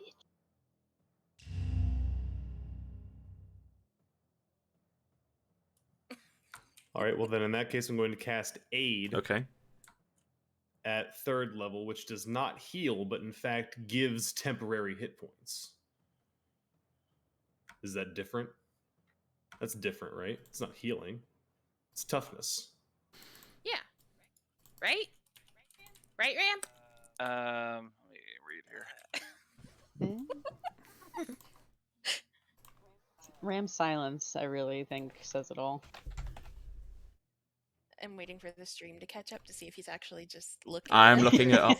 So, Okay, maliciously, like- reading on Aid, each target's hit point maximum and current hit points is increased by 5. Yeah. So the question there is if you consider the max is raised, but you also gain Yeah. 5 hit points, but it's not regaining. It's addition on top. So that I that would be say the DM's I would ruling say there if of it said that- you that gained, counts or if not. it literally said you gained temporary hit points, I would say it wouldn't count. But if your current hit points increase, I would say that's a heal. Yeah, yeah. I would say as a cleric you would know that though, so I would say if you didn't want to cast it, I would allow you to choose something else. Okay, good shit. Then I will I couldn't have cast that anyway. I already cast one. Ah, that yeah. would have been. It's not a bonus action anyway. I'll swing with my hammer. That's right Okay, next to okay. it. Roll to hit.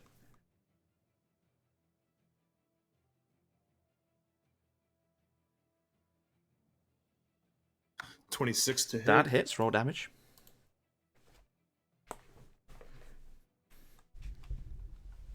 13 force damage. Nice. He stopped babying us, you guys. Welcome to right. level 6. I don't like it. Is that you go? I'm just a baby. Yeah. That's Alright, all. Nap, you're up. Would have been worse if Lilith was still in the middle of the tree. Oh. Oh, yeah. Now this is gonna come to us. Are you going to throw a dagger and hide? Oh, my God. It's gonna be a 26. 26 hits, roll damage, and sneak attack. It's gonna be a 17. 17 total. Nice. And then a 38. You hide. absolutely, for sure, feel hidden. You've never felt so inconspicuous in your life.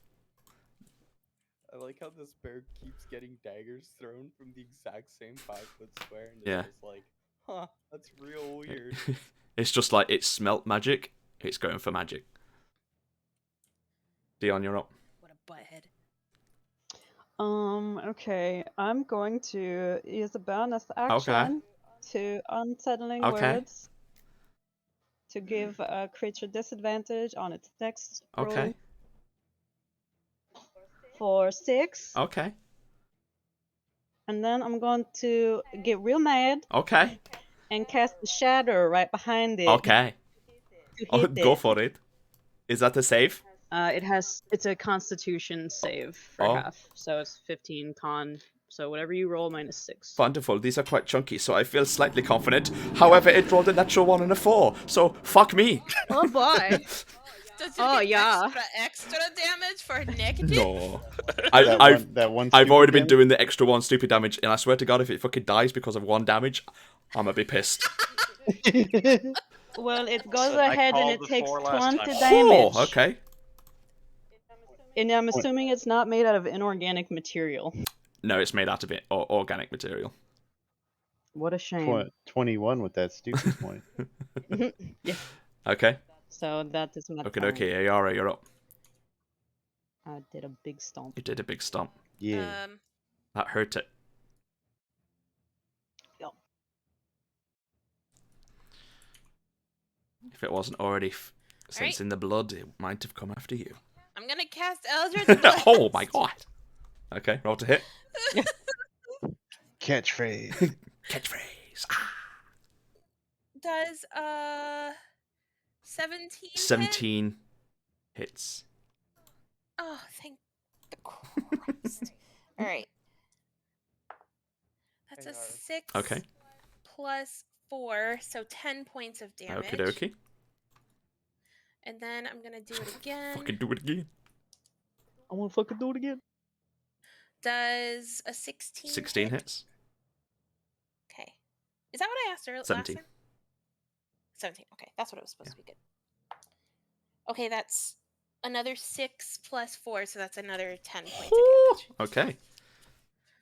damage. And that's all I'm doing. It's butthole. It's fractured. It's butthole. literally, it's fractured butthole. It's shattered Yes. butthole. Golda, you're up. Blasted butthole. Bonus action hammer in the back Go of this for thing. Actually, are the hammers able to get No, flanking either yeah. from each other? No, from magical us? weapons I think can't, we asked can't that flank. before. I think we've Yeah. asked that before. Yeah, I probably was every pretty time. I think it has to. I think it has to be a Pretty sure we've creature. checked. Yeah, One day he'll a forget. flanking creature. It's still worth fucking It is. testing, It is. right? We'll be like, One day I might be like, yeah, Uh, sure. Every time we ask, just in case. 13, 8, so 21 to Oh hit. yeah, that hurts. Ram's just gonna have all these post-it notes around his monitor for like what 8 things do and damage. don't do. 8. 8 points of damage.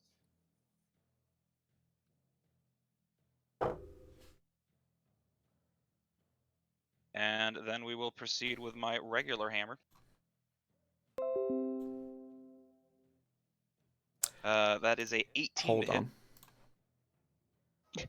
Holding on. Oh, actually, I get advantage, I believe. Just hold on loosely. You know how I said about if that one Does it have 1 point fucking of heal? stupid point of damage came and fucked me up? So yeah, it had 7 Yeah. points of health left with your 8 points of damage. How would you like to kill it? I still have one more swing. Yeah, no, it's similar veins to Mr. Mouthy earlier. Dulder will coordinate with his spiritual hammer so that as he takes a very heavy, blood-sloshing step forward, it does a uppercut with his actual hammer. The spiritual hammer will come from behind and above, so he basically sandwiches the thing's head between Nice. two striking Yeah. hammers. You see that it's already kind of flat face, just become almost like a disc, as both hammers just collide with its head at once and just completely watermelon style explode it all over the pathway, covering both you and Ajran in all its brain giblets. Oh God. At which point Dulder will take a step back and lean back and go, "Fuck!" Quick! Somebody heal Dulder! I run up to Dulder. Healing Oh my god! word! Oh my god! Oh my god! Well, And I cast the cure wounds. okay.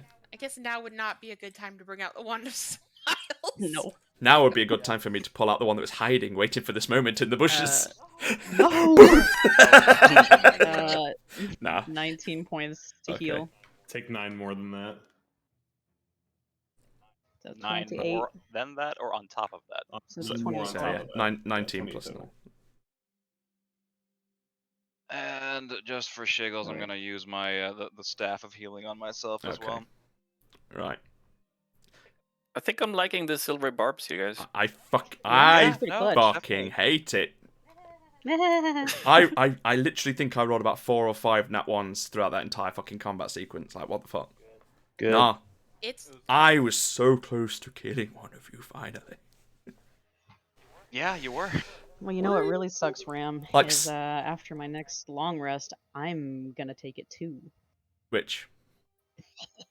Silvery Oh. barbs, because I can also take it. Oh, is that stack? It doesn't stack. It's just a reaction. Well, it's a reaction per Yeah. person. Oh, okay. Well, still, Yeah. it's almost like Yeah. stacking. Okay, so find a creature this time that can work against silvery barbs. After not magic in general. That's meta, sir. after We're not just gonna having, randomly cross a thing in the woods that can negate everything we have. Right. after having poked himself in the ribs with this with the healing wand a few times, Dulder will glance back and look at Quithos, going, "I see your shield is serving you well back there." There was no point The in us both taking shade! damage. There's no point in the tank taking any damage. He ran up there. Listen, he's been doing a much better job of tanking than me. He's got more constitution and an equal amount of armor class. But he's also the healer. I got heals too. He decided to run in. I was the last one in the initiative order, and by the time I went, it was very clear that heals weren't working, nor Uh-huh. magic abilities. I Uh-huh, didn't uh-huh. get him. You're welcome. You know what is Uh-huh. what is a very useful strat when heals don't work? Sharing hit pools. You were fine. Also, You were I really just want to fine. point out that at this point is like Quithos is kind of having this little rant down the hill. Dulls is just stood waist deep in bodies and a lot of his own in a blood. lot of his own blood. Yeah, but good shit. Right, well, pretty much wrap the session up there. But just before we end, does anyone want to make a quick check to see if they know what these are? Sure. I think they have managed to pique everyone's curiosity. Yeah, right. Is that a nature check? I would say you can either. You get the idea these aren't natural creatures. I would say anyone trained in shit. Arcana could roll. Okay. I'll check. Well, that rules me out. Alright. Ooh, nat 20 Wow. for some reason. Whoa. So I that's only got a 24.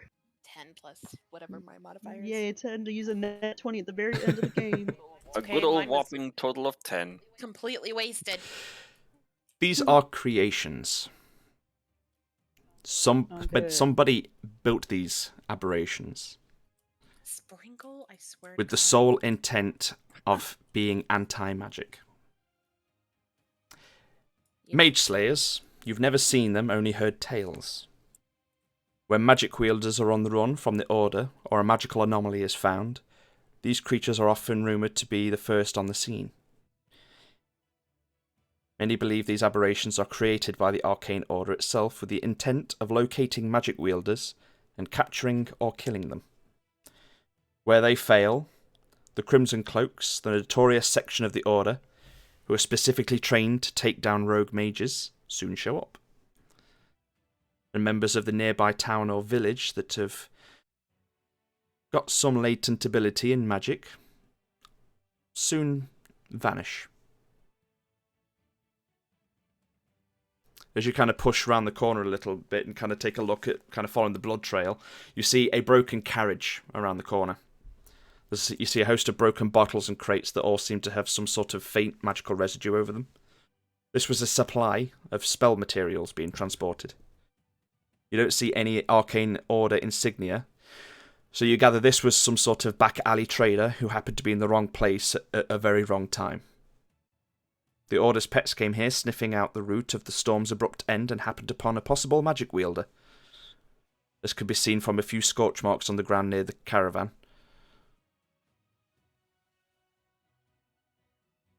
So, it seems...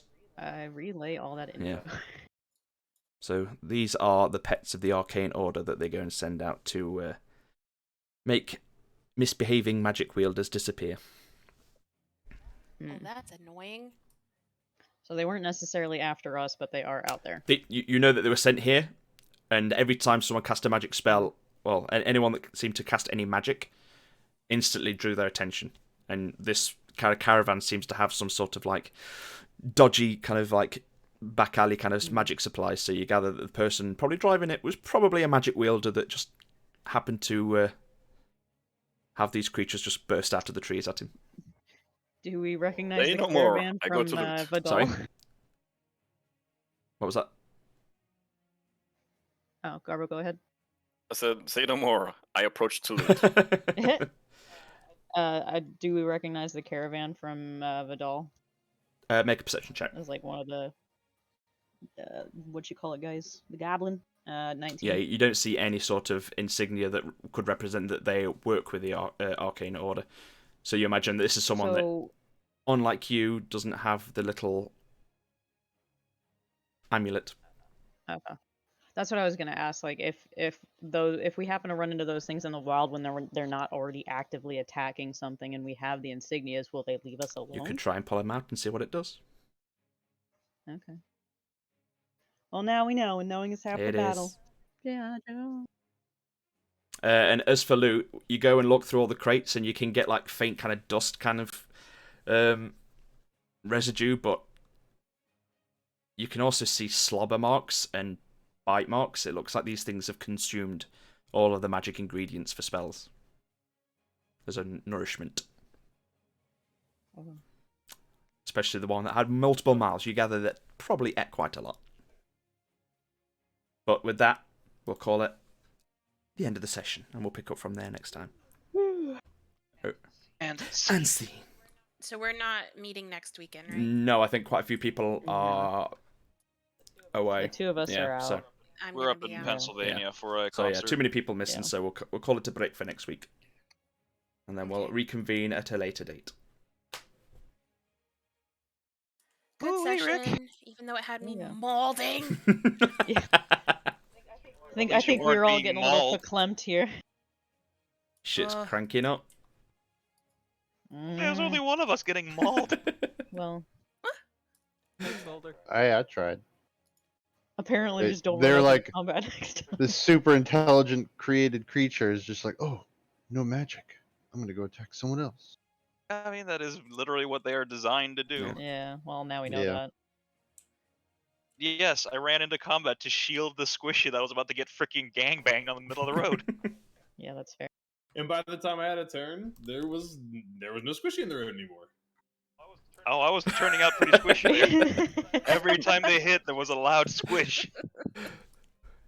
And it just gets squishier. I can't believe I missed 6 attacks in a row though on their fucking like 2 goes. Like, what the fuck? I mean, I'll say that we were all glad you did, Yeah, but you know. you know, fuck D&D Beyond's fucking shite rolls.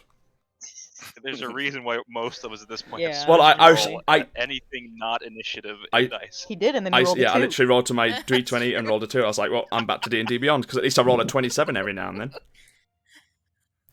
But anyway, good game, guys, and Yeah. GGs. Session. see you next time. We're once more on the road. Good RP, good combat, good horses. That At look least weird. it's not a boat this time. Yeah. Well, On I the want road to hear again. what everyone's name is for their horse when we come back for our next. You haven't even come up with a name for your group oh yet. my gosh. Calm down. Because I there's was no- not gonna say it. There's no voting for the horse. I can name True, my horse true, whatever true, I want. true, Exactly. true, true, Everybody has to agree on the on the. True that, true that. But yeah, till next time. Yeah.